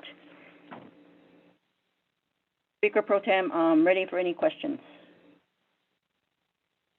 Committee members, any questions for Ms. Candace Martin? Pro Tem, this is Delegate Cardi with a question. Delegate Karate, you have the floor. Thank you, Pro Tem. So I appreciate on your form that you identify the salary adjustment. My hope is that correlates with your GWA.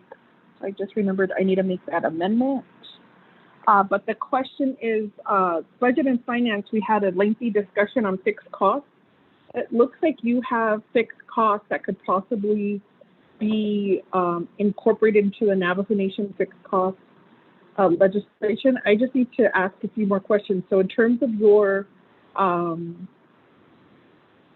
let's see, in terms of your rent, is that rent for your building or rent that you pay for a different building?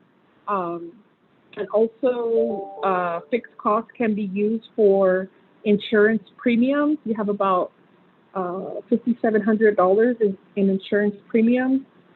There is some consulting that is covered under fixed costs, and your equipment, you rental, that's every year cost. That is also under the definition of fixed costs. So I guess my question is, have you re-examined your budget to see what meets the fixed cost definition? We do have eligible funding. We have about, I think, $400,000 in fixed costs that can be reallocated. So that would be my question for this program and actually any other programs in the legislative branch. The definition of fixed costs, and DOJ's on the line, it's utilities, it's rent, it's insurance payment. So just please let me know if you have any fixed costs here. Thank you.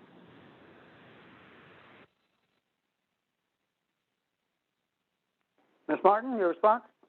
Yes, thank you, Speaker Pro Tem. Thank you for your question, Delegate Crotty.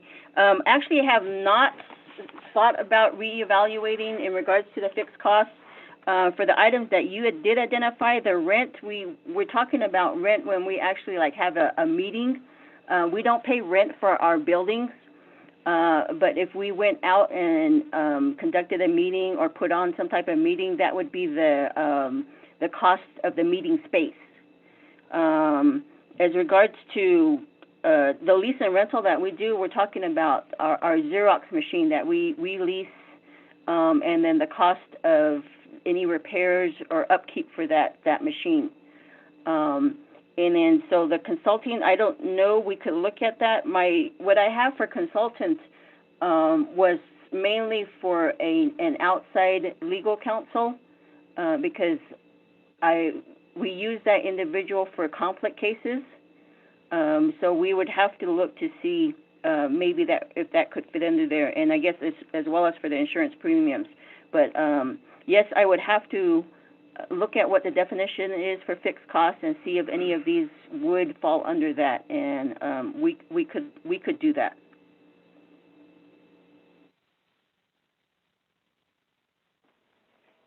Delegate Karate, you have any follow-up on that? Yes, thank you. If OMB is still on the line, Pro Tem, if they could review the documents and identify what items are considered fixed costs per the definition, and for our committee members who, if I could ask DOJ to restate the definition of fixed costs, or if Ms. Tapahi is on the line with Legislative Council. Thank you.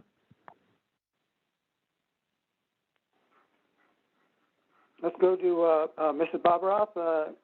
Do you have Ms. Tapahi available? Thank you. This is Dana.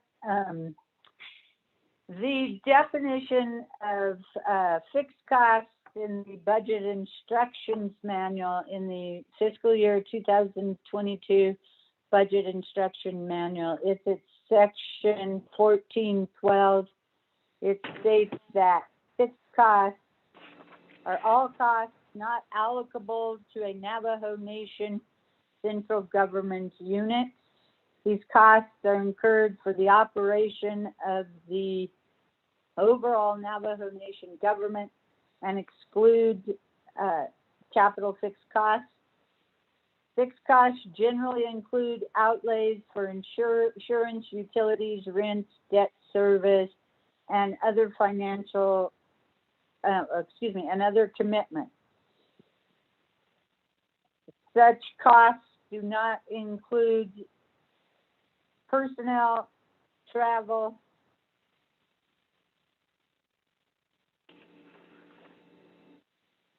etc.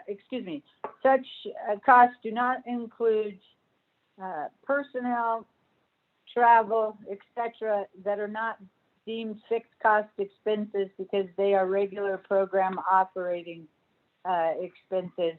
As Office of Legislative Counsel and certainly myself have expounded before, we think that the definition, or we're highly recommending that definition be revised. That is what reads right now in the budget instructions, Tanya. Thank you, Madam Crotty and Speaker Pro Tem. Thank you, Ms. Barbara. Madam Karate, that explanation suffice for you? Yes, thank you, Pro Tem. So if the program or the legislative branch can review their budgets and identify if there's any fixed costs, we budget and finance, for example, in reviewing Navajo tax office, they had a rental of, I think, $90,000, and so we were able to add that into the Navajo Nation fixed cost budget, which is separate from their allocation, and they were able to redistribute that within their budget. And so I'm looking at the elections office, and it looks like they have a rental cost. If the program manager can work with OMB to identify if that's a fixed cost, that provides more funding to the program for either salary increases or to meet their unmet needs. Thank you, Pro Tem.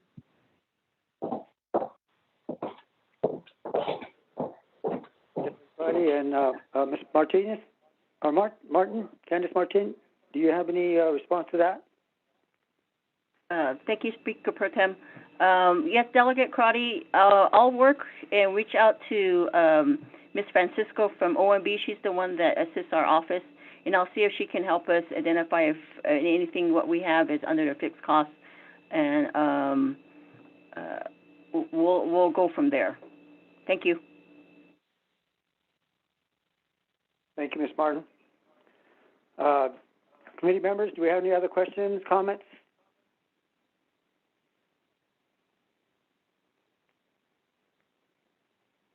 Questions or comments for Ms. Martin? Going once? Questions, comments? Going twice?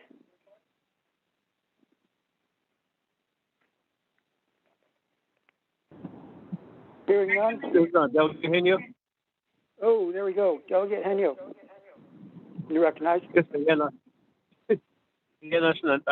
Speaker Pro Tem, just trying to unmute myself. Just a question regarding the Office of Ethics and Rules as far as their performance. How many cases were actually presented at hearings and appeals this fiscal year? I understand the pandemic had a lot to do with the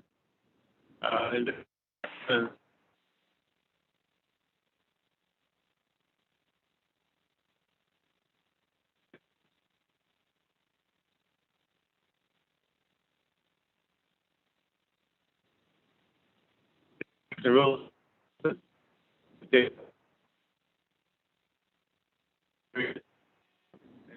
How many cases do they have ready for hearings and appeals? Delegate Henio, you're breaking up there. Can you hear me? I can hear you now. You probably need to state half of your question. I'll restate my question, and once I get better signal area, I'll rest for now. Okay. Any other questions from any of the committee members?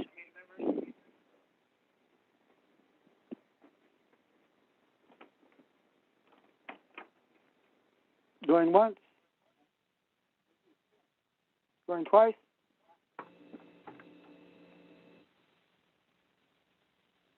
Wait, no questions. Speaker Damon, we can move on. Yes, thank you. Well, the next two, we'll go to 10-10-21 and 10-10-22. This is the Navajo Nation Election Administration and Navajo Board of Election Supervisors. I have Acting Director Ms. Shana Yazzie on the line. Ms. Yazzie, floor is yours. Thank you, Speaker. Good afternoon, honorable delegates. My name is Shana Yazzie. I am the interim executive director for the Navajo Election Administration. So we'll go ahead and start out with the Navajo Election Administration Program Budget Summary. We have in Part 2 general funds in the amount of $1,098,804, and then GWA allocation of $27,477 for a total of $1,126,281. Part 3, we have the budget summary. Personnel expenses, the NNC approved original budget was $917,804. Proposed is $921,039. Travel expenses, the approved original budget was $69,554. Proposed budget $69,368. For meeting expenses, approved original budget $5,000. Proposed budget is going to be $5,000 again. $4,000 for supplies. Approved original budget was $7,500. Proposed budget is going to be $21,236. For $5,000 lease and rental, approved original budget was $76,100. Proposed budget is going to be $87,326. $5,500 communication and utilities. Original budget was $6,000. Proposed budget is going to be $7,054. $6,000 repairs and maintenance. Original budget $3,000. Proposed budget is going to be $3,000 again. We have nothing for contractual services. Special transactions under $7,000. Original budget was $13,846. Proposed budget, we are going to be doing $12,258. So for Navajo Nation Council approved original budget, the whole total was $1,098,804. Proposed budget, we are going to $1,126,281 with an increase of $27,477. Budget Form 2 does list all of the performance criteria. It does have our goals 1, 2, 3, 4, and 5. And then we do have Budget Form 3 as well. We are, for Part 4 of Budget Form 1, we are budgeting for 18 positions with the election office and 6 vehicles. And then we have Budget Form 4 for pages 4, 5, 6, and 7. Any questions on the Navajo Election Administration proposed budget?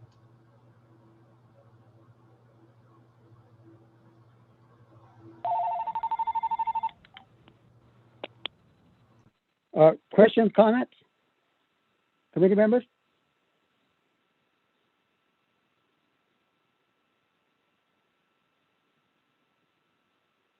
Going once? Questions, comments going twice? Speaker down?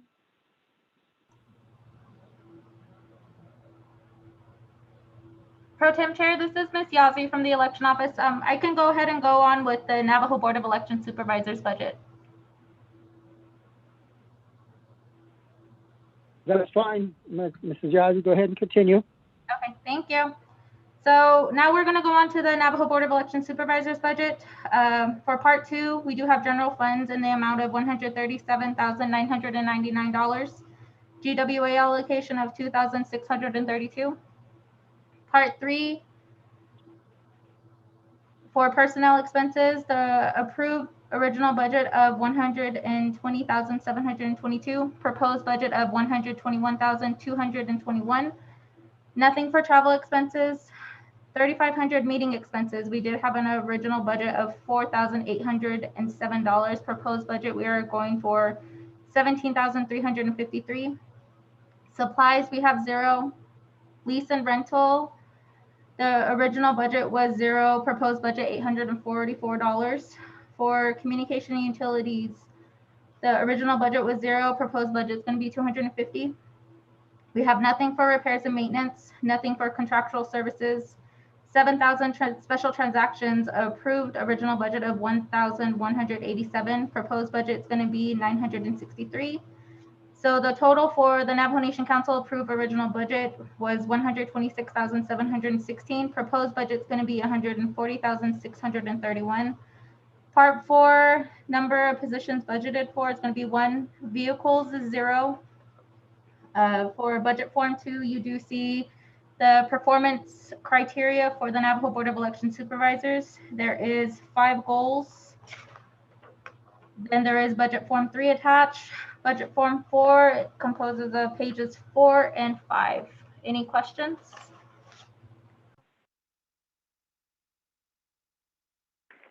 Committee members, do we have any questions for Mrs. Yazzie?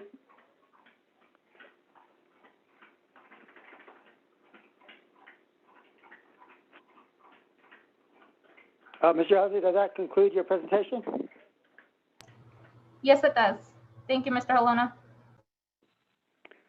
Committee members, going once? Questions, comments, going twice? Questions, comments, going 3 times? Hearing none?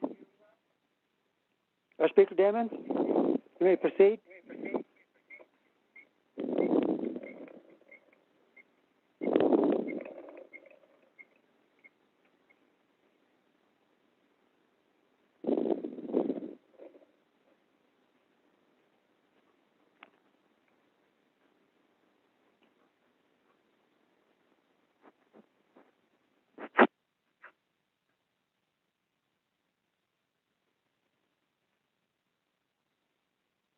Mr. Rico, are we still on? Thank you, Speaker Pro Tem. I will proceed on to read the budget for Black Mesa Review Board, but business unit number 101023, Business Black Mesa Review Board. Part 2, funding sources, FY22 general funds, fiscal year 10/1/21 to 9/30/22 in the amount of $25,512, which is 100% of the total. Part 3, budget summary, 2001, Navajo Nation approved original budget, column A in the amount of $20,361, proposed budget, column B, $20,254, with a difference of $107. 3,000 travel expenses, 0. 3,500 meeting expenses, 4,500 in both columns A and B. Supplies, $4,509 for original NNC approved original budget. Proposed budget, column B, 625, with the increase of $115 in column C. 5,000 lease and rental, 0. 5,500 communication and utilities, 0. 6,000 repairs and maintenance, 0. 6,500 contractual services, 0. Special transactions, 7,142, column A, proposed budget, B, 133, with a difference of decrease in $9, 8,000 public assistance, 0. Capital outlay, 0. Matching funds, 9,500, 0. 9,500 indirect costs, 0. Column A, total approved budget is $25,512. Proposed budget, $25,512. Part 4, positions and vehicles, total number of positions budgeted, 0. Total number of vehicles budgeted, 0. Budget form 2, page 2 of 3. Navajo Nation program performance criteria is attached.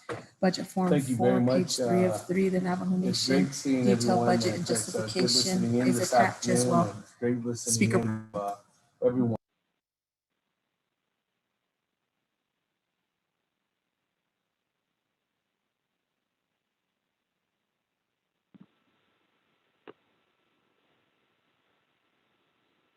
Mr. Speaker Pro Tem?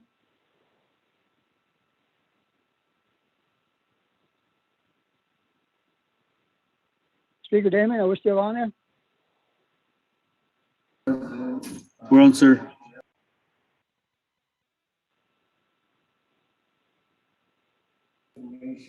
I believe Chief of Staff Yazzie is complete with her presentation. Ms. Strauss is complete with her presentation for Black Mesa Review Board. Committee members, do we have any questions for on Black Mesa Review Board?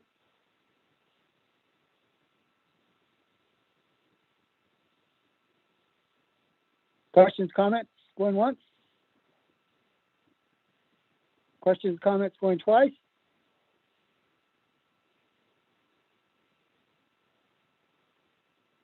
Hearing none. Speaker Damon, can we move on to Office of Auditor General?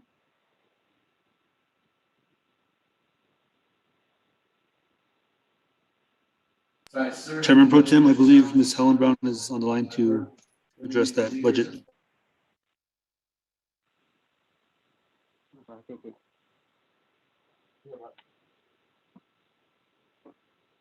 Mr. Rico, you cut out there on me for a little bit there. Repeat that, please. As you know. I believe Ms. Helen Brown from the Auditor General's office is on the line to go over that budget. Okay, thank you. Mrs. Brown? Yes, good afternoon, Mr. Pro Tem. Can you hear me? Yes, Mrs. Brown, we can hear you now. Okay, thank you. Good afternoon, everyone, to Mr. Pro Temp and members of the committee. I'm Helen Brown. I'm the Delegated Auditor General, and I'm here to present our FY 2022 budget. I'll start off with Budget Form 1, Part 2. The general funds that we were provided is $1,495,815. That's about 95%. We did also receive an IDC budget allocation of $36,682. That represents about 3%. And we also have a GWA allocation of $34,301, which is 2%. So in total, that comes out to $1,566,798. Part 3 is our budget summary. Our approved budget from last year, or the current year, I'm sorry, for FY 2021, the total was $1,328,829. The proposed budget for this upcoming fiscal year is a total of $1,566,798. A majority of that is going to go to our personnel expenses, which is $1,174,022, which is an increase of $20,193. We do also have money for travel expenses at $26,542. That's a decrease from last year. We also have funds budgeted for supplies at $12,000. That's a decrease of $5,550 from last year. We also have money budgeted for lease and rental, communication and utilities at $500 and $200 respectively. That did not change from last year. For repairs and maintenance, we have a proposed budget of $11,500. That's an increase of $3,000. For contractual services, we have a proposed budget of $310,000. That's an increase of $227,002. For special transaction, we have a proposed budget of $32,034. That's a decrease of $4,939. So the difference for the new between last year and this fiscal year is $237,969.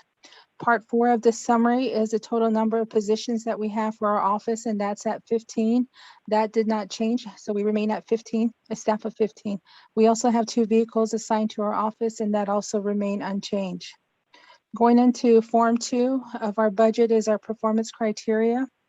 For the first goal statement, that's the number of audits that we're going to complete for chapters, departments, or programs.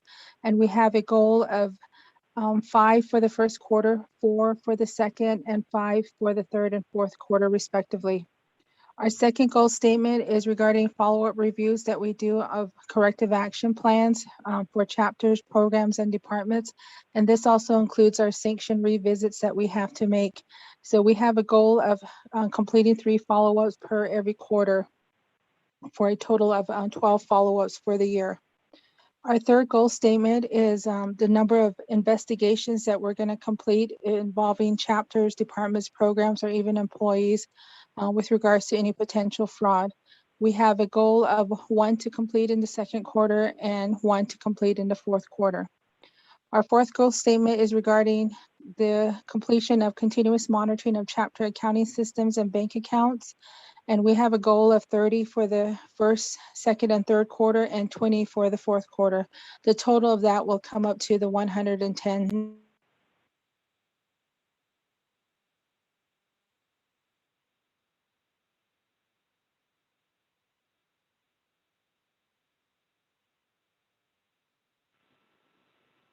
Ms. Brown, does that conclude your report?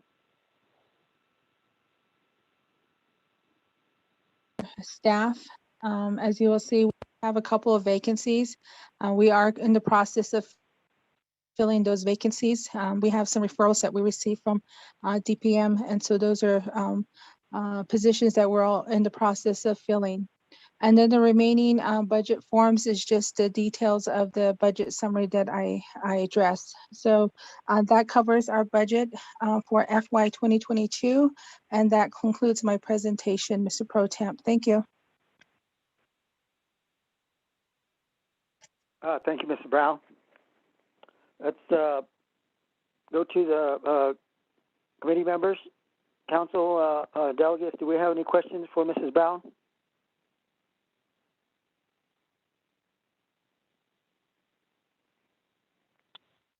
Hello. Questions? Pro Temp Chair, just not us. I don't to Mr. Damon, Speaker. This is Delegate Yellow here. Delegate Yellow here, you have the floor. Okay, Senat Ani, Naabik'íyáti Nation Council. Kodoy Nartish Kis Navajo Nation Auditor Office, which came before us as Budget Finance Committee. And Ms. Brown indicated that there's a little bit kind of behind schedule on their audit. As I understand her, that she says she needs at least 1 or 2, up to 3 more, at least, that more auditor we needed. So that was my I think that's very important. So everything will be year-to-date, up-to-date reports on audit within the Navajo Nation governments. So we need to find one for her to get this position, at least 1 or 2, 3 to give it to a auditor's office, to Helen, acting auditor Helen Brown, and that was my my support as Budget Finance Committee, based on your. There's a lot of mismanagement of funds, and it needs to be updated, and also with across the Navajo Nation 110 chapters. That's my my questions. Pro Temp Chair, Honorable Halona. Yeah. Thank you for giving me the floor. Thank you, Delegate Yellow Hair. Mrs. Brown, you have a response to that? Thank you, Mr. Pro Temp Chair. Although I had to Delegate Yellow Hair for your comments. I'm not sure what your question was specifically, but he is correct. Budget and Finance Committee is our oversight committee, and we did go before them to present our budget. I think what Mr. Yellowhair is referring to is a report that I gave to the Budget and Finance Committee with regards to a legislative concern that was assigned to our office. And that concern was asking for our office to come up with a plan on how we could complete more audits of chapters and programs. And so my staff and I, we got together to address that legislative concern, and I provided a report to the committee with some options on how we could possibly get more audits completed. And so the consideration, and when we came up with those options, was looking at all the chapter audits that we have done to date, and how some of those chapters have not been audited based on the number of years. We also did that for all of the Navajo Nation departments and programs. We listed those by the various divisions. We indicated in that report the last time we had an audit completed for those particular areas and what type of work that we did. And so based on that information, I did tell the Budget and Finance Committee that there are a lot of areas that we still have not audited. And there are a lot of areas that we have not gone back to do any new audits in those areas. And so some of the options that we came up with was to possibly hire additional auditors. And I indicated in there that if we were, for example, to hire 4 more auditors, what would it cost? And I believe I gave an approximate number of $270,000. But the option also comes with pros and cons, and that's what we listed also in our report. And I would welcome more auditors, because the pro with that is that it would facilitate our office in completing more audits and addressing more of our audit coverage for the Navajo Nation. The con, though, is that we don't have office space right now to accommodate more physical bodies. I literally have every office in our building occupied with auditors, and so we would really have to get creative in how we would bring on new auditors. And one of the things that we talked about is maybe telecommuting. But that would mean some of my staff would have to be permanently telecommuting. And there's also pros and cons with that as well. And my concern is about productivity and staff morale. So there really is, things that we would have to look at, various factors. But I do appreciate Mr. Yellowhair's support. It is an option that we had put as part of our report. If we are fortunate to get the council support to get additional staff, then it will be a challenge that we would have to take on and figure out how we can bring in more people into our current accommodation. So that would be my response to Delegate Yellowhair's question or comments, Mr. Pro Temp Chair. Thank you. Thank you, Mr. Brown. So put it in the queue. Okay, let's go to Delegate. So you're up. You have the floor, Delegate. So. Thank you very much. Thank you very much, Adonda. Thank you, Helen, for your presentation for the Office of the Auditor General. And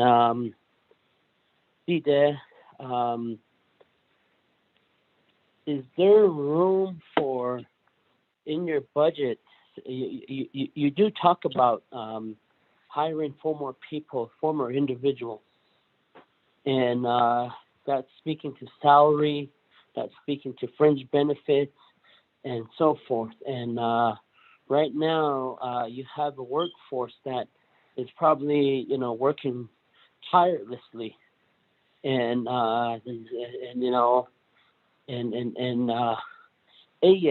is there room for any sort of where your office can do contracts, so you can directly contract out off the reservation, so that you can hire external auditors so that they can do these chapter audits, especially at the local level.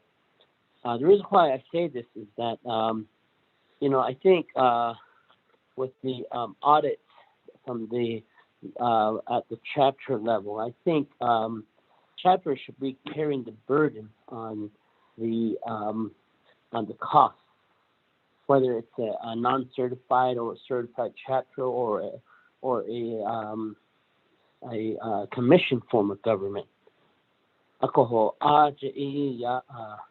Number 2, the Department of Justice made an opinion that the chapters are not part of the Navajo Nation 3-branch government.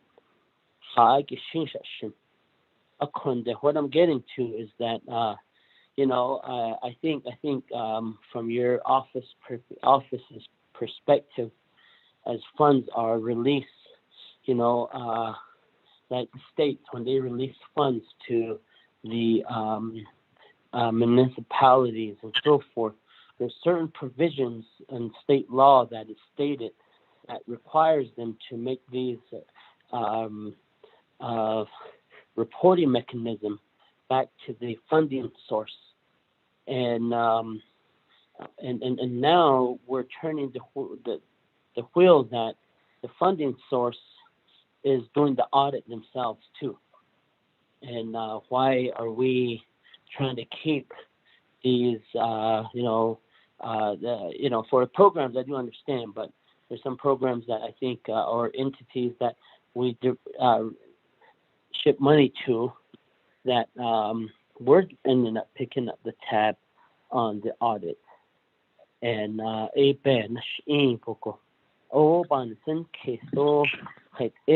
what are your views of that? I think that the program is really focused on chapters, a lot of the chapters out there. And I remember on the 23rd council, there's one chapter that has been in sanction for over 20 years. I don't know if they're still in sanction, but all of the chapter officials, but yet as a nation, we're still trying to figure out what happened, the baseline. And at the end, I think the nation would just need to cut a loss on that, because I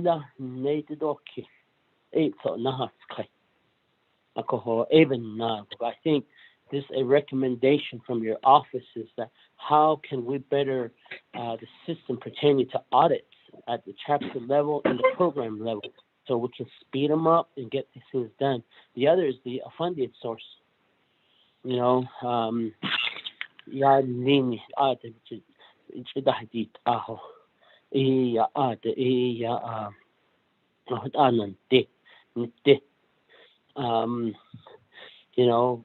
A way to make things easier so that you could continue to have your current staff to do the internal audits of tribal programs. But if we can outsource the other, put an outsource mechanism so that we could get the help from the outsource and from the outside. And I know it's going to cost money, but it costs money to run something. You have to spend money to run a business, and I believe the nation is somewhat of a business model. But I appreciate your report, and there's some of my comments. There's not anything about your office activities or anything.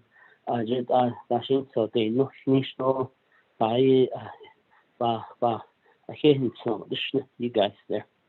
Really appreciate your what you're doing there, and yeah.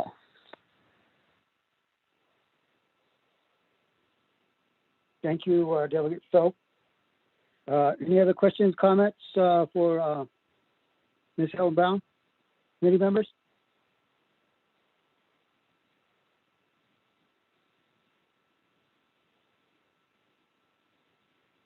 Questions, comments going once?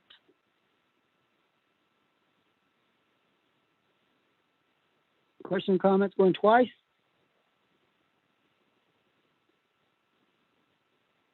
Hearing none. Speaker Bannerman, could you may proceed with Navajo Hopi Land Commission? I have a question, Pro Temp Chair. This is Delegate Yellow here.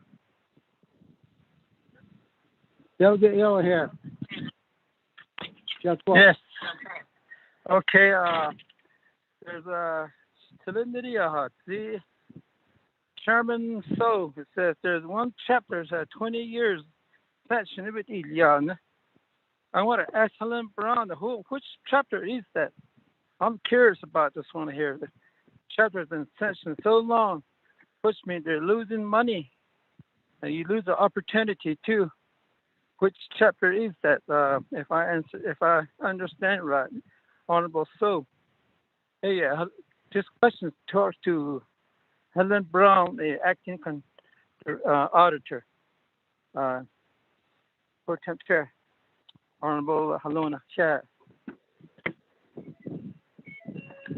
Okay, thank you, Ms. Brown.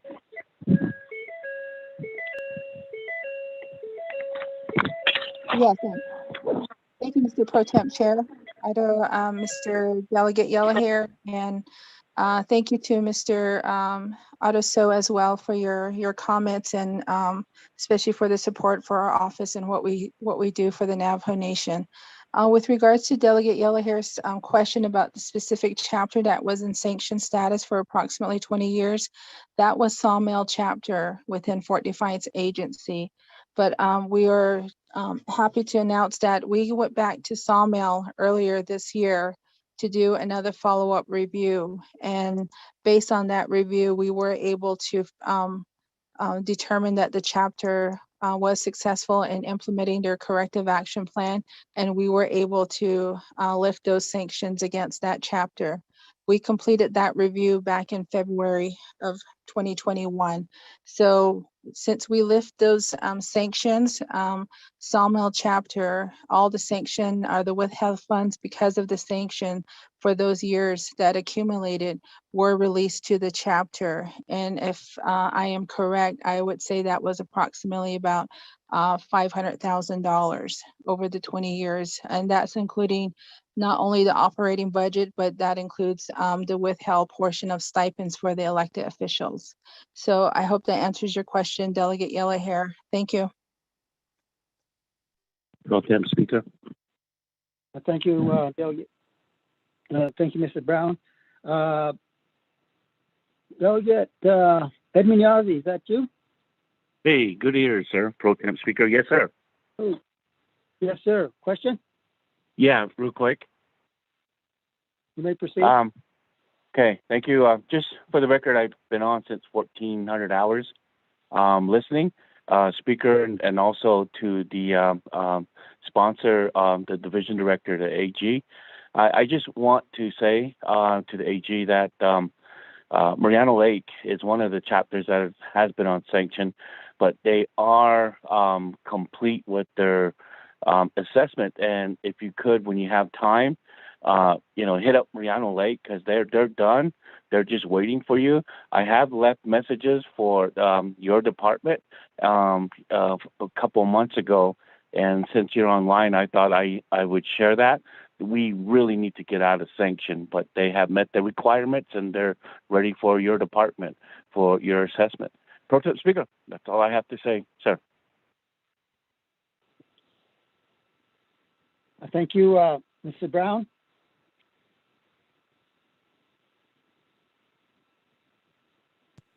Yes, Mr. Pro Temp Chair, and thank you, Mr. Delegate Yazzie, and I appreciate your inquiry on that. In fact, I actually presented a report earlier to RDC this morning to let them know about the status of all of the sanctioned chapters, and I did inform the committee there that we did a follow-up with all of the sanctioned chapters back in May, the mid part of May, and I asked all of the chapters to provide me a status on where they were at with addressing the audit findings, and if they were, if there was any barriers that may be preventing them from implementing their corrective action plan. And I also asked what timeline they had in mind to anticipate us coming back for a revisit.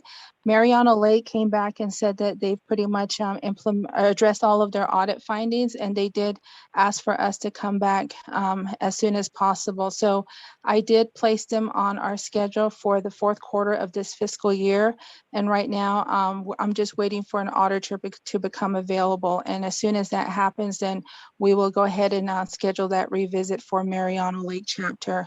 And I also want to share with the committee that RDC did ask us to prioritize any requests for revisits by the sanctioned chapters. And so we are doing our best to honoring that request. So that will be my response. Thank you, Mr. Pro Temp Chair. Thank you, Mr. Brown. Did I hear Delegate Elmer Begay?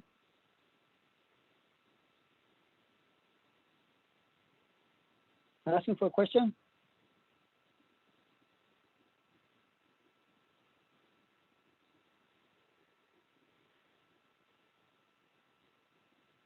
Okay, I guess not. So committee members, any other questions, comments for Mrs. Brown?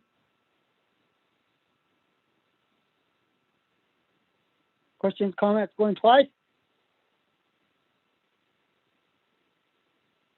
Questions, comments for Auditor General, going 3 times?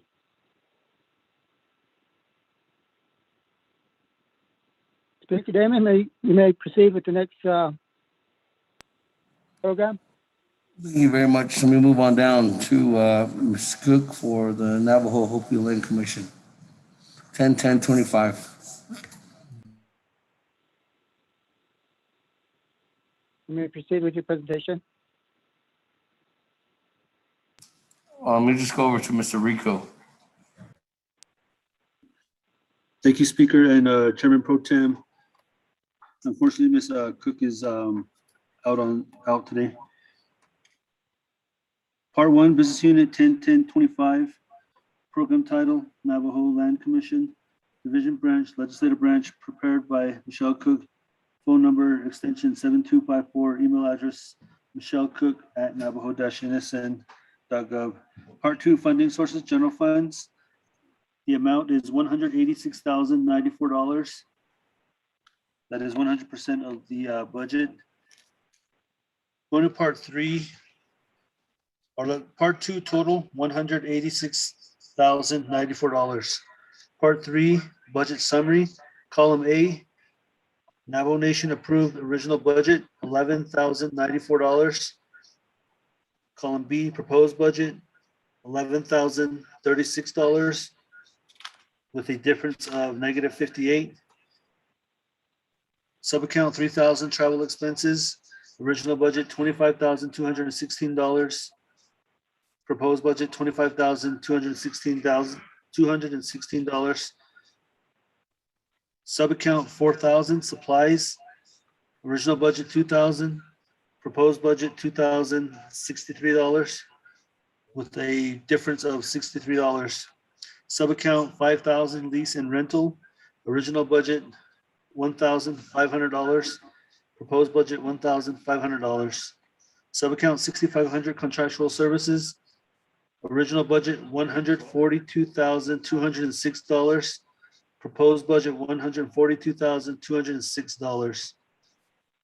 Subaccount 7,000 special transactions, original budget $4,078, proposed budget $4,073 with a difference of -$5.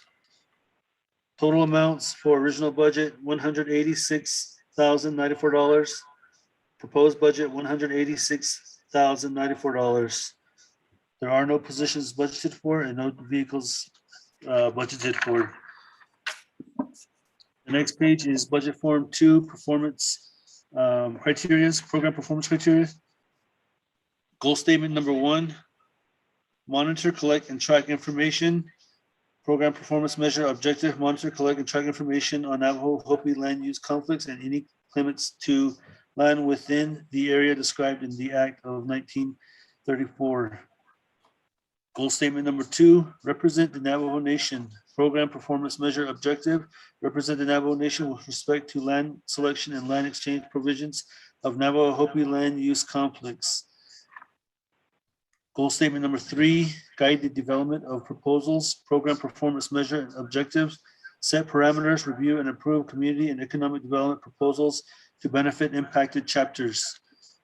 Goal Statement 4, advocate and lobby on behalf of the impacted communities. Program performance measures objectives, advocate, lobby, and testify at all levels to advance interests that benefit the Navajo people in the FBFA, MPL, and Nahatotsil communities.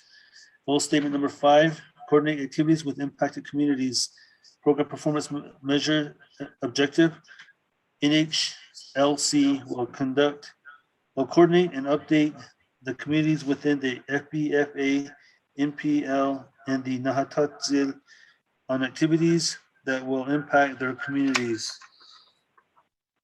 There is no Budget Form 3, Budget Form 4, which is the detailed budget and justification. There are 3 pages. Mr. Speaker and Chair Pro Tem.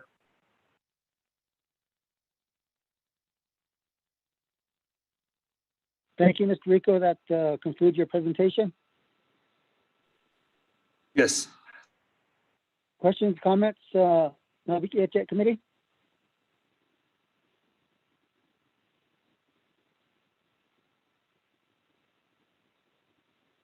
Questions, comments? Vice Chair Smith, I've got a question. Vice Chair Smith, you have the floor. Thank you. I'm looking at the travel expense under 3,210. This is vehicle rental off reservation. And I sit on the Navajo Land Commission. Is that available to us commissioners to get out there and utilize this vehicle? Thank you. That's my question. Mr. Rico?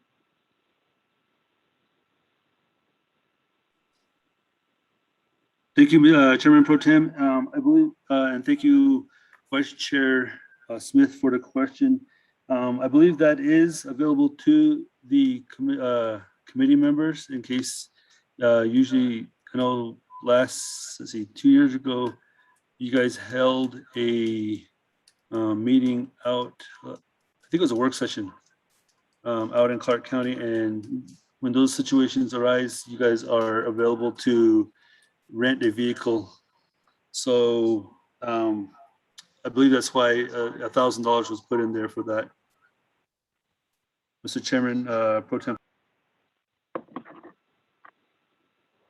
Thank you, Mr. Rico.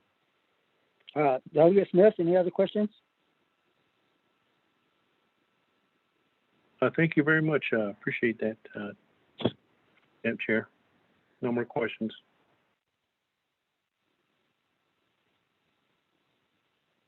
Committee members, any other questions for Hopi Land Commission?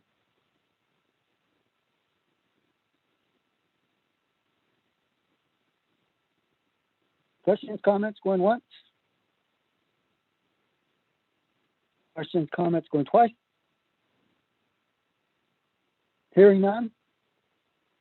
Speaker Damon, could you go ahead and continue on now?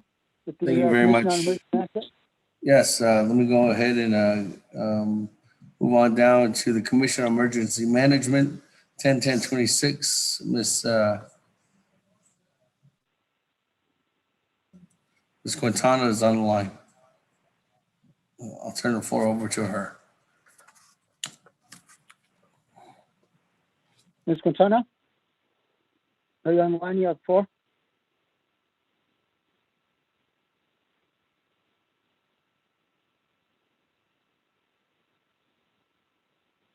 Ms. Quintana? You might have Good to- afternoon. Oh, there you go. I think I unmuted myself now. Okay, Yes. Good afternoon, honorable committee members. I have a small budget for the Navajo Nation Commission on Emergency Management for FY 2022. If you will look at Budget Form 1, there is basically just some meeting expenses that we have requested. Our Budget Form number 2 on the following page lists our program performance criteria along with our objectives. This is the same criteria that we used last year, and we would like to use that again in FY 2022. And moving on to Budget Form number 3, that gives some details on what we would like to use the budget for. It basically is focused on stipends for 6 Commission on Emergency Management members. We don't quite have a full committee membership yet, but that is being worked on. Currently, there are just 3 of us, and we do continue to maintain updated on particularly the natural hazards that the Navajo Nation is confronted with. In particular, recently we assisted in addressing issues related to drought. And last year, the major work that we convened on was related to the pandemic. So this coming year, we plan on convening again to receive updates from appropriate organizations as related to drought. And maybe also some flooding as time goes on, because sometimes communities are very much impacted by matters related to natural hazards, and drought and flooding seem to go hand in hand. We are also planning on continuing to work with the Navajo Nation's emergency management organizations. This does not just include the Navajo Nation's Department on Emergency Management. We also liaise with the states of New Mexico and the states of Arizona emergency management personnel, and we also continue to stay updated and liaise with the Federal Emergency Management Administration. So we do have 3 members right now. That's myself. I serve as the vice chair with the Commission on Emergency Management. Mr. Herman Shorty is currently on extended sick leave. We anticipate his return in the next couple of months. And we have 2 other members representing other subject areas. We are looking at filling a number of these positions. Dickie Bain represents the firefighting component, and Ben Bennett is serving as the elected official because although he's not an elected official no longer, his position of the elected official will be appointed sometime in the near future by the Office of the Speaker. That's my brief presentation on the Commission on Emergency Management budget. If you have any questions, I'll be happy to address those.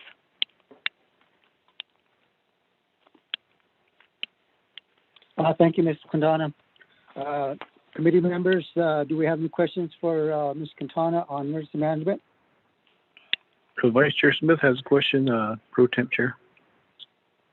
Vice Chair Smith, you have the floor. Well, thank you, Pro Temp Chair, and committee members of Naabik'íyáti, and those that are listening, and also Ms. Quintana. This recent storms that we've been having with the roads and stuff like that, I had a call from one of my chapters over the weekend trying to coordinate with the emergency management, and there was no response that was provided at that point in time. I'm talking about the southern route around 9402 that travels from Lupton all the way down to Sanders on the southern route of the Rio Perco. There was a lot of folks out there that needed assistance in the washout of the roads. And I was reading your plan of operation. This is under Title 2, 881 and subsection 884B2.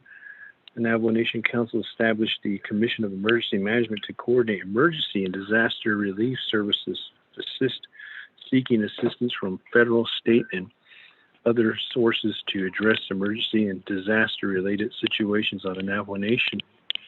That's exactly what I was talking to about the chapter officials and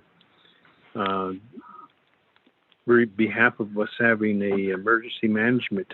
Seemed like there was no coordination. I mean, they could just call the county, the state, the Navajo Nation, BIA, and have resources come out and do an assessment, or even just the public safety come out and take a look at it and make an assessment and make a determination. At least, that's part of the emergency preparedness and mitigation and helping the people out there.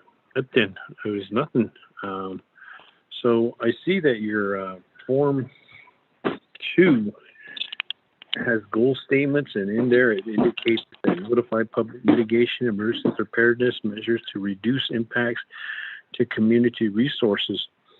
And the other one is to track and report coordinated services, address emergency response matters through reviews, recommendations, and approvals. So this is here on behalf of what the Navajo Nation Council had established as the Commission of Emergency Management. I'd like to see that there's going to be more and more things that's going to be taking place on the Navajo Nation as our population grows and folks are coming back to the Navajo Nation. And how are you going to provide that? I know you said that you only have 3 personnel, but according to your goals and objectives, I'd like to see that implemented and get that coordinated. I don't want to do a condition of appropriation right now, but I just want to hear what avenues can be done to ensure that we do have preparedness and on the Commission of Emergency Management. Thank you, Pro Temp Chair. Ms. Quintana, your response? Okay, I unmuted. Thank you for that question, Delegate Smith.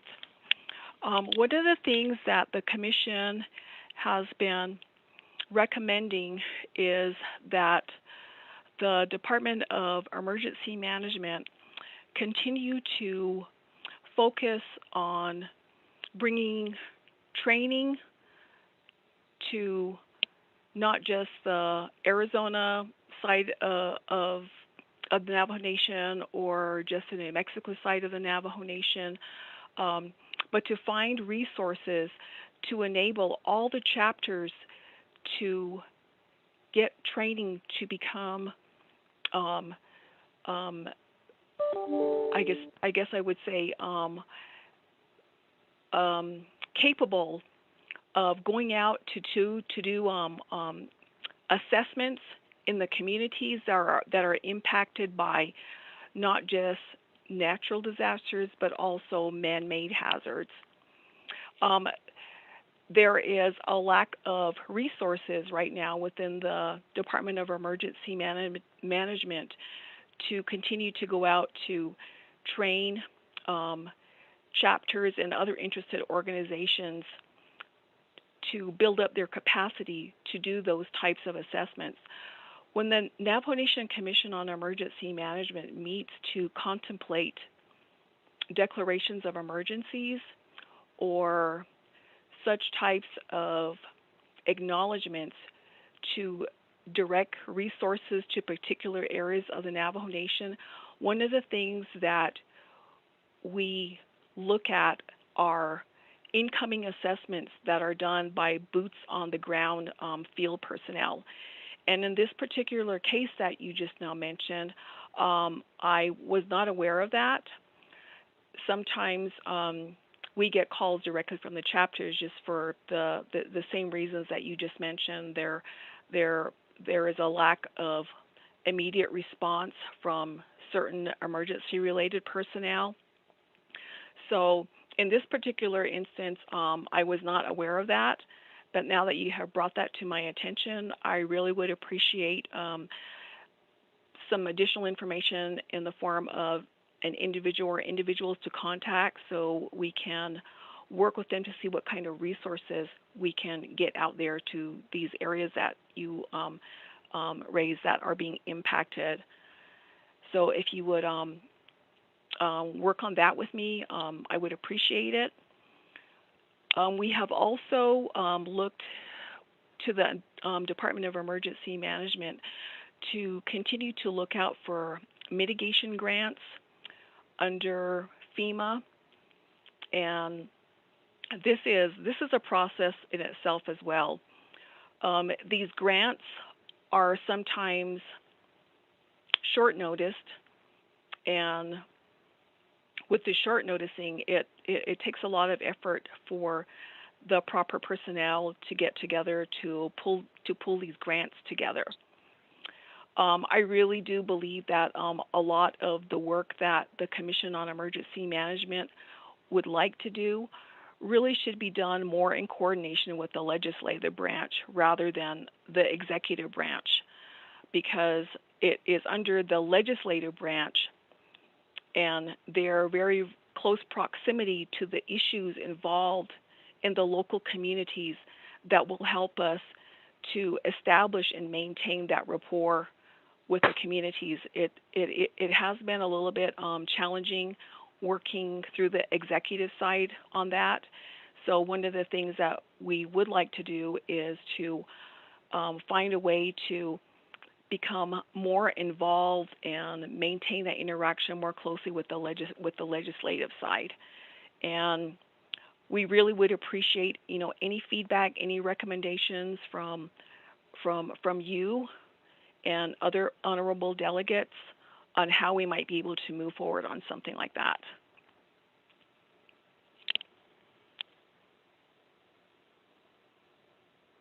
Thank you, Mr. Brown. Delegate Smith, do you have any follow-up? Thank you, Pro Temp Chair. I'd like to just take up the offer of meeting later on, but that was a concern, and I can address those concerns on behalf of what we're experiencing. Thank you, Pro Temp Chair. Thank you. Thank you, Mr. Quintana. And committee members, any other further questions for emergency management?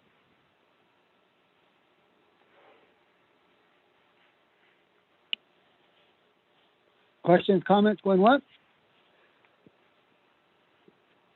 Questions, comments, going twice?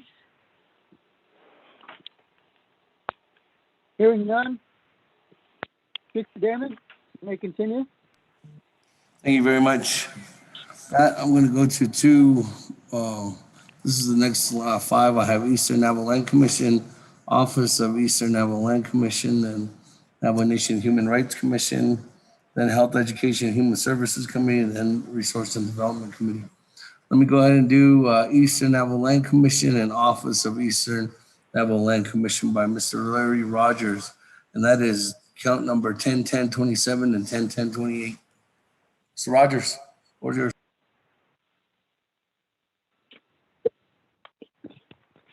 Good afternoon, Yate.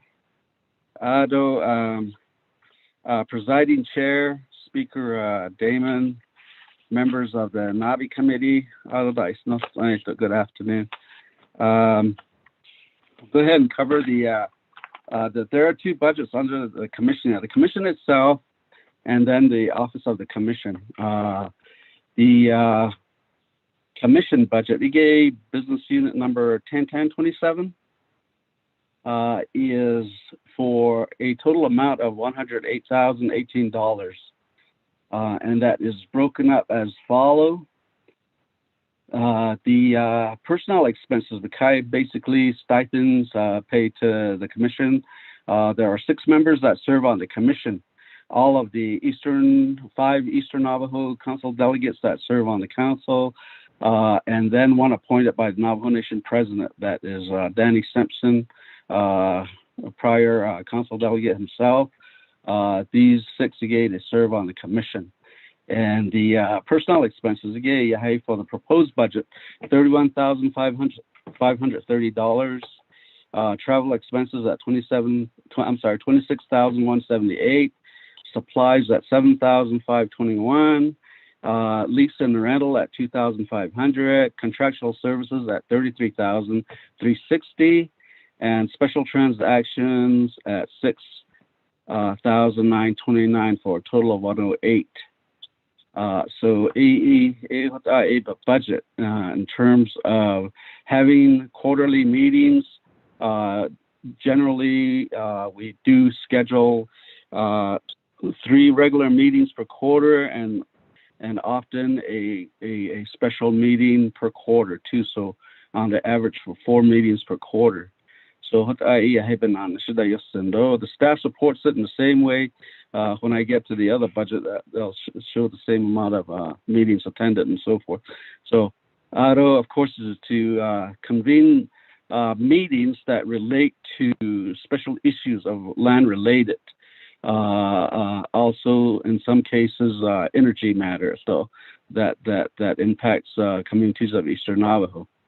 And then we also get into the area of identifying land parcels, tracts, and so forth that are for sale. We look into that to see if it would be advantageous to purchase that. The Eastern Navajo Land Commission, under one of its powers, is to directly purchase land without the intervention of Navajo Land Department.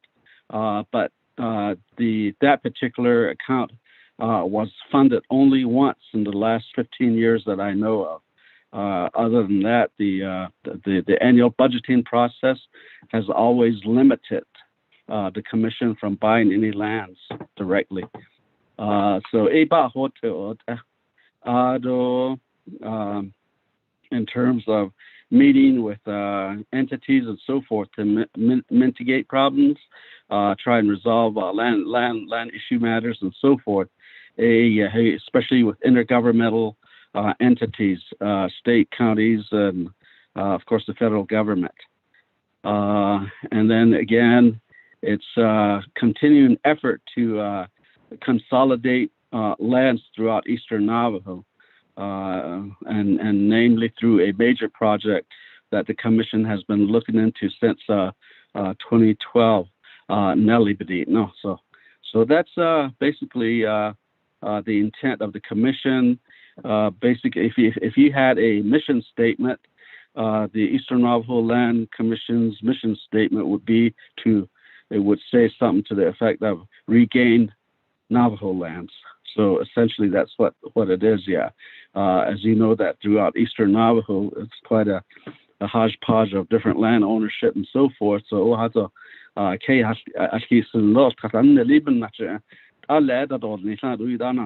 so it's one of the things that the commission's been addressing is the rights of way matter and all that kind of stuff.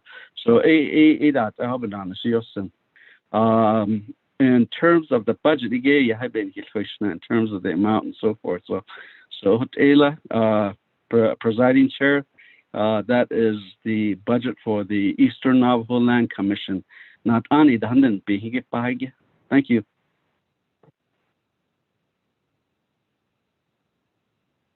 Thank you, Mr. Rogers. Eastern Navajo Land Commission. Do you have any questions for Mr. Rogers on Eastern Navajo Land Commission?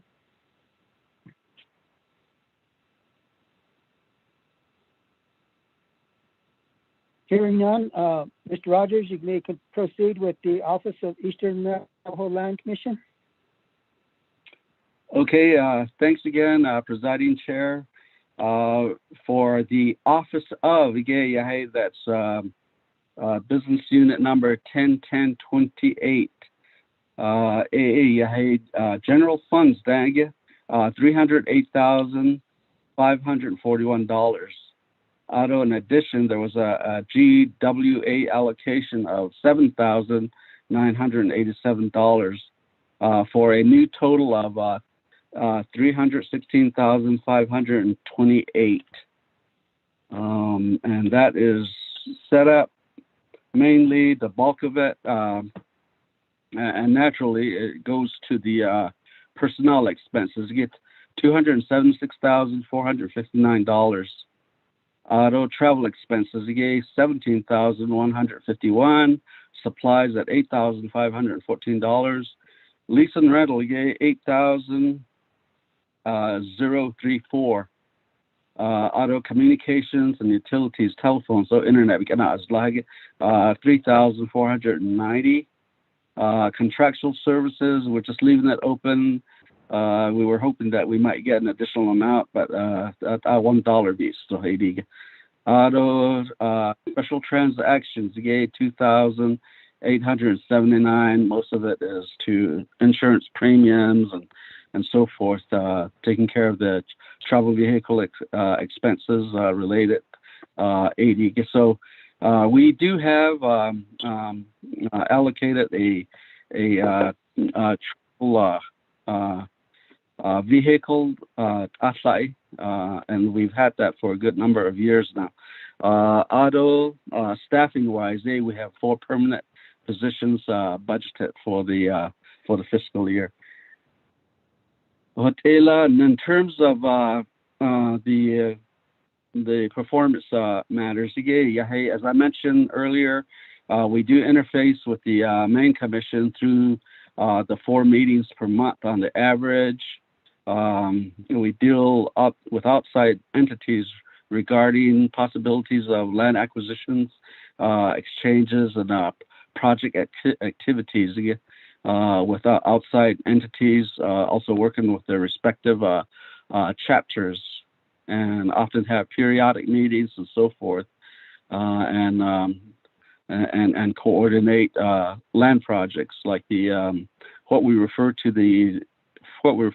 as customary land users. The next BLMK Kedat any do state lands any they have particular problems that they express their concerns on, and so the commission tries and work with them to see if some of those issues can be mitigated. And of course, the Nelly project has been brought back to the front. Back about 4 months ago, I believe, each of the delegates received a copy of the informational booklet on the Navajo Exchange Legislative Initiative, where we're in the process of trying to regain federal lands and throughout Eastern Navajo, conversion of tribal fee lands to tribal trusts,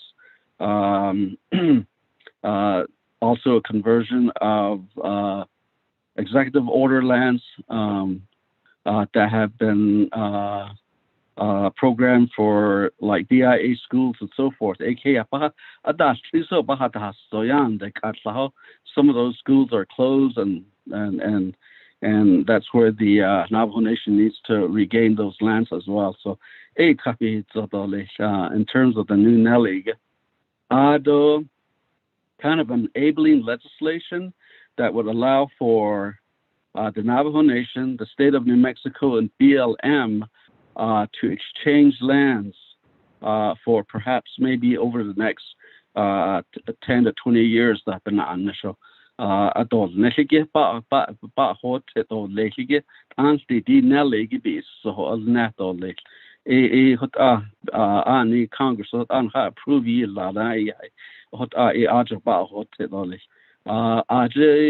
example, in the Utah Navajo Nation Utah Strip, back in 98, state lands the reservation area, and so looking at that as a precedence, the same should be able to be done for Eastern Navajo, where state lands were exchanged for federal lands elsewhere that the state got in exchange for the Navajo Nation turning the state lands into trust land.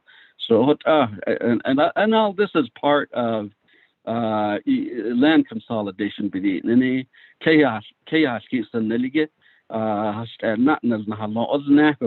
Making it mostly Navajo jurisdictional lands. In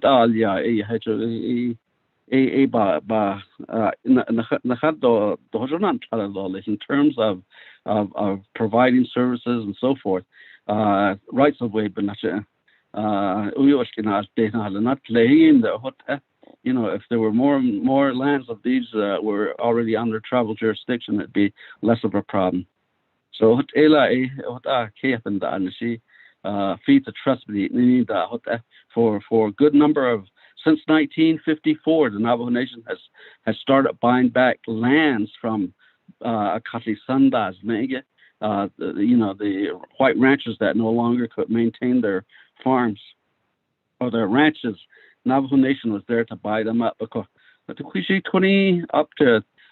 were about 27 ranches that have been purchased from ranchers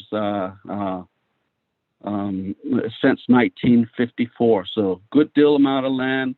Most of it, if the purchase part, goes, of course, to the private side. Private side of ranches that at one time or another, those Belegana ranchers purchased it from someone, like the railroad. Span and the Snishin and Jonan Hidi, no, it didn't he not only not because of the lack of Eastern Navajo not being a reservation. So there's a lot of land issues that just as overwhelming sometimes in terms of dealing with land matters. So the commission always has its handful with a lot of these things, and the main thing is to try and facilitate that.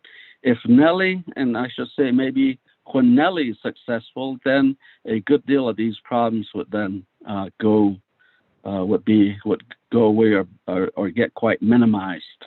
So and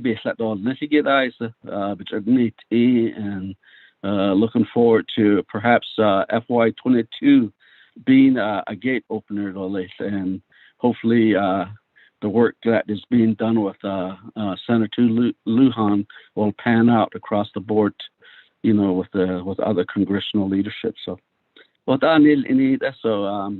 and in related to the program operations, under the office, we have maintained a GIS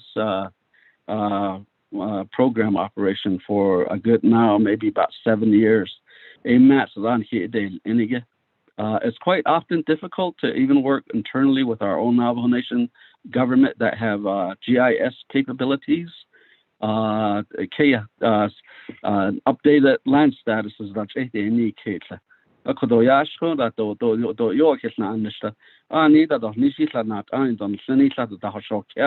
Having people to coordinate, and that's what it takes. Is to coordinate activities so that we get the job done. So oftentimes I get outspoken, become outspoken about this in meetings, and sometimes still nothing happens. But anyways, so much for a little gripe session towards the end. I apologize for that. But anyway, that's our budget, presiding chair. Thank you. Thank you, Mr. Rogers. Naabik'íyáti committee members, any questions for Mr. Rogers?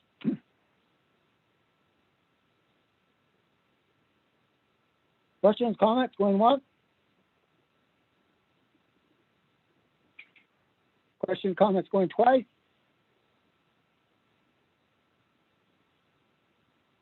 Hearing none. Speaker Damon, you may proceed. Thank you very much. With that, Mr. Pro Tem Chair, let me continue on down as we have Navajo Nation Human Rights Commission, 10-10-29, and I'll go ahead and turn the floor over to Mr. Leonard Gorman at this time. The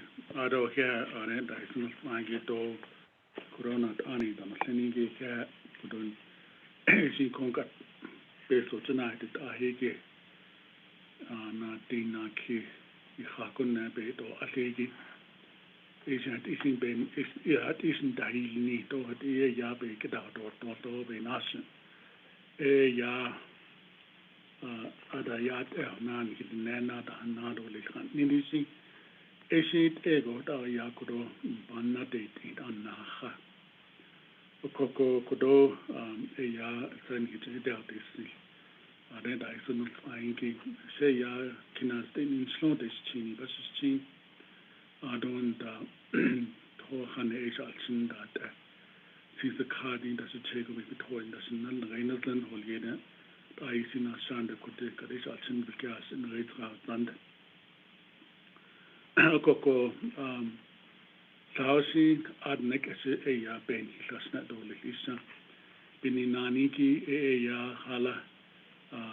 is just the budget form 1. As everybody is going through their budget forms, we have altogether proposed budget in the amount of $647,226. That's an added amount by $14,812 from the current fiscal year 21. That source comes from the GWA allocation to our program. In the Form 1, you'll see the increase in our personnel funding in the amount of $11,067. These are some of the activities in which staff are provided the annual appraisal and consideration for adjustment to their salaries, and then we reclassified one of the positions in the program early on in the current fiscal year. That was a senior office specialist and was adjusted to become administrative assistant. So the cost-wise, it increased. And then travel funds, we do increase the travel funds by $22,000, principally because of the travel activities that we undertake, meeting with parties out there in the communities, in the states, that do require, sometimes it's better to do a one-on-one, face-to-face meeting.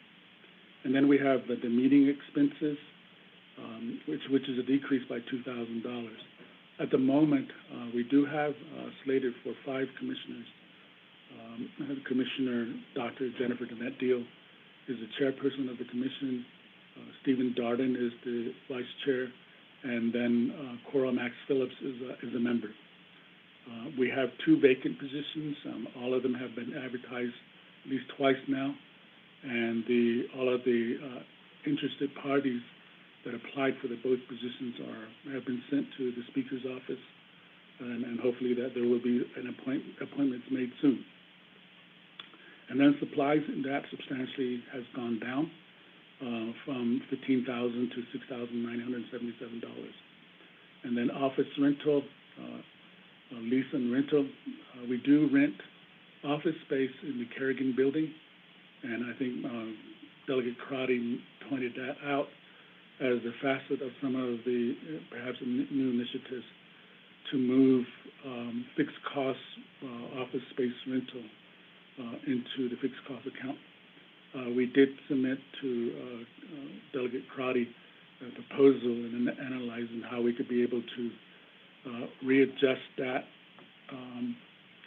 funding for the office lease in the amount of $30,000 plus to be put back into the operating budget. And as you mentioned, something about $400,000 being a resource in the fixed cost, that $30,000 for our office rental could be taken care of under the fixed cost account.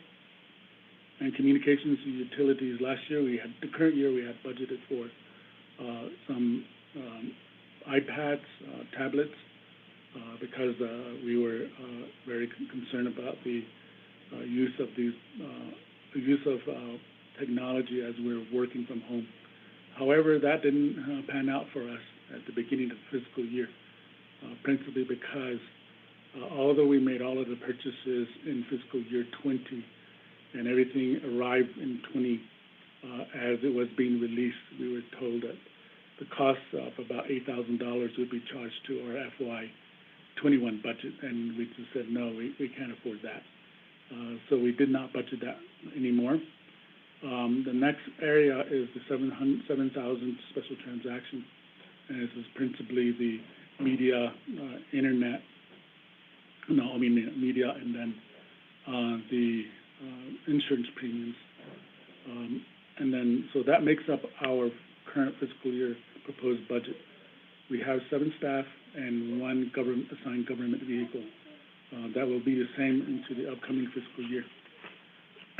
Now, the area of Form 2 is some of the points in which I will be explaining some of our activities in the Navajo language, because we just need to be careful in how we talk about these concerns that we are addressing. The first item is the public hearing. We have 4 areas that by law we're supposed to be concentrating on. The first one is public hearings, conduct public hearings assessing race relations in the border towns. And then the second one is to assist with investigations. This is the area that I want to talk to members of the council in the Navajo language. And then the public education and informed Navajo citizens of what is Navajo human rights. And then the other human rights issues, where we deal with other activities relating to Navajo human rights concerns. And those are the 4 areas that we have. So for the public hearing, we have one of the commissioners that is awarded a fellowship. That's a fellowship under the Luce Indigenous Knowledge Foundation. We helped him apply for it, and he was awarded that fellowship, I think it was back in June. So our effort is to continue his research in the area of traditional funerary and burial activities. As we all know and we all understand, that I think probably all of our relatives go to the funerary homes to intern their loved ones. And that becomes an extraordinary expense to all of us, all of our families. And those are in the areas of from like 5,000 to 10,000. Some of them are 15,000 per incident. And that's where the commission has raised in the report repeatedly that we need to really take these activities that come to a multi-million-dollar expense on the Navajo Nation by families to return to some level of traditional burial activities to reduce all of these costs. So this effort is to, with this current performance activity, is to explain in the research activities that this commissioner will be taking on, this essentially the step-by-step process of the traditional side of funerary activities. And we realize that there's varying opinions about these kinds of activities. But historically, our chairperson is a professor in American history. Historically, these kinds of misperceptions and misinterpretations arose in many ways in certain conditions. Not having to touch your decedent loved one is really coming from the era when there were diseases that have come onto the Navajo Nation and among the Navajo people. And principally the health facilities have essentially discouraged Navajo families to not touch their remains because they may be attracted to that disease that's going around. Much the same as the current pandemic. And that just became a norm among our families. And that became the idea, the iya, but in reality, going back in time, how did our ancestors deal with this whole situation? They dealt with it. And that's the issue that we will be bringing forward in this fellowship that our commissioner received. The next area, I think that's next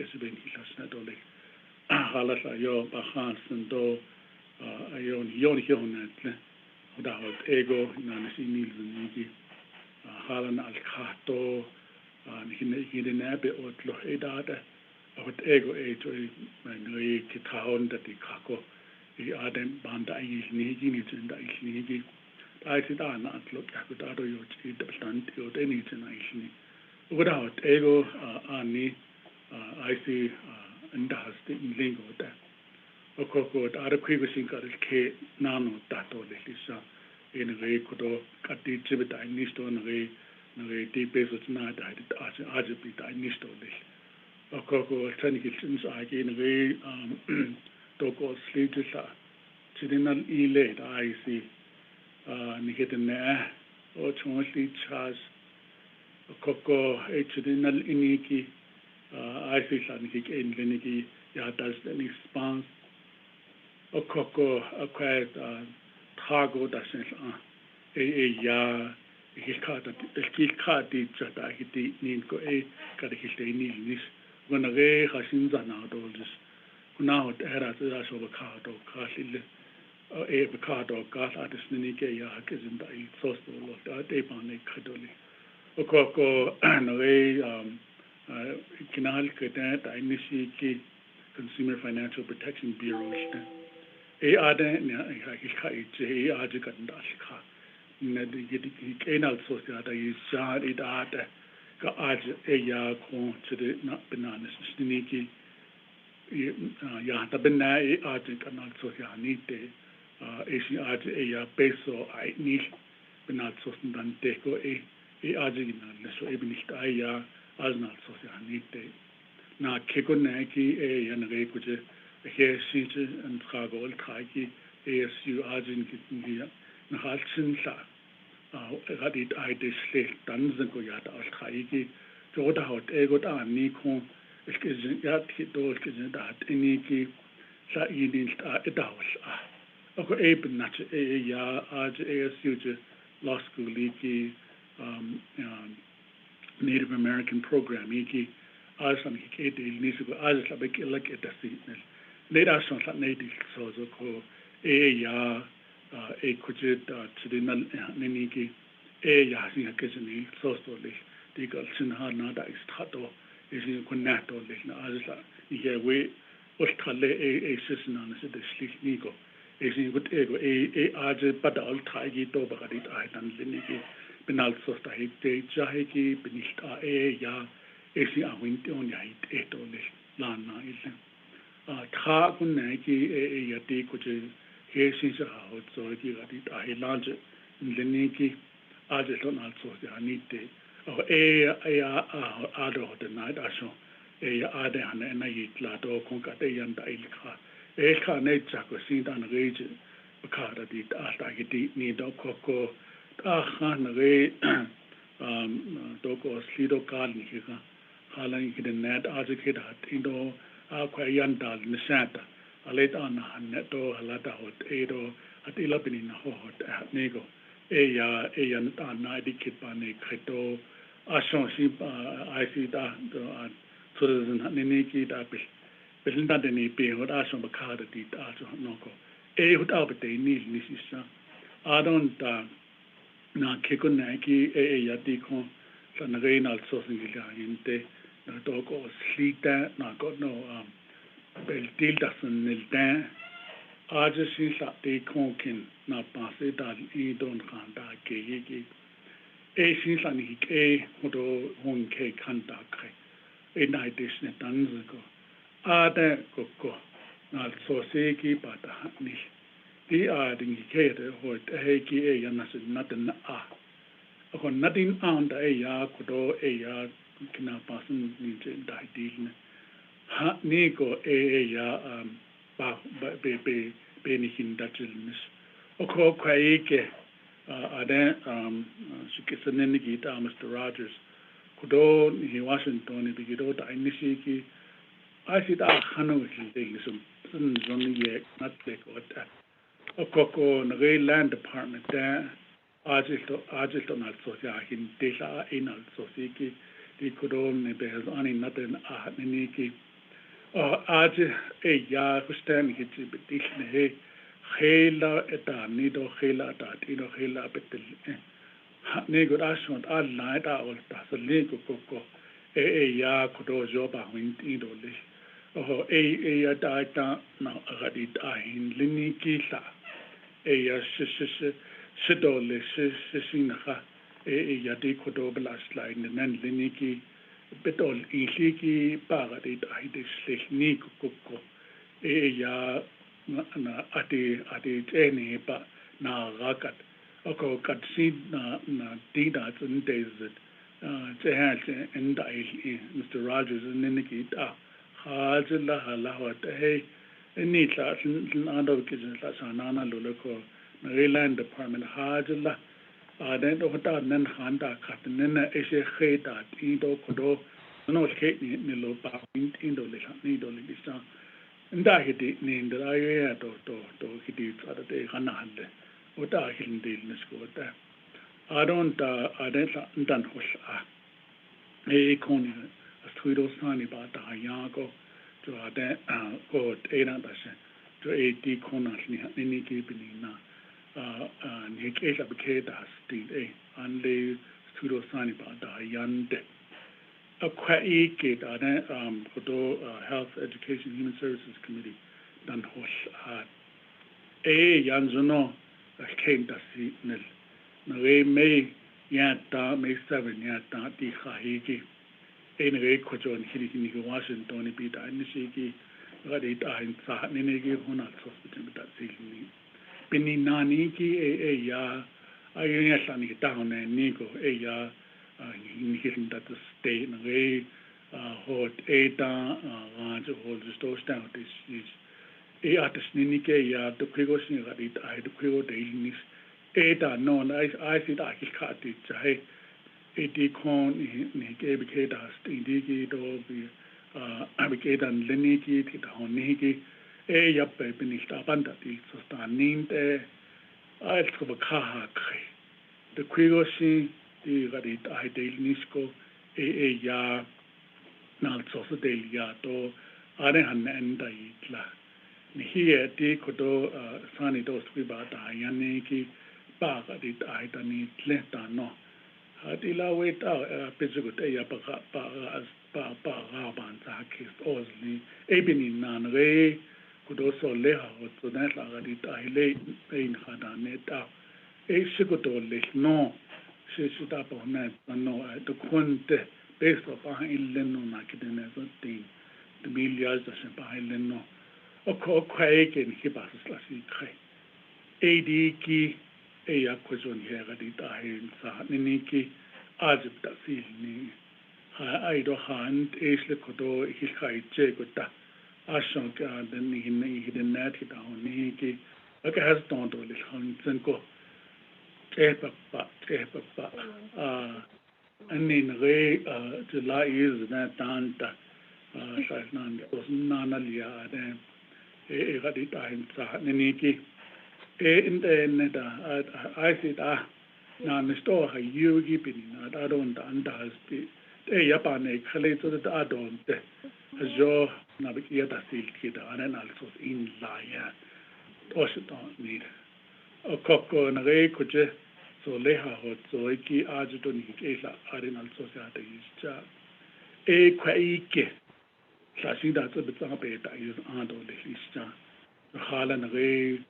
Says the Shanta, a question of the Shanta, Joita, any studio signing and Naabik'íyáti, the Argent Ashina Hazli, a coco, I buy it or Bastia, or Halana, and the Shiki, do and has the Niniki, as they can hear arguing that it are Zada, no, or buying it, a quant the Kujiso, Winslow, just down on a death.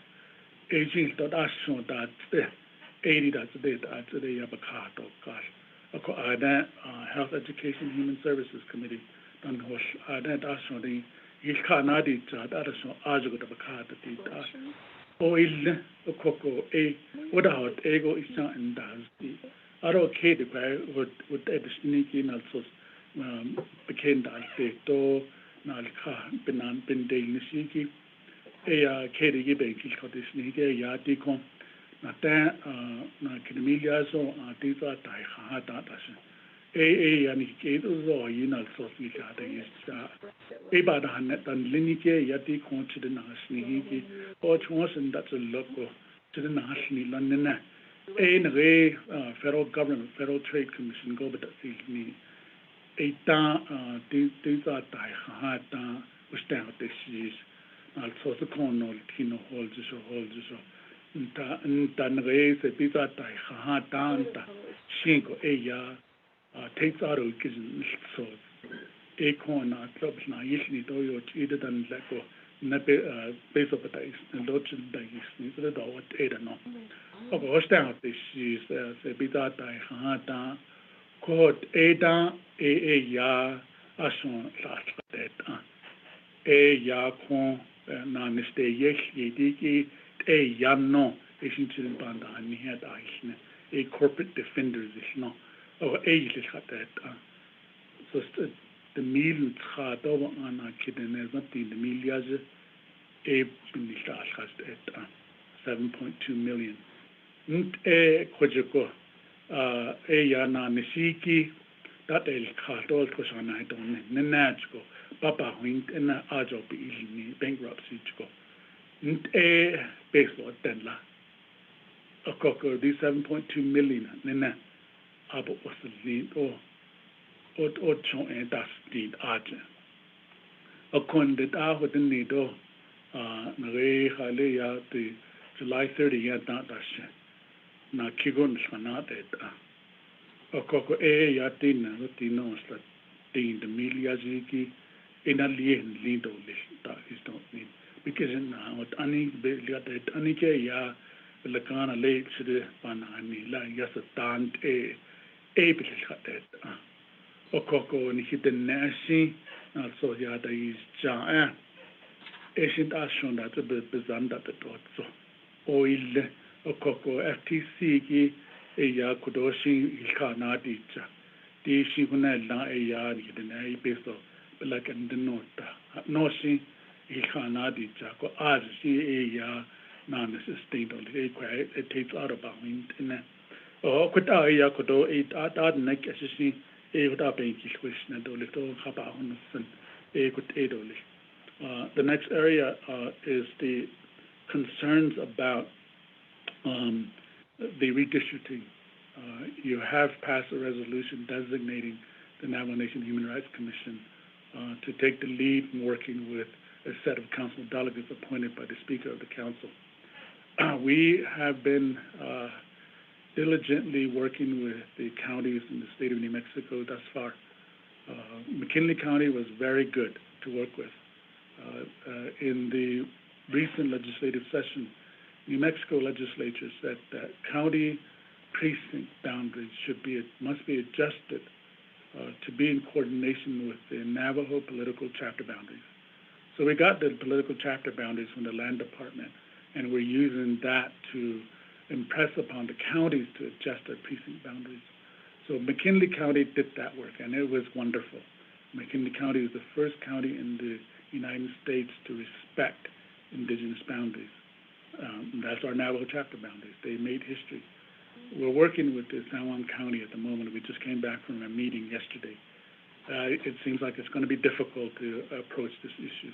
We have a meeting with their consultant tomorrow and begin actually digesting what is the issue that San Juan County has in essentially making the statement that Navajo chapter boundaries are superficial and they're not important. Why is that? So we're going to be going through the process of engaging their consultant and figure out why this is happening. And then we'll be working with Sandoval County, Cibolo County. I don't think a whole bunch of Rio Arriba. Bernalillo is going to be another situation. Tuajale is divided into two counties, Cibola and Bernalillo, and then Alamo in Socorro County.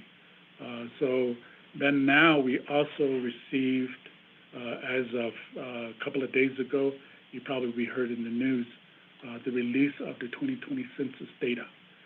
That happened, but as I understand, by public law, U.S. Department of Census is not going to release the detailed census until September 30th. But what was released is what's referenced as raw data.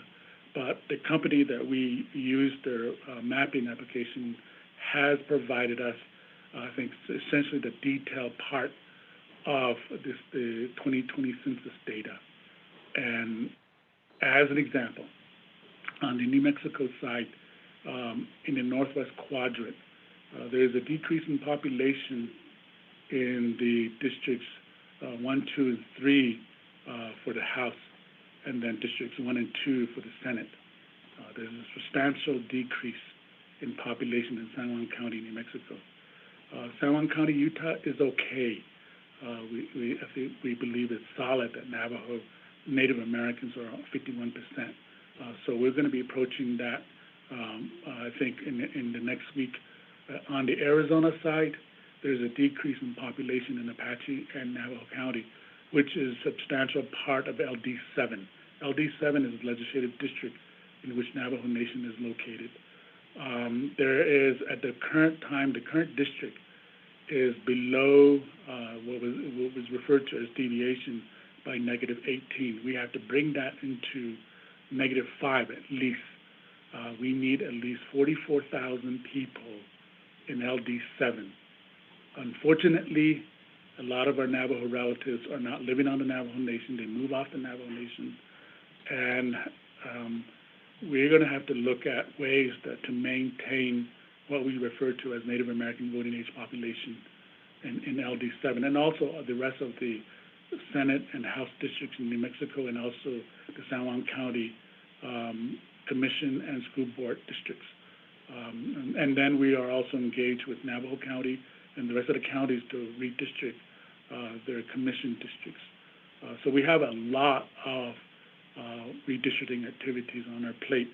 So that's going to be goal statement number 3, and then number 4, and then the resolution that you as a NABI committee passed just this past June, NABIJ in 1221.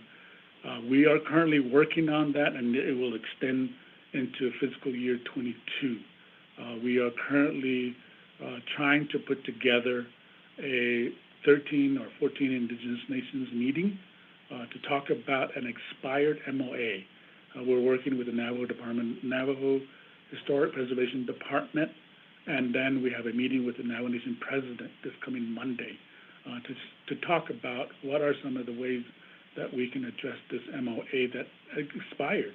It expired in 2015, and the concern is all of those activities that took place on the mountain post the expiration of the MOA, what happened? And we understand that the Forest Services is very concerned about this expired MOA. So we're going to be pushing for that kind of initiative throughout the fiscal year 2022, and that essentially covers the activities that we will be undertaking in fiscal year 22. I stand for questions, and thank you for allowing me to speak.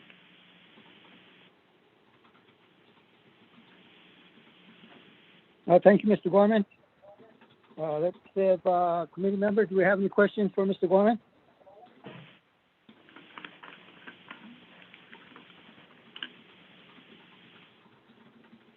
Questions or comments for Mr. Gorman going once?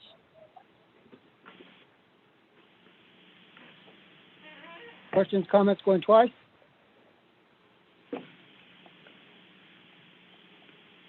Hearing none, thank you, Mr. Gorman, for your presentation. Speaker Damon, you may continue.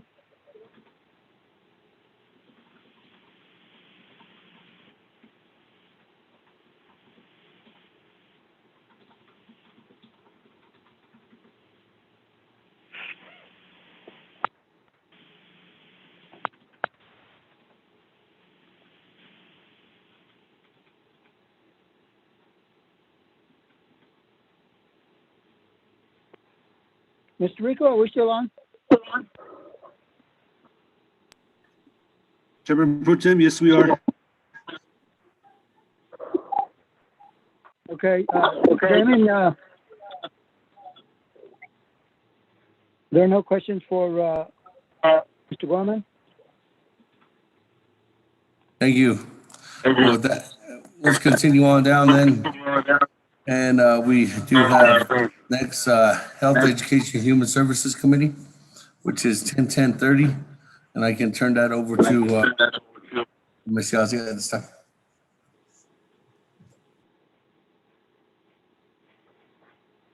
Mr. Yazzie, may you proceed?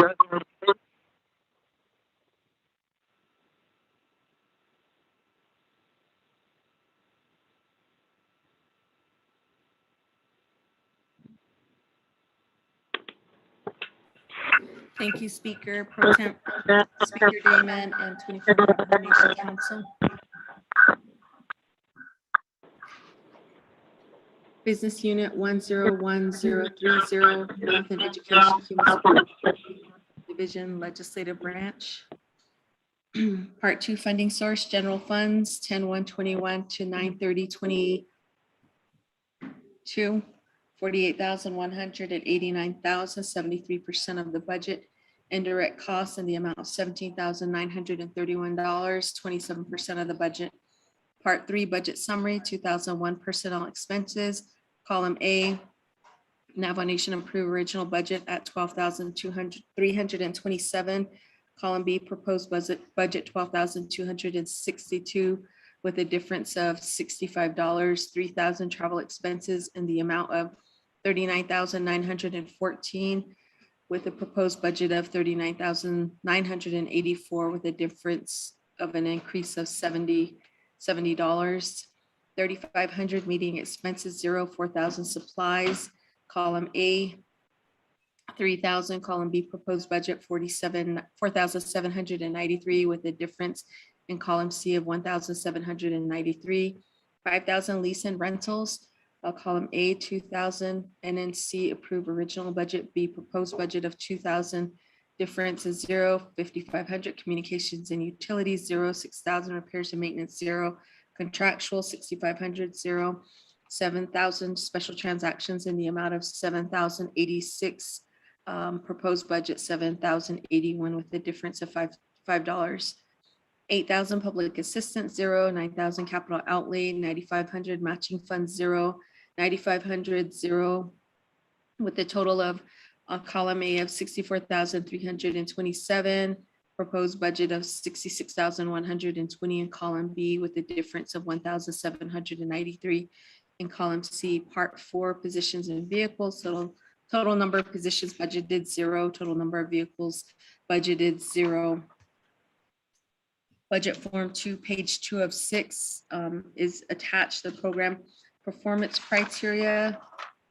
Budget form 4, page 3 of 6 is the detailed budget and justification, as well as budget form 4, page 4 of 6, again, detailed budget and justification. Budget form 4, again, page 5 of 6, also detailed budget and justification, as well as page 6 of 6, page 4, detailed budget and justification. Speaker Damon, Speaker Pro Temp, thank you.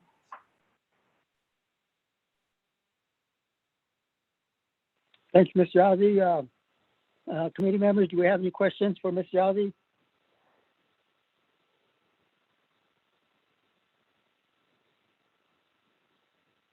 Questions, comments?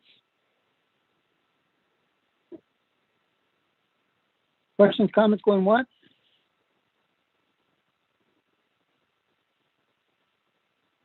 Questions, comments going twice?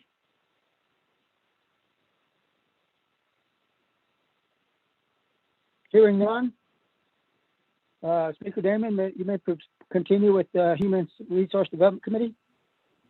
Hey, with that, on to Resource and Development Committee, 10-10-31.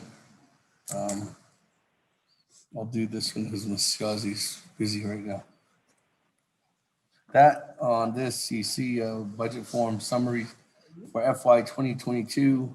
There's budget forms 1 of 6, and the first one is budget forms 1. This is again for 10-10-31. This is Resource and Development Committee for the Legislative Branch. This document was prepared by Mashami Begay, and under that, there's a total amount of $71,011.00. Of that, general funds makes up $57,662, which is 81%. And then indirect costs is $13,349, which is 19%. With that, the allocation of last year's budget, as seen under column number A, is $69,676. There was no positions, nor there was vehicles under this. Under the new proposed budget, you'll see there's an increase of $1,335, which total amount is $71,011. Of that, there's a decrease of $94 under personnel expenses, which made it to $17,582. Travel expenses stayed the same at $39,876.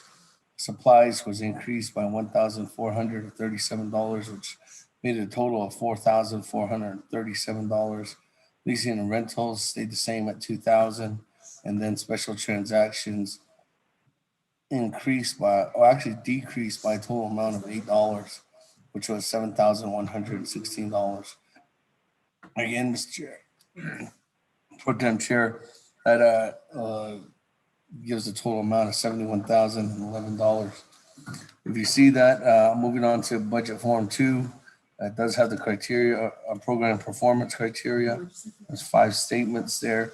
And then on to form 3, it does give the reference for the detailed budget, object codes 2410 and then 2900. And then moving on down to budget form 4 of 6, you'll see the object codes for 3210, 3230, and 3310.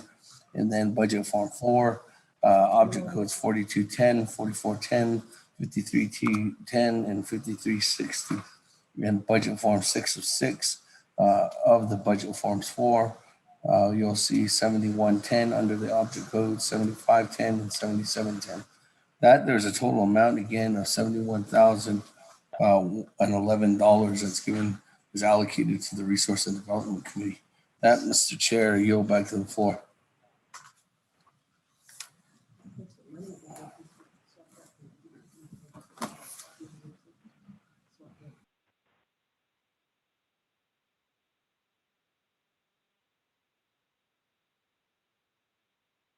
Get off the mute first. Committee members, do we have any questions? Questions, comments?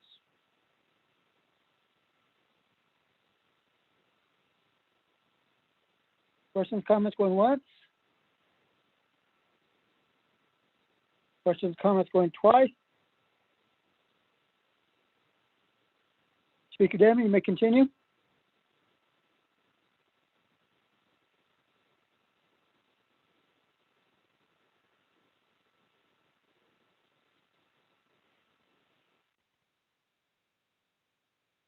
Hearing no questions or comments, Speaker Demi, you may continue.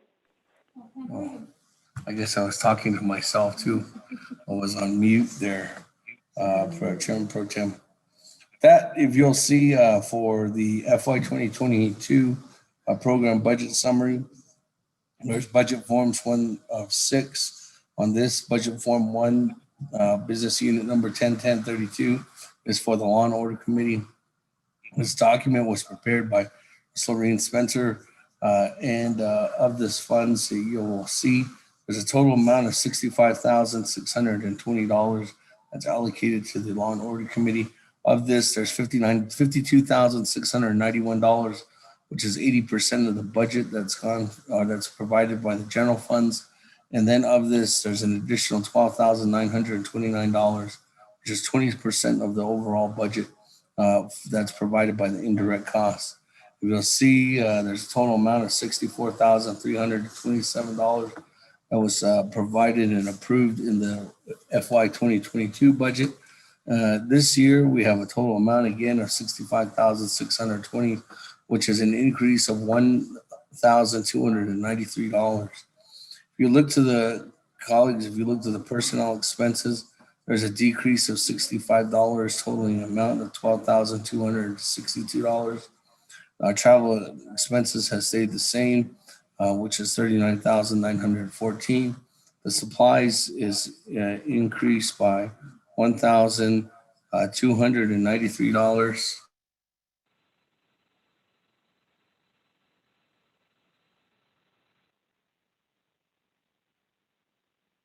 And then there's under lease and rental, stayed the same at $2,000.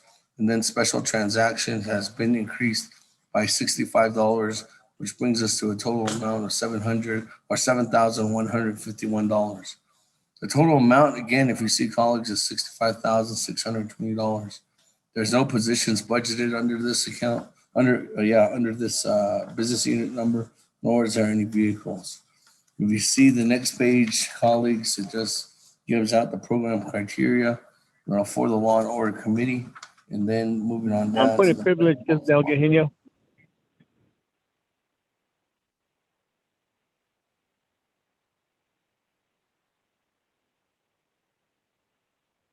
Point of privilege, Delegate Genio. Yes, Pro Tem Chair Alona. If you don't mind, I can take over here for you real quickly. RDC is calling your legislation.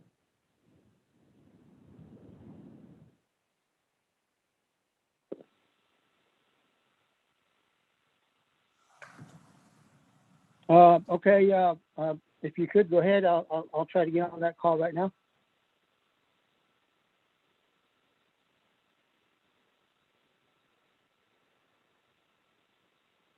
Did you hand the virtual gavel over to me, Pro Tem?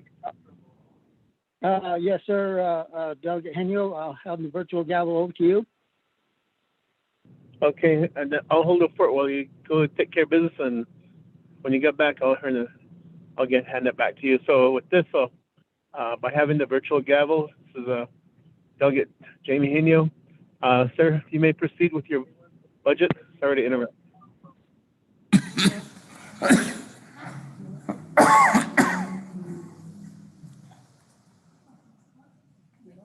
Thank you with that, Mr. Pro Tem Chair, Chairman Henio. I was on the detailed budget forms for the Law and Order Committee, which is 10-1032. You have page 3 of 6, which is the object codes 2410, 2900. And then on page 4 of 6, which is under budget forms 4, you have object codes 3210, 3230, 3310. And then object page 5 of 6 is still under budget forms 4. You have object codes 4120, 4410, 5310, and 5360. And then last but not least, on page 6 of 6, under the budget forms 4, you have the object code 7110, 7410, 7510, and 7710. Mr. Pro Tem Chair, I yield back to the floor in recommending the Law and Order Committee budget.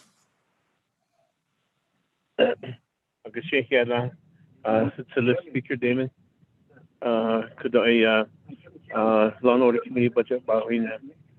So with this, any questions or comments regarding this legislation? Chairman Pro Tem Henio, this is Delegate Crotty with a question. You have the floor. Yes, thank you. So thank you, Speaker, sponsored the legislation. I did request from your office a breakdown of the cost in reference to the OMB report on page 7 of 15 on the OMB report. It states that this business unit and this committee has spent 99.6%, and they only have $245 available as of July 19th. I was hoping to get additional information in terms of the breakdown of the budget, where are the expense, what's taking place for the committee. It's abnormal because this committee has the least amount of members, but from all of the committees, their expenditures are high. So I wanted to see, in terms of understanding, what was the correlations between those expenses to the business unit. Thank you, Pro Tem.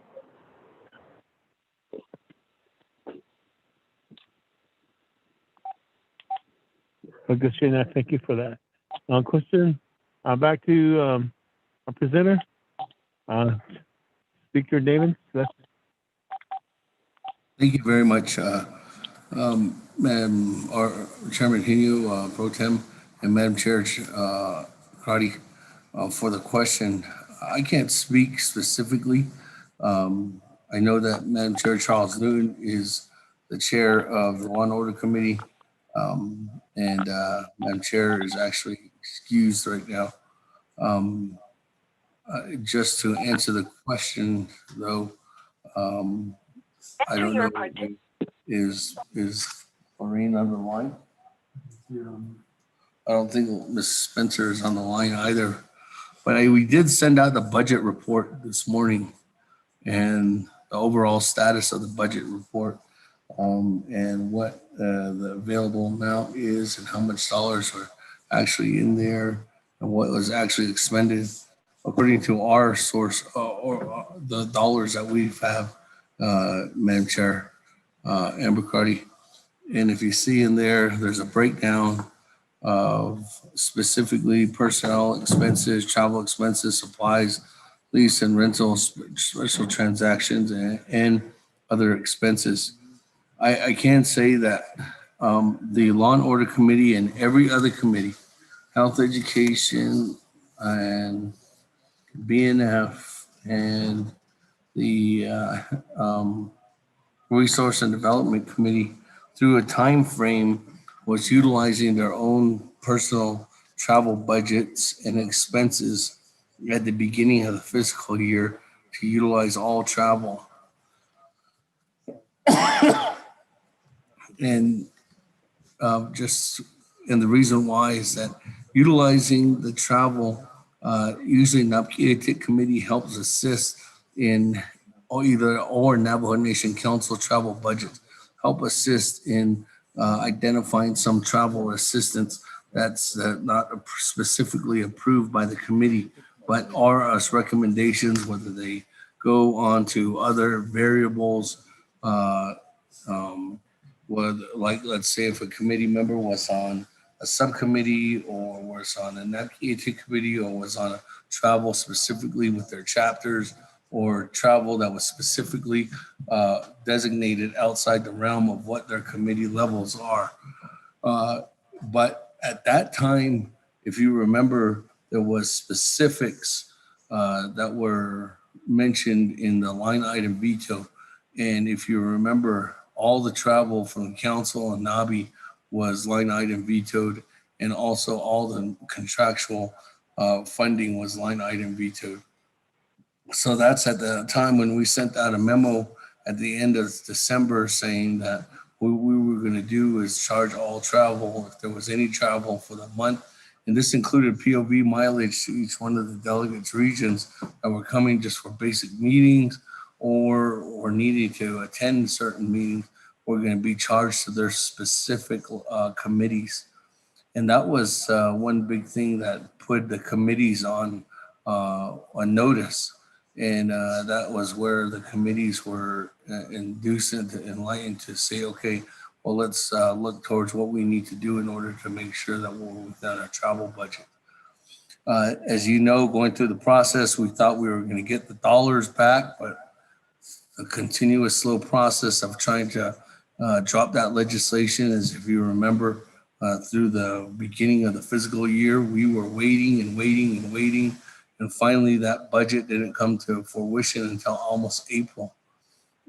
So it's through those months that we indicated that we had to not only do some major restructuring at the legislative branch, but we had to make sure that if there was any travel that was being reported, that it was being done, and it identified that those were going to go specifically to the committees. So I hope that helps explain a certain portion of it, as I can see that that is one of the highlights of what this committee had embarked on and taken into that consideration, Madam Chair and Chairman Henio. But there is a breakdown, the further breakdown, if you need it, we can go into a further breakdown, but we just need to know specifically what it is that you want us to break down. This was just a pendulum order. And then just to answer your question about how to cover the deficits, what is done is we will move funding around, whether that be from either the NABI budget or from the Navajo Nation Council budget, or even from the Speaker's office, to make sure that everything is closed out properly.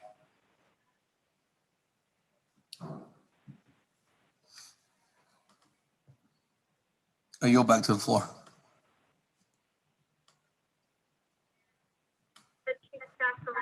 Casey, I'd love to speak to Damon.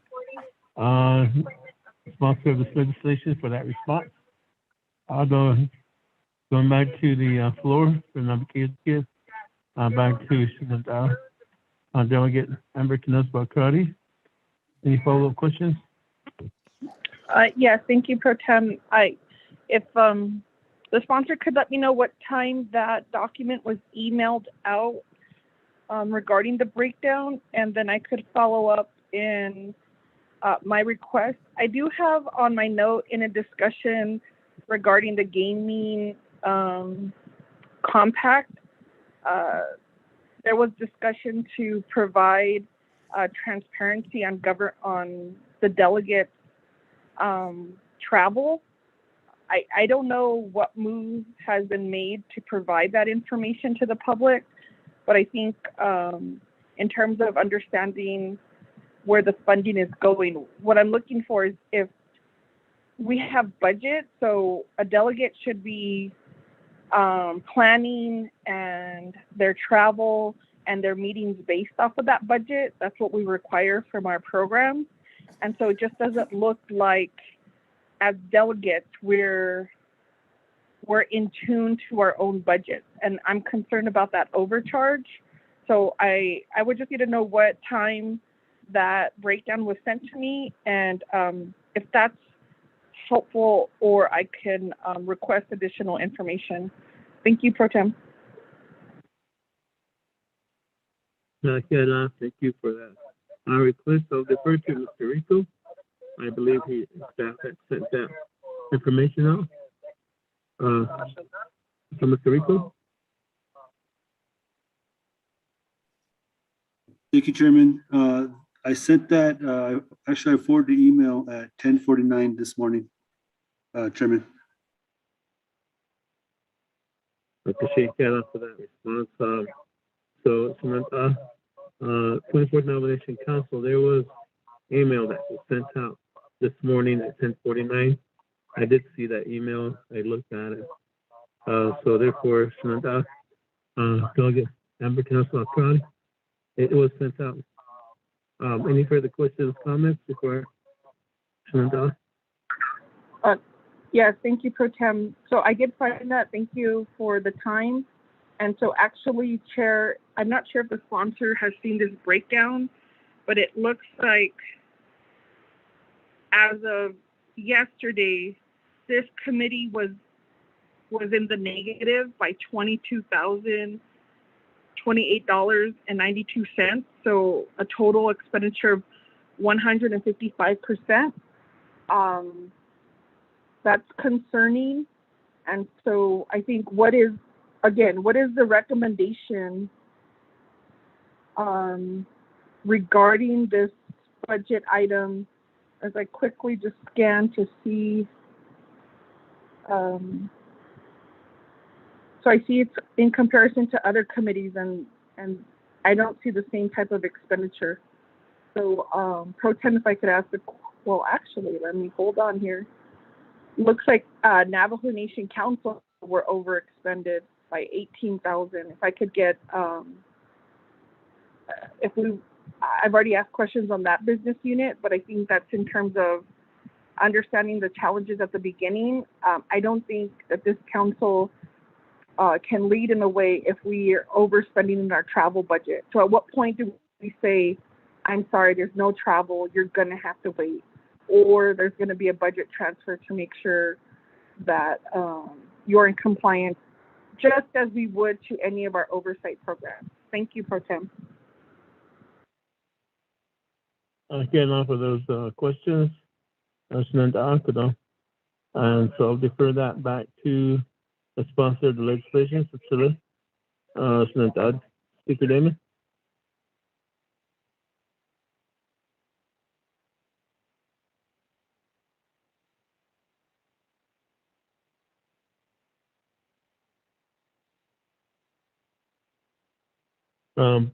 Let's give it a little bit of time. Speaker Damon is conferring with his staff here at Chambers. Yeah, we're good. No, I was just trying to figure out how to explain the budget transfer process, because it might look like it's in a negative right now, but the budget transfers that we put in for on a monthly basis are done right then and right there. The budget transfers take some time, as everything does take time when you send it back down to OMB. So, which is in this case. So it might look like it's in the negative now, but by the time you look at it like next week, it'll be back, or even the following week, it'll be back in the positive, because it just depends on what we have to do to budget out the year's funding because we didn't know what the amount was that was specifically going up and down on a Richter scale for the amount of travel that's been going on. So we budgeted for specific amounts, but there were specific amounts for certain areas that were definitely under budgeted, but at the same time, we still fixed those budgets working together with OMB. So we will never come back out on any kind of negative.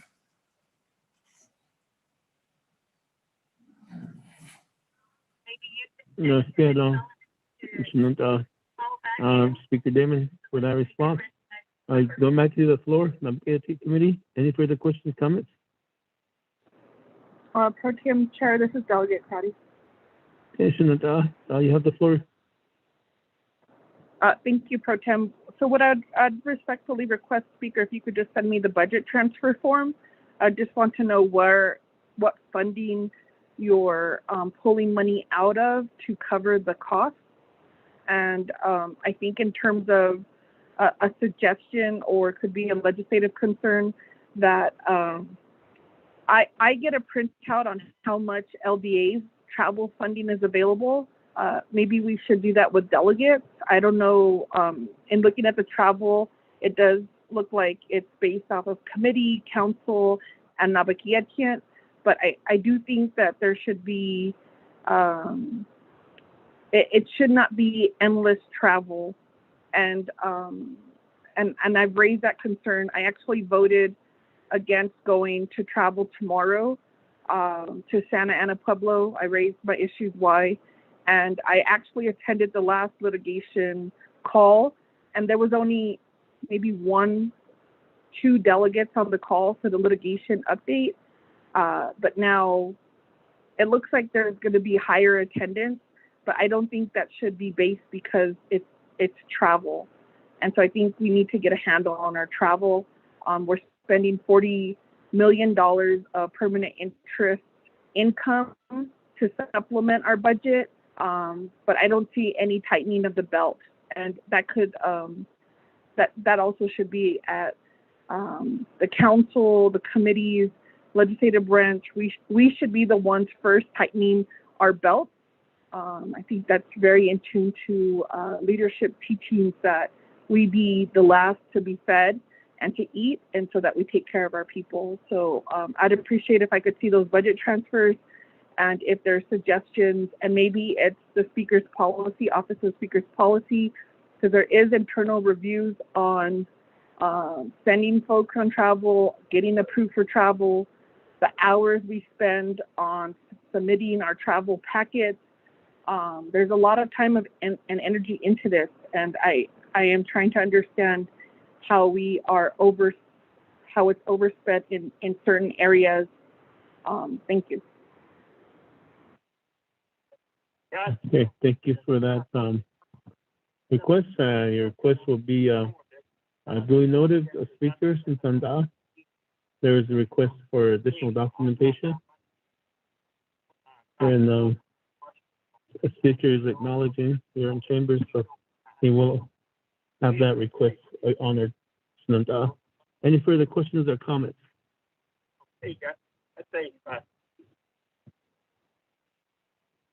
Let's move forward to the next business unit. So Speaker Damon, you have the floor.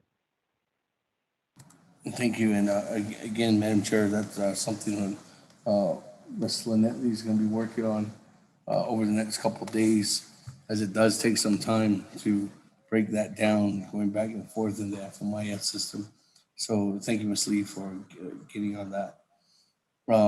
Moving on down, we do have a budget for FY 2022 is a recommended budget for the Naabik'íyáti Committee, which is 101033. And this budget is, you can see, it's a total amount of $504,871. Out of that, the general funds is $466,520, which is 92% of the budget. The indirect cost recovery is also funding $38,351, which is 8% of the budget. There's a total amount that's pushed through the process on the funding that's available to the Navajo Nation Naabik'íyáti Committee for the proposed budget for FY 2022. You see on here for the approved budget, there was a total amount of $176,036. The reason why is because that was the original amount that was approved and line item vetoed through the president's line item veto.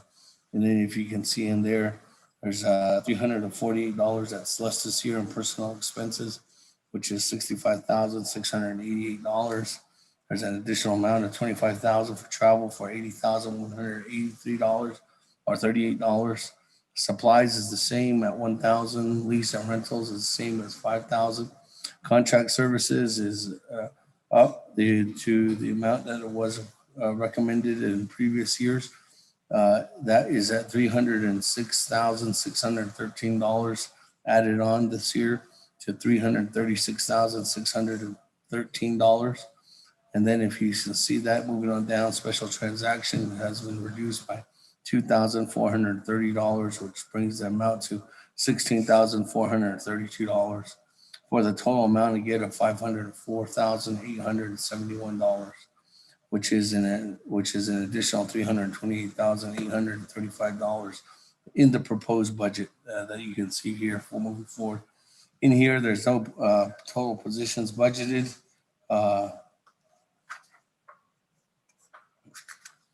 Is zero.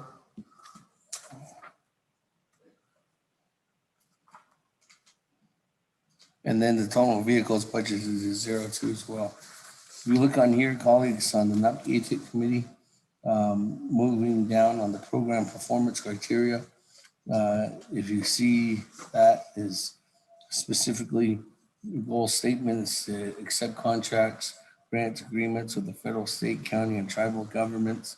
We continuously work to do that. And then 2, approve plan of operations for departments and programs. 3 is coordinate appearances and testimony before state, federal, and congressional entities. 4, subcommittees. As you know, there's many subcommittees, including gaming, state task force, Navajo irrigation, Indian irrigation project, and Ebazad, etc. And then 5, prepare and recommend approval of committee and budget for the fiscal year. That, if you move on to page 4 of 8, you'll see the budget forms 4, form 4.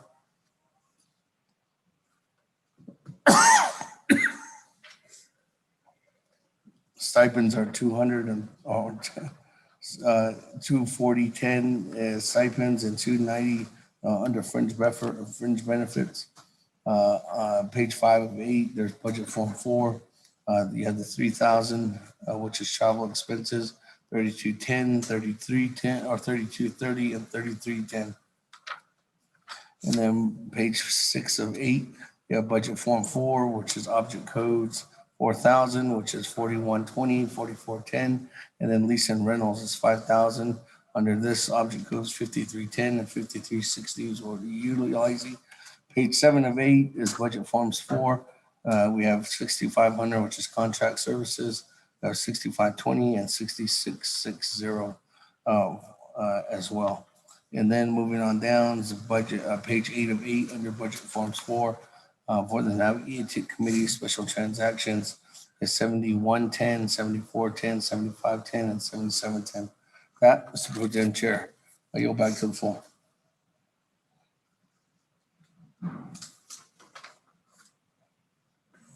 Thank you, Speaker Damon, for that report presentation. Can you, are there any questions or comments from the Budget and Finance Committee? Almost like, can you bring some milk and cereal back?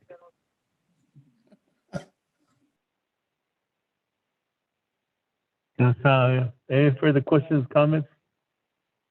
No, the 24th Nomination Council, Naabik'íyáti Committee. Going once?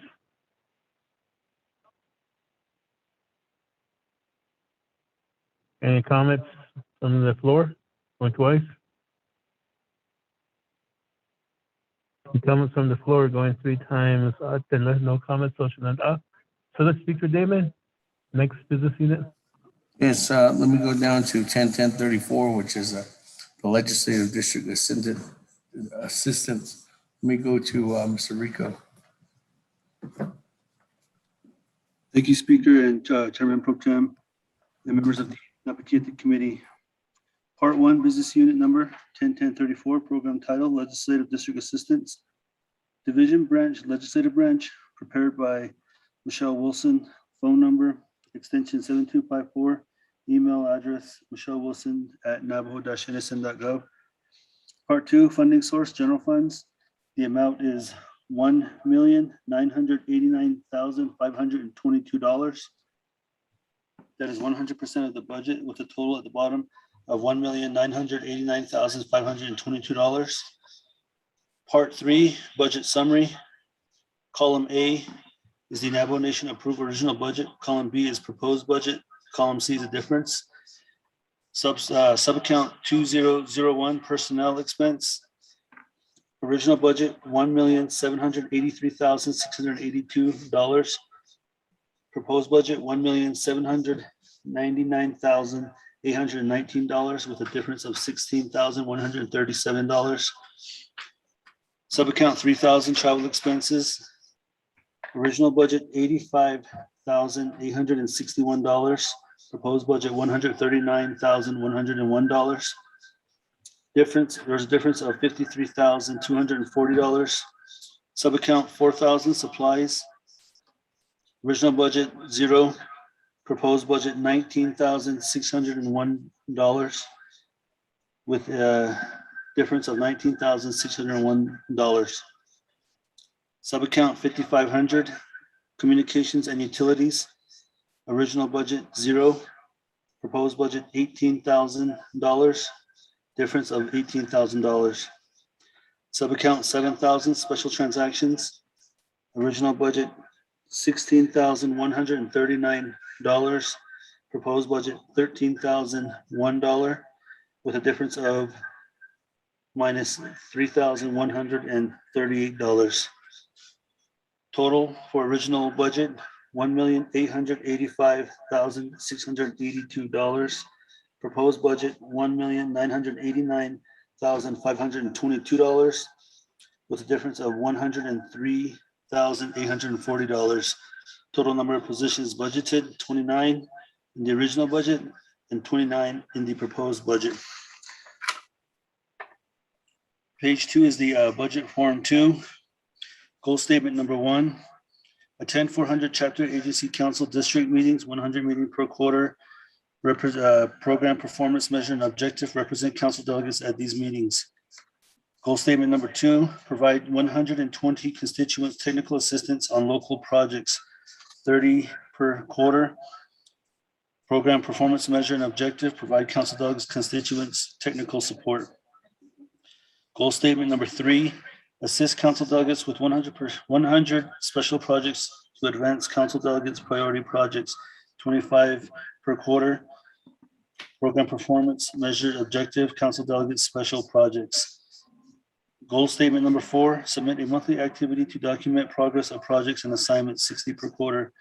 Program performance measure objective, monthly activity reports. Goal statement number 5, individual LDA staff participate in training workshops, etc., 24 per quarter. Program performance measure objective, staff development.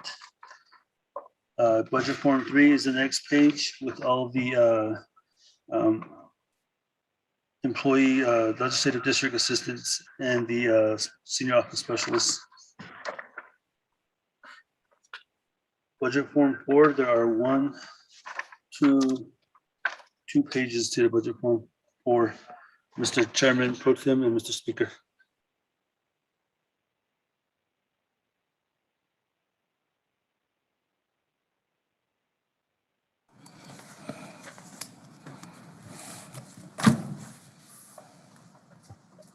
Select Speaker Damon, is that conclude your presentation?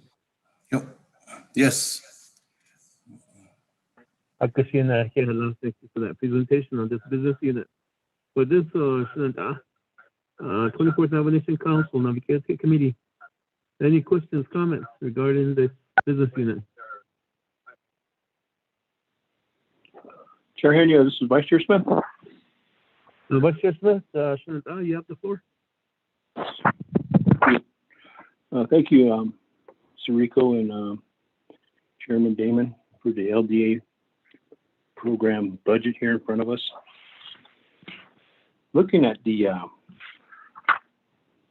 positions, some of the LDAs are working 1,044. So isn't that considered temporary? I see a few of the LDAs are working at 1,044. 2,088 equals full time. So how does that work with the fringe benefits? Is that considered in the reduction of hours? Because when you're temporary, you don't get fringe benefits. That's my question. Thank you.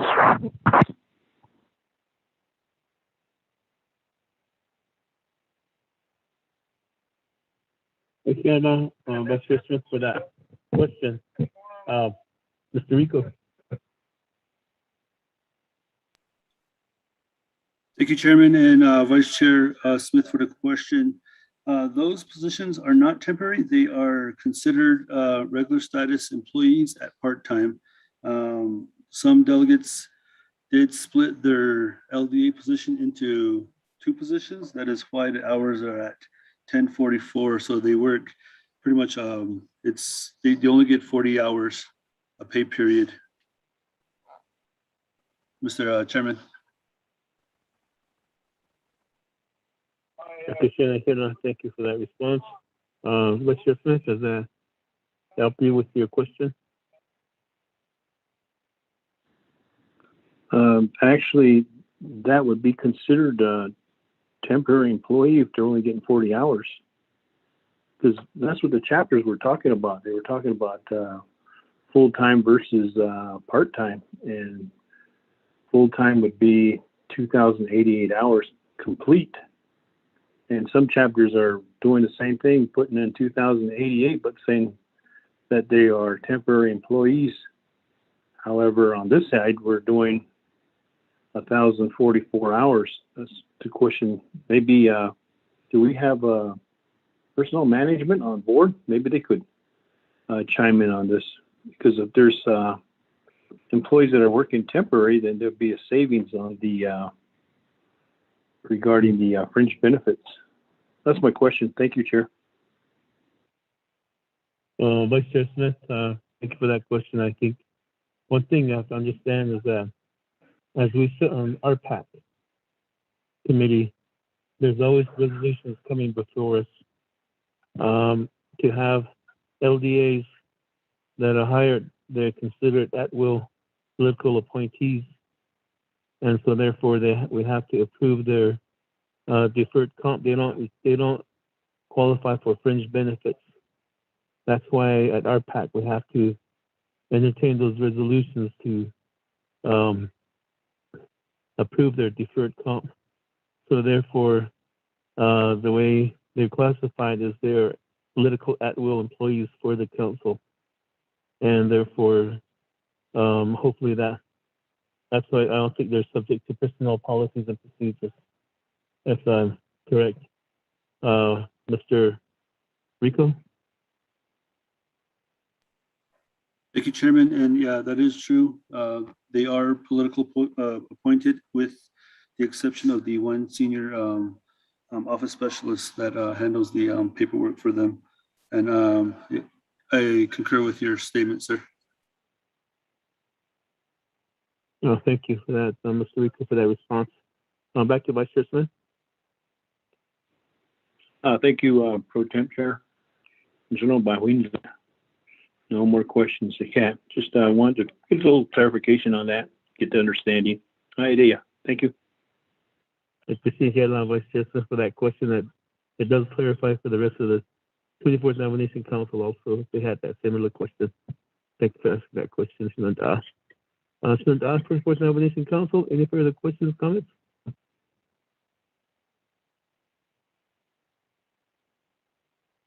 Tenoya, going once. Going twice. 3 times. TO. Let's move forward to the next business unit. Is this the last business unit, Senator Ash? Speaker Damon?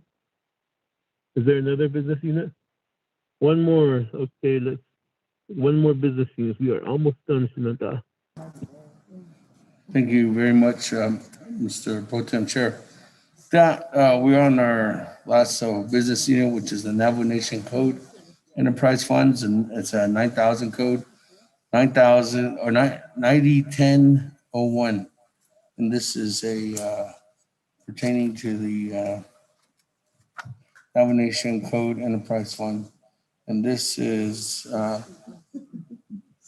enterprise fund that's being held in account by the Office of Legislative Counsel. Ms. Barbara?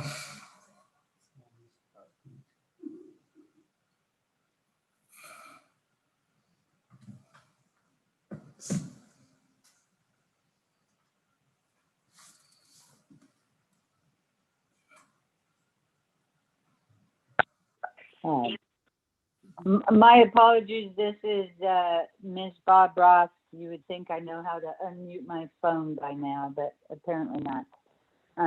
So this account, which is under Office of Legislative Counsel, this is the Navajo Nation Code Enterprise Fund, and we received, and it is account business unit number 901001. We received $8,000, or were allocated $1,000 from the enterprise funds. We are putting that all in supplies, and the budget was decreased by $1,000 overall.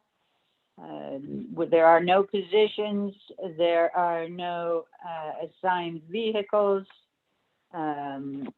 The goal, I've moved on to the program performance criteria, and the goal is, goal 1 is to sell supplements of the 2014 annotated code and CD-ROM at $100 each. The performance measure is to sell 500 CD-ROMs and supplements each quarter. The second goal statement is to review legislation of the Navajo Nation Council and standing committees to determine codification within the Navajo Nation Code. The objective is to review all enacted legislations. Goal statement number 3 is to review all Navajo Nation Supreme Court opinions, and the performance measure is to review all those opinions for annotation into the code. Goal statement number 4 is to review and evaluate and recommend appropriate actions to repeal, supersede, clarify, and generally amend provisions of the Navajo Nation Code.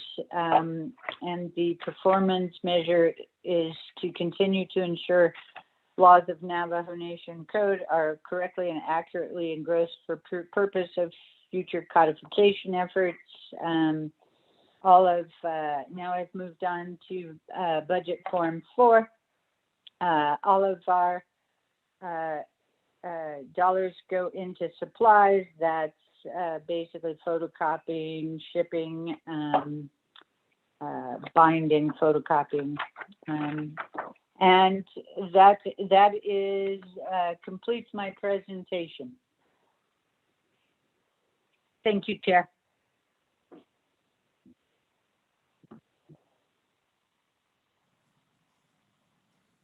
Thank you for that presentation, Ms. Marba. So through the sponsor, Are there any more? Is that all of the information that we need to hear?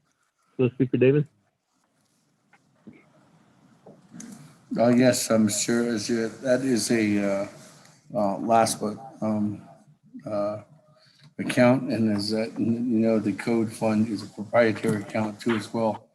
Mr. Chair, Pro Tem Chair, to the committee members, this is a complete presentation of all 24 departments, committees, offices, and commissions under the Navajo Nation legislative branch. We bring this to you and ask for your consideration of moving forward and recommending this to the Budget and Finance Committee.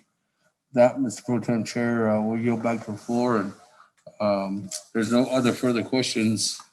I just recommend to move this legislation forward. Chair Lasseter to the Speaker David.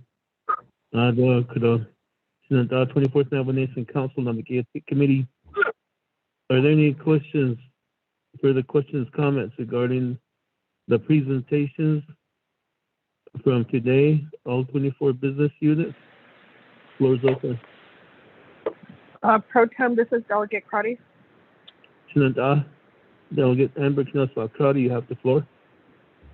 Yes, thank you. If I could ask Legislative Council, in terms of the Human Rights Commission, since they do have rental and that's considered a fixed cost, do we need to make an amendment here at the at this legislation to recommend to cover those fixed costs? I'll need some guidance on how to properly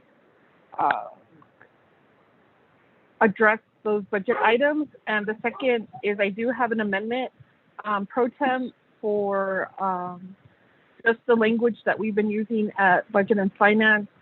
It's an amendment language to recommend to the Navajo Nation Council to waive the personal lapse fund resolution. Thank you, Chair. Pro Tem. As we went through the same exercise with the Navajo Nation Tax Commission, we had to get the office through the executive director, Mr. Marty Ashley, to separate his budget and his program budget, and then also develop a separate fixed cost budget. And that way we were able to effectively do the amendment without any delays. So with this, if this is Human Rights Commission, Mr. Leonard Gorman's job, if that's the route he wishes to take, then he would need to take that initiative to develop a new program budget, deleting the rental, and then develop a fixed cost budget with the rental, and then those amendments could be made to both legislation, this legislation, and then the fixed cost legislation would also have to be amended, as we as Budget and Finance Committee had already passed that legislation. Hopefully that this explanation helps. As for your second request, your amendment, Mr. Rico, do you have that amendment language available? Ms. Dana Barboff, do you have the amendment language?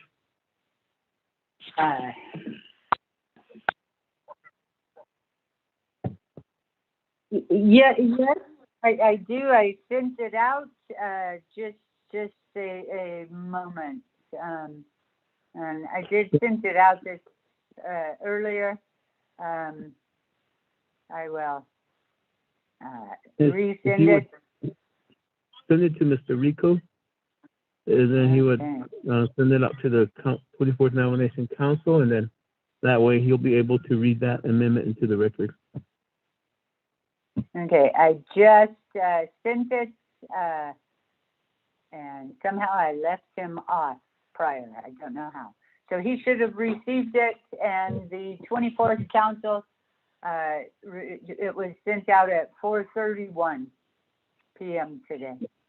Okay, I can see he did he acknowledged that he did receive that amendment language. So, Mr. Rico, if you would read that proposed amendment into the record.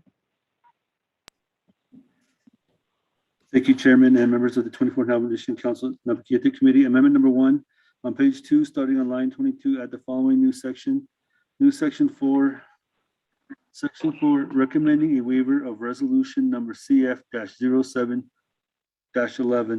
The Naabik'íyáti Committee hereby recommends a waiver of resolution number CF-07-11, which established a moratorium on any future proposed budget revisions and or reallocations from the general fund's personal accounts savings, now known as personal lapse fund, and require those savings to go to an annual general wage adjustment, step increase, and other salary adjustments to the pay plan.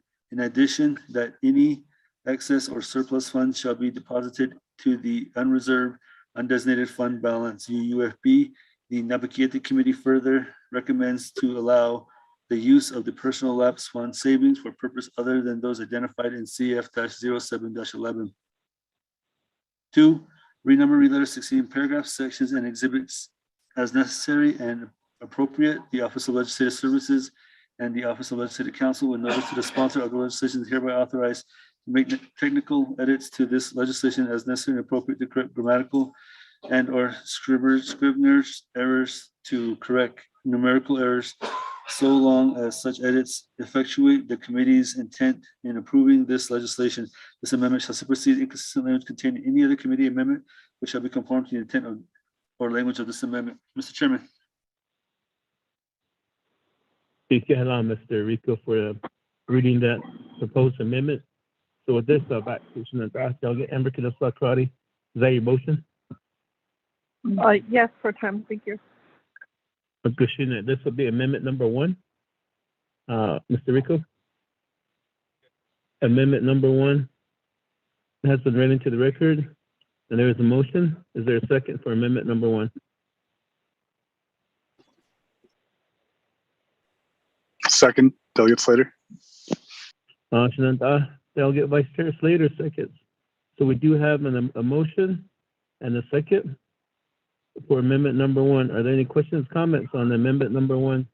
24th Navigation Council, Naabik'íyáti Committee.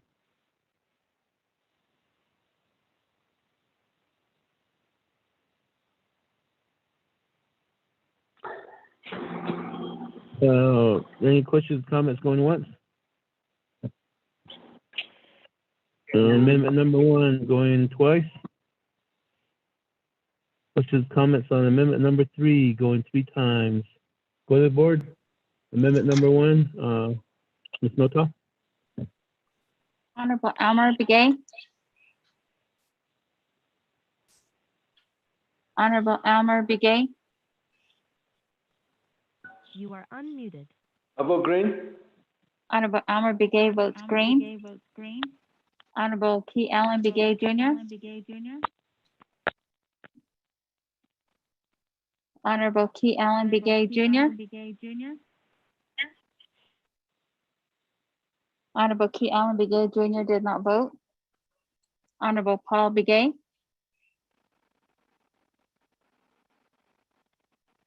Honorable Paul Begay. Honorable Paul Begay did not vote. Honorable Nathaniel Brown. Delegate Brown votes green. Yep. Honorable Nathaniel Brown votes green. Honorable Eugenia Charles Newton. Honorable Eugenia Charles Newton. Honorable Eugenia Charles Newton did not vote. Honorable Amber Canespa-Crotty. Delegate Amber Canespa-Crotty, and I vote green. Thank you. Honorable Amber Canespa-Crotty votes green. Honorable Speaker Seth Damon. Honorable Speaker Seth Damon votes green. Honorable Herman M. Daniels Jr. Honorable Herman M. Daniels Jr. Honorable Herman M. Daniels Jr. did not vote. Honorable Mark Freeland. Honorable Mark Freeland. Honorable Mark Freeland did not vote. Honorable Purnell Halona. Colon votes green. Honorable Purnell Halona votes green. Honorable Vince James. Delegate James votes green. Honorable Vince James votes green. Honorable Rick Nez. Honorable Rick Nez. Honorable Rick Nez did not vote. Honorable Carl Slater. Delegate Slater, green. Honorable Carl Slater votes green. Honorable Raymond Smith Jr. Green. Honorable Raymond Smith Jr. votes green. Honorable Wilson Stewart Jr. Green. Honorable Wilson Stewart Jr. votes green. Honorable Charlene So. Green. Honorable Charlene So votes green. Honorable Daniel So. I vote green. Honorable Daniel So votes green. Honorable Eugene So.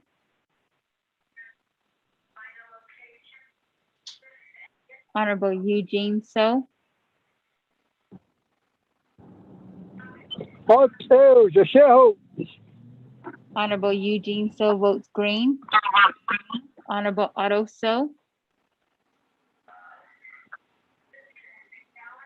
Honorable Otto So.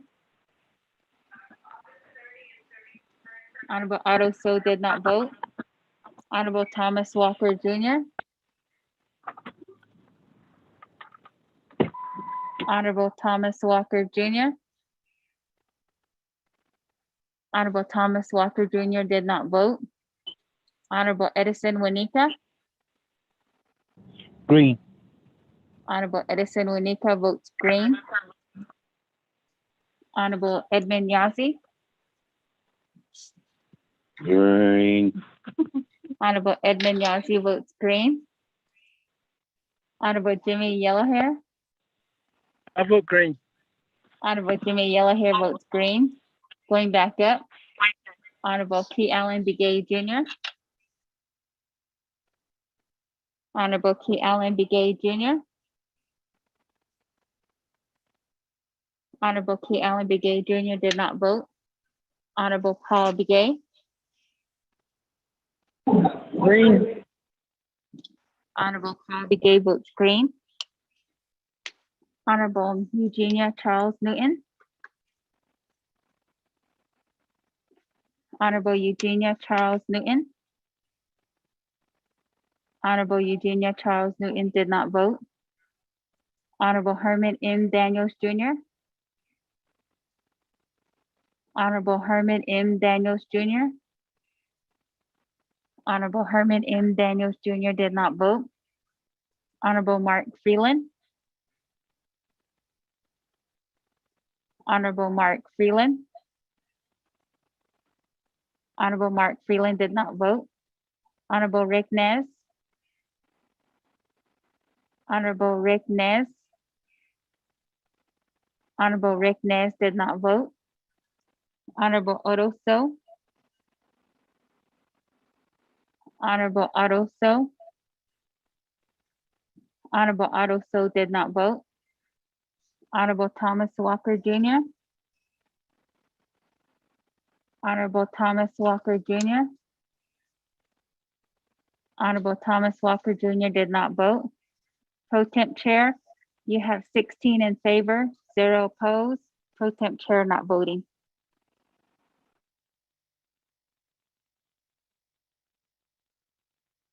With that, stand up for that. We'll call a vote. And a motion for amendment number 1 receives a due pass from the Naabik'íyáti committee. Therefore, the floor is open. Any further comments, questions on this legislation from the 24th Nomination Council, Naabik'íyáti committee?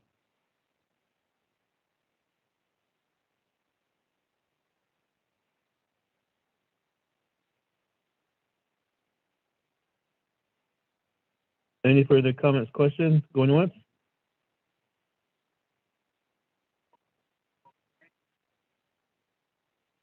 Any further questions, comments, going twice?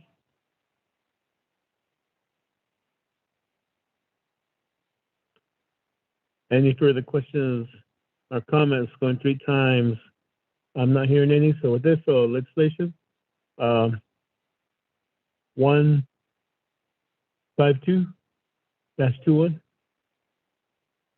157-21.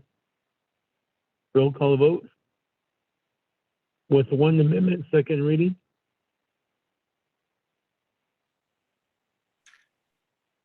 Thank you, Chairman and members of the Naabik'íyáti Committee. You have one amendment.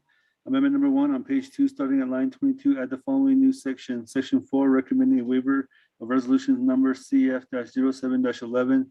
The Naabik'íyáti Committee hereby recommends a waiver of resolution number CF-07-11, which established a moratorium on any future proposed budget revisions and/or reallocations from the general fund's personnel account savings, now known as personal lapse fund, and required those savings go to an annual general wage adjustment, step increase, and other salary adjustments to the pay plan.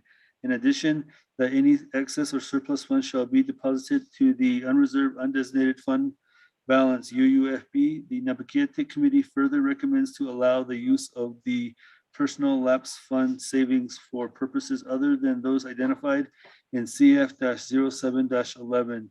End of new language. 2, renumber, reletter succeeding paragraphs, sections, and exhibits as necessary and appropriate.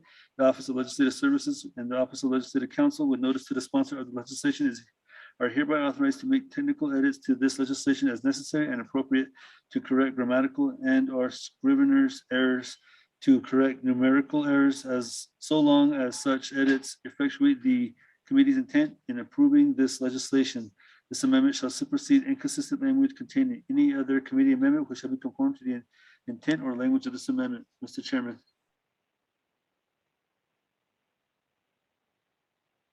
Thank you for that second reading. For that, let's go to a roll call vote to accept this legislation. Honorable Elmer Begay. Honorable Elmer Begay. You are unmuted. I voted green. Honorable Elmer Begay votes green. Honorable Key Allen Begay Jr. Honorable Key Allen Begay Jr. Honorable Key Allen Begay Jr. did not vote. Honorable Paul Begay. Green. Honorable Paul Begay votes green. Honorable Nathaniel Brown. Vote green. Yeah. Honorable Nathaniel Brown votes green. Honorable Eugenia Charles Newton. Honorable Eugenia Charles Newton.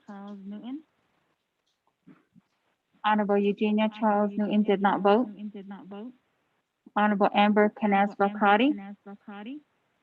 Shadid, this is Delegate Amber Canes Balcati, and I vote green. Thank you. Honorable Amber Canes Balcati votes green. Honorable Speaker Seth Damon. Honorable Speaker Seth Damon votes green.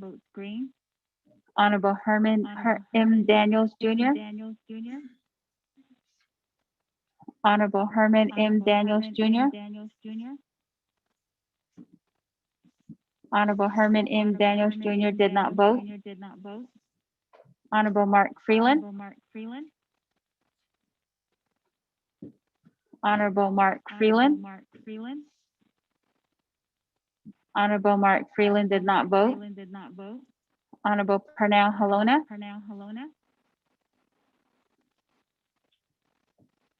Honorable Pernell Halona.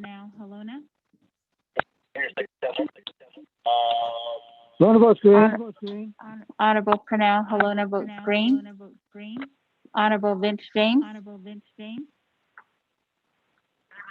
Delegate James votes green. Honorable Vince James votes green. Honorable Rick Nez. Honorable Rick Nez. Honorable Rick Nez did not vote. Honorable Carl Slater. Honorable Carl Slater. Delegate Slater, green. Honorable Carl Slater votes green. Honorable Raymond Smith Jr. Green. Honorable Raymond Smith Jr. votes green. Honorable Wilson Stewart Jr. Green. Honorable Wilson Stewart Jr. votes green. Honorable Charlene So. I vote green. Honorable Charlene So votes green. Honorable Daniel So. I vote green. Honorable Daniel So votes green. Honorable Eugene So. Honorable Eugene So. Honorable Eugene So votes green. Honorable Odo So. Honorable Odo So. Honorable Odo So did not vote. Honorable Thomas Walker Jr. Honorable Thomas Walker Jr. Honorable Thomas Walker Jr. did not vote. Honorable Edison Winika. Green. Honorable Edison Winika votes green. Honorable Edmund Yazi.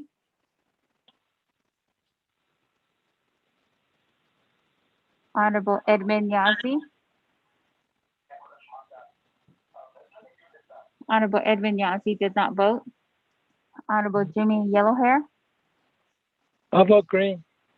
Honorable Jimmy Yellowhair votes green. Going back up. Honorable Key Allen Begay Jr.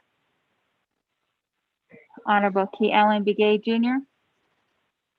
Honorable Key Allen Begay Jr. did not vote. Honorable Eugenia Charles Newton. Honorable Eugenia Charles Newton. Honorable Eugenia Charles Newton did not vote. Honorable Herman M. Daniels Jr. Honorable Herman M. Daniels Jr. Honorable Herman M. Daniels Jr. did not vote. Honorable Mark Freeland. Honorable Mark Freeland. Honorable Mark Freeland did not vote. Honorable Rick Nez. Honorable Rick Nez. Honorable Rick Nez did not vote. Honorable Odo So. Honorable Odo So. Honorable Odo So did not vote. Honorable Thomas Walker Jr. Honorable Thomas Walker Jr. Honorable Thomas Walker Jr. did not vote. Honorable Edmund Yazi. Honorable Edmund Yazi. Honorable Edmund Yazi did not vote. Pro Temp Chair, with a vote of 15 in favor, 0 opposed, Pro Temp Chair not voting.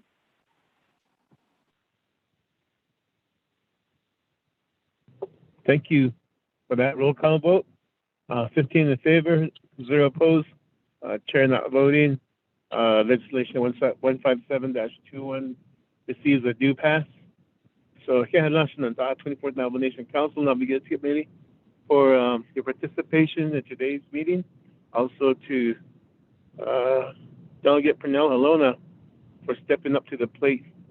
With this, I'll turn the virtual gavel back over to Speaker Damon Chinanda. You have the gavel. Thank you very much with that, colleagues.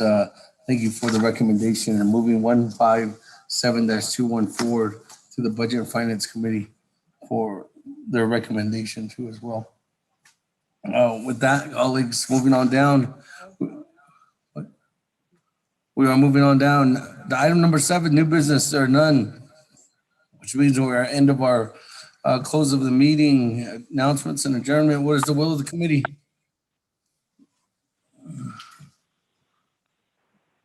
Motion to adjourn. Motion to adjourn. Motion adjourned Second, by Juanica. Chairman Hill. Second, Delegate Brown. Second by Honorable Alona. Alona. Thank you, Honorable Alona, for helping out today too as well. Thank you, Chairman Inyo. Colleagues, with that, we're adjourning at 6:12 p.m. Thank you, staff, as well. To all the legislative branch offices, thank you for being on the line today and presenting your budget to the oversight. That, colleagues, any comments, questions? There are none. So let's go to